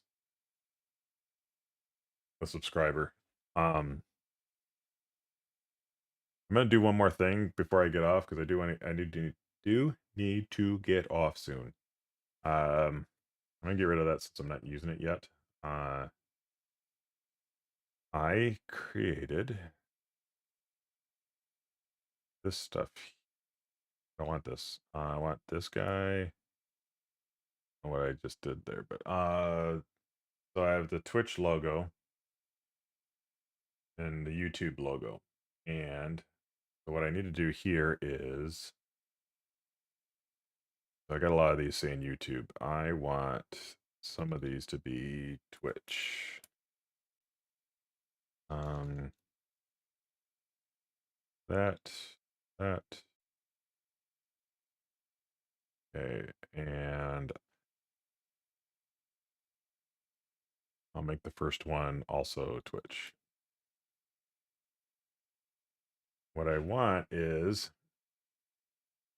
I need to actually make what is it?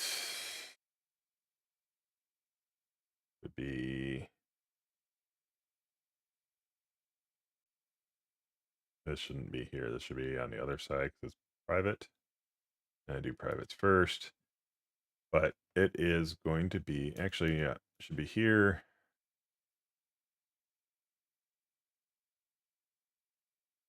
And public message type of message.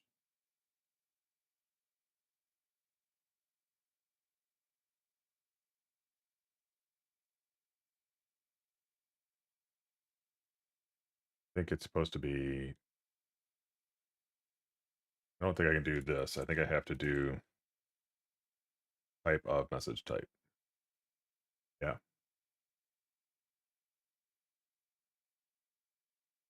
I need to do this. Okay, and so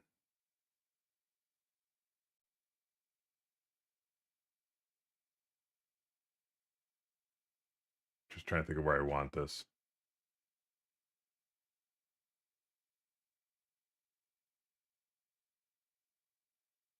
I guess for right now I'll just do this.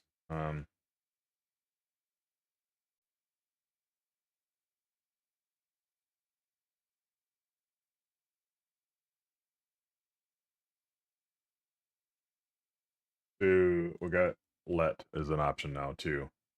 Um,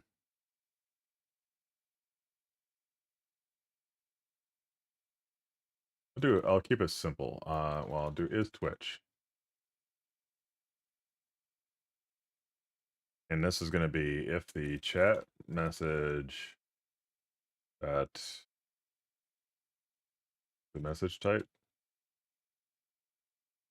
equals, whoa, please don't.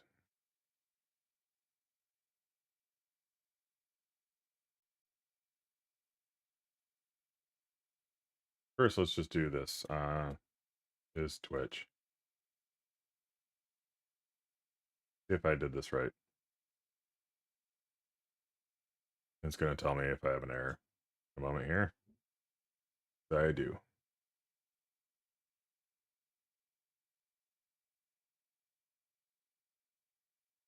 It does, though. Thanks for playing, but it does. Oh, wait. Man, I keep making the same mistake.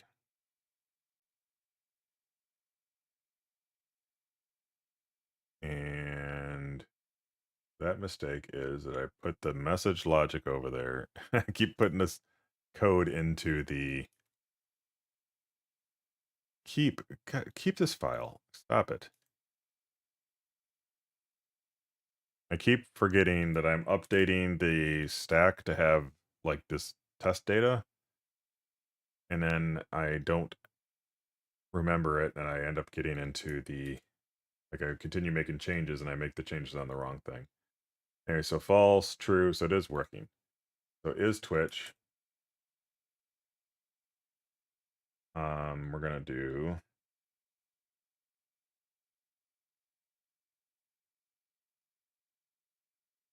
G class equals is Twitch, then do what was our class name? Twitch logo.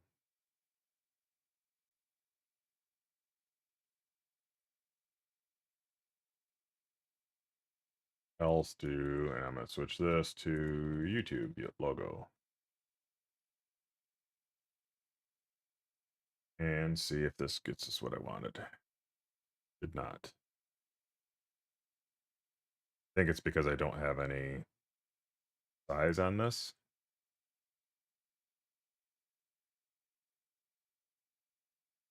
The one thing I could do actually is use the debugging tools, these.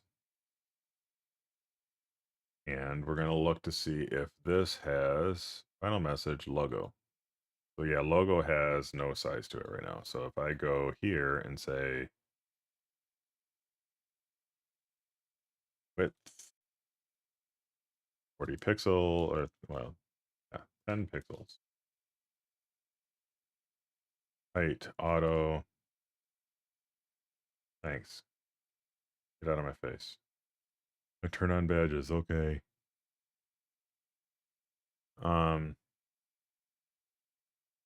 Cool. Anyway, got my face. Trying to do something. So this guy still has, let's see, make him 80. What the hell? 80. There is no image in there. This is supposed to provide an image here.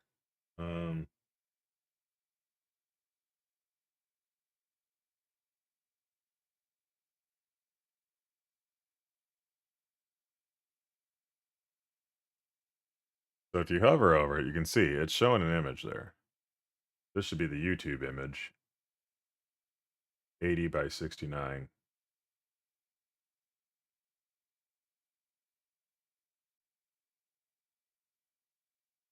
But this is still going height of nothing, so.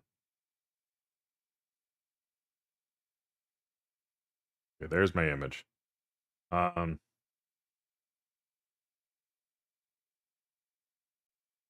mean, it's working, but not working.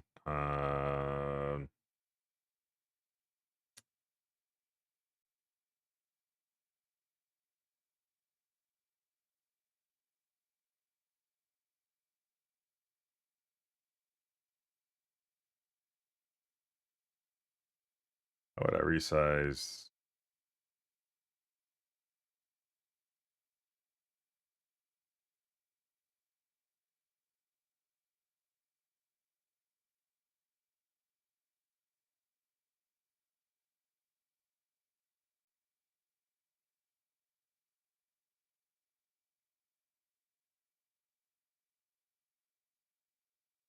Guess I'll do it this way. Asking how to resize that.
And just flat out saying,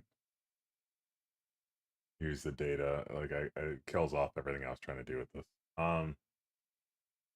Just fine. I'll just do it this way. Um,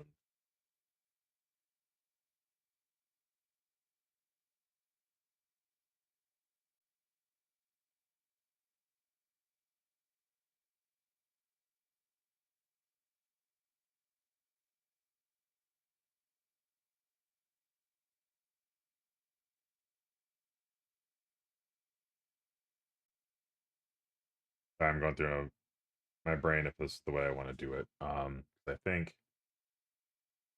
this point I want to do this.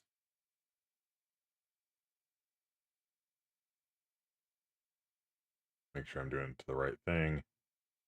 Um,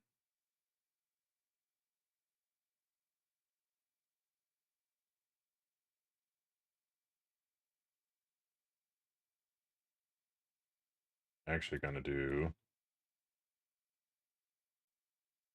read only on that. And I'm going to do a duplicate YouTube logo, and we're going to get rid of it out of the style sheet. Like, not working the way I wanted it to, so I'm not going to keep it there. I want to be able to resize it.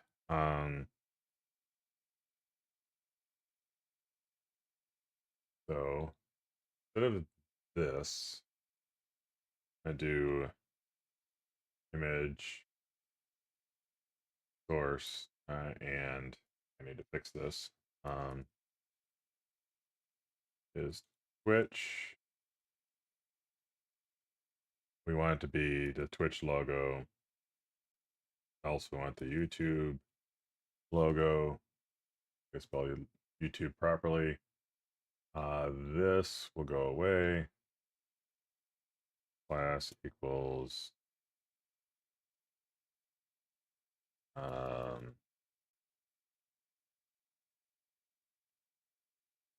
source logo, source of the chat. And you should say alt equals channel. I'll just say logo. Let me think. Source logo. So I'm gonna probably fix some styling.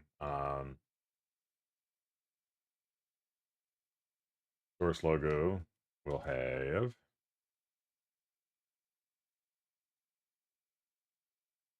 image inside it, and what I want to do is right now I'm going to do this really quick. What did I do with the avatar? That was display block. Okay, this is what I wanted anyway. So I'll do this. Actually, contain. Yeah, I'll do contain. Feel like, eh,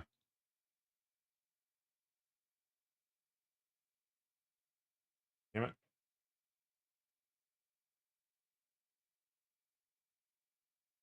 Oh, I didn't put the, don't need that.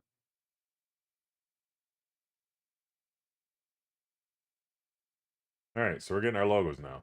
They're not sized like I want them to be, and that's fine right now. I just wanted to make sure. So,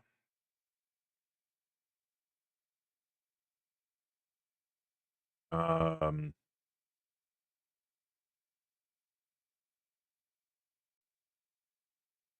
max height.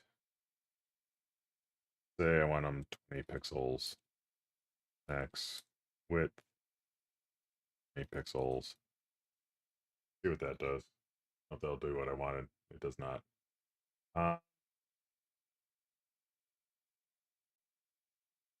There we go.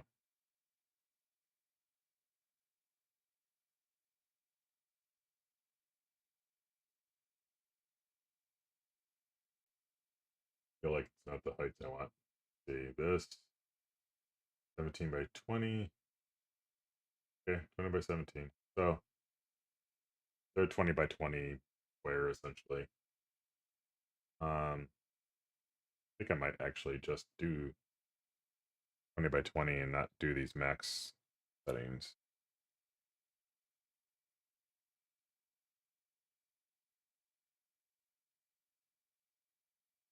That way, when I try to align things, they'll always be properly aligned.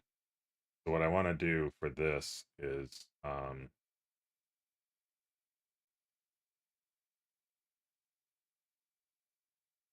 sort, and then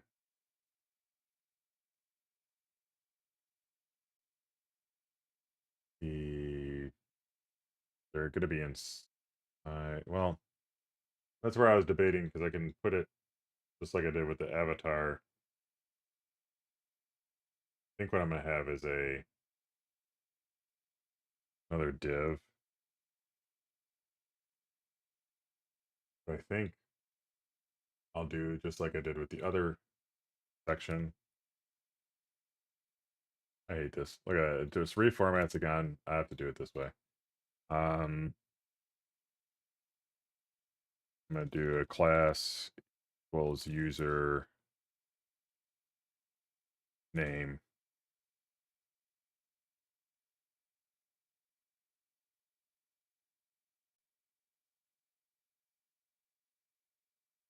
Is gonna be flex with, and then it's gonna have gap of 4 pixels, and it will have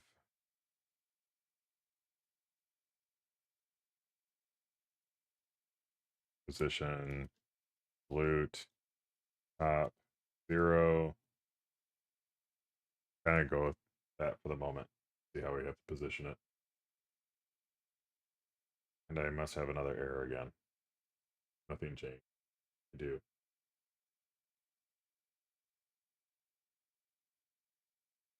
Oh, I didn't move this up with it.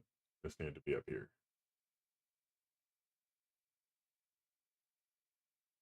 All right. All right, we're getting there.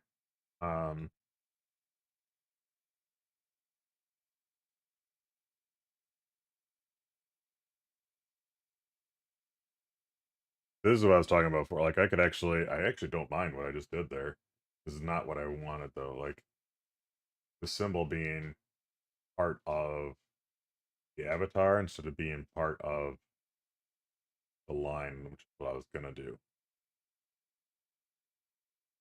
I think I still will move it in the line. Um,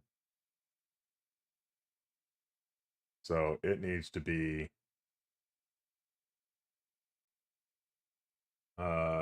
we chose 26.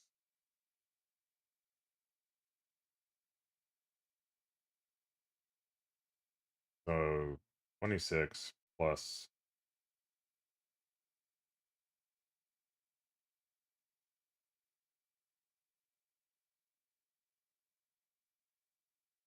this is gonna have to be fixed too.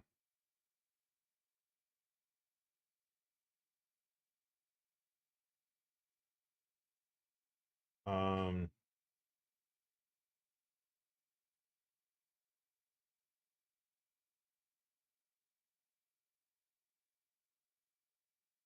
we want it to be just do 40. See how this looks. All right. Because of its height,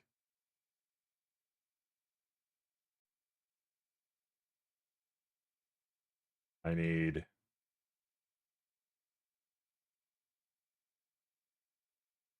it to be minus half of the so minus um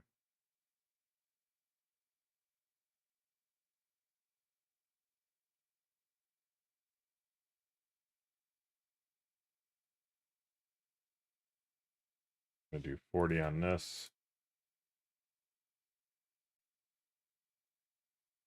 Oh no, it's 20. Of other things. This is why I'm definitely getting tired. So I need to do this. Top would be 20 times 0.5, but I need it to be negative, so it needs to be like minus. I think I can do that. Yeah. So now it's halfway up. Put some more padding between everything to make this not look silly. Although I do think 20 might be more than I want it to be. So I'm gonna 20 and width. Or I want 12 and 12. Might be too small. It is. It's too small. Go somewhere in 16.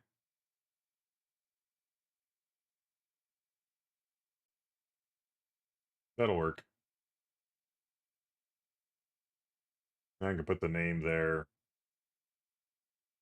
Don't mind the alignment right now, so that works. And then, yeah, I want to get the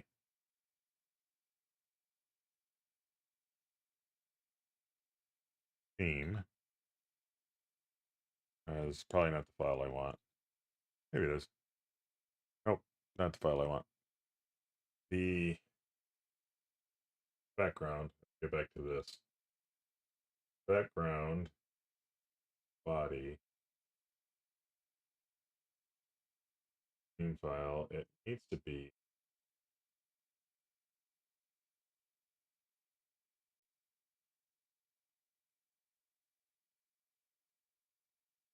I think this. I know you guys can't see what I'm doing, but for a quick moment, let me duplicate this row. I want to see if this is the right value. Yeah, that's the right value. So see how he's black in the background now matches the background of the site. Like if I went here, settings, and go to light mode, I'll have the correct background again. So the way he's working right now that I had is that it's using the complementary color, like it's opposite of whatever mode you're in. But, and that's fine. But for this, I actually do want it to match the background. What I'm going to do is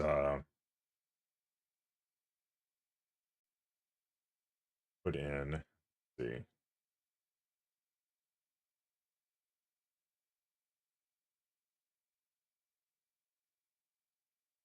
I don't know, username, but I want padding X to be 4. Yeah, it's giving it a gap that breaks that line. 4 might be more than I want, but it does enough to look like it's sitting on it. Helps make it look that way. So I'll do 2. That breaks it up just enough, but it matches the back. It's all it's doing is matching the background color. Might even drop it just down. Maybe not. I think I'm dropping it down just a little bit. I do want another username dot left and dot right.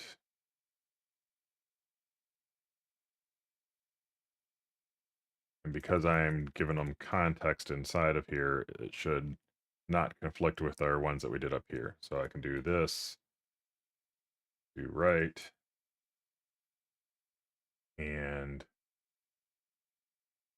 same as we did before with the moderator stuff.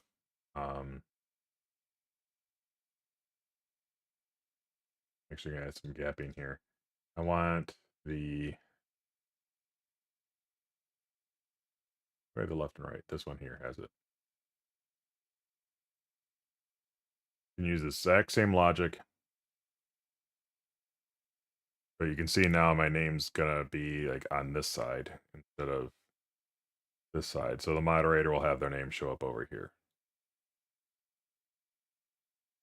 So if I give these guys some names, actually you can just make it generic. Channel, let me see. What was their username? Oh, hit the wrong button, but whatever.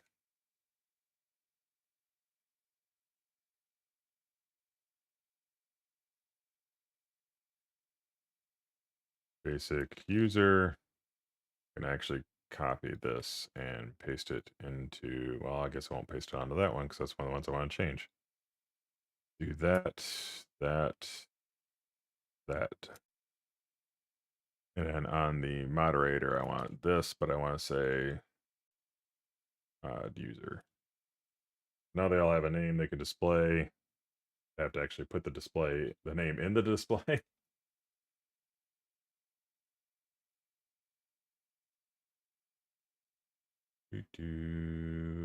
Chat user, username. There you go. Class equals.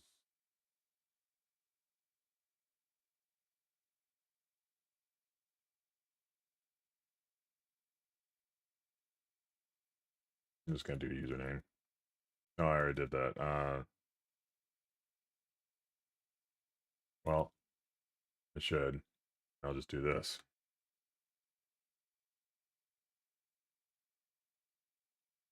Actually, I'll just call this user details. That means I have to come over here. Call this user details. I like that better. User name.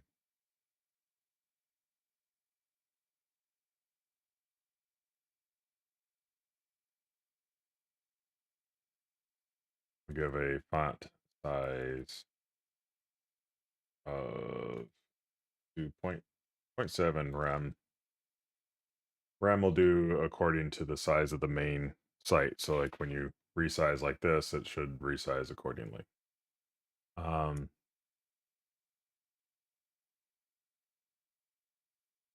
yeah, so now you can see that the name's showing up. I might push it over a little bit so that it's like lined up with the edge here instead of, if I were to go in here and say, take this guy, if it's current, here. So one of the things you can do is kind of go over here. You can hover over the number, and if you click it, you can start scrolling and move things over. So 46,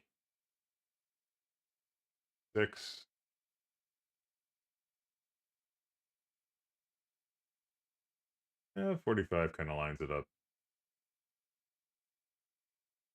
40, we'll go with 45 because that kind of covers both YouTube and Twitch. But we'll do 45 for the left and right of user details. That's going to be my last touch for the day. So that, yeah, I like that better. This is looking like, it was looking odd on this side. It doesn't look so odd with the icon over here, but it looked odd on the other side. So, yeah, I like how it's building up. Next time I'll get the text to the date showing up again. It's going to have to flip both sides. We're going to have to get some more gapping in between. I'm actually going to just do that right now. Because that is on. It's only supposed to take me a second. I was going to do that. Gap is, let's do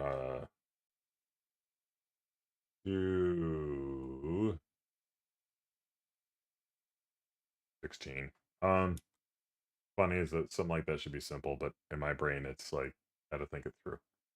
So yeah, that's a decent gap because that gives me space to put a time here, timestamp on here, and also allows for like bordering to have like the highlighting and stuff that I want to do. But all right, I think I'm gonna call it there though, guys. Anybody left in the stream, thanks for stopping in here. You know what to do, and I'll see you guys in the next one. And yeah, hopefully somebody got something out of this. Had some good discussions today, so I appreciate that. Anyway, catch you guys in the next one. Later.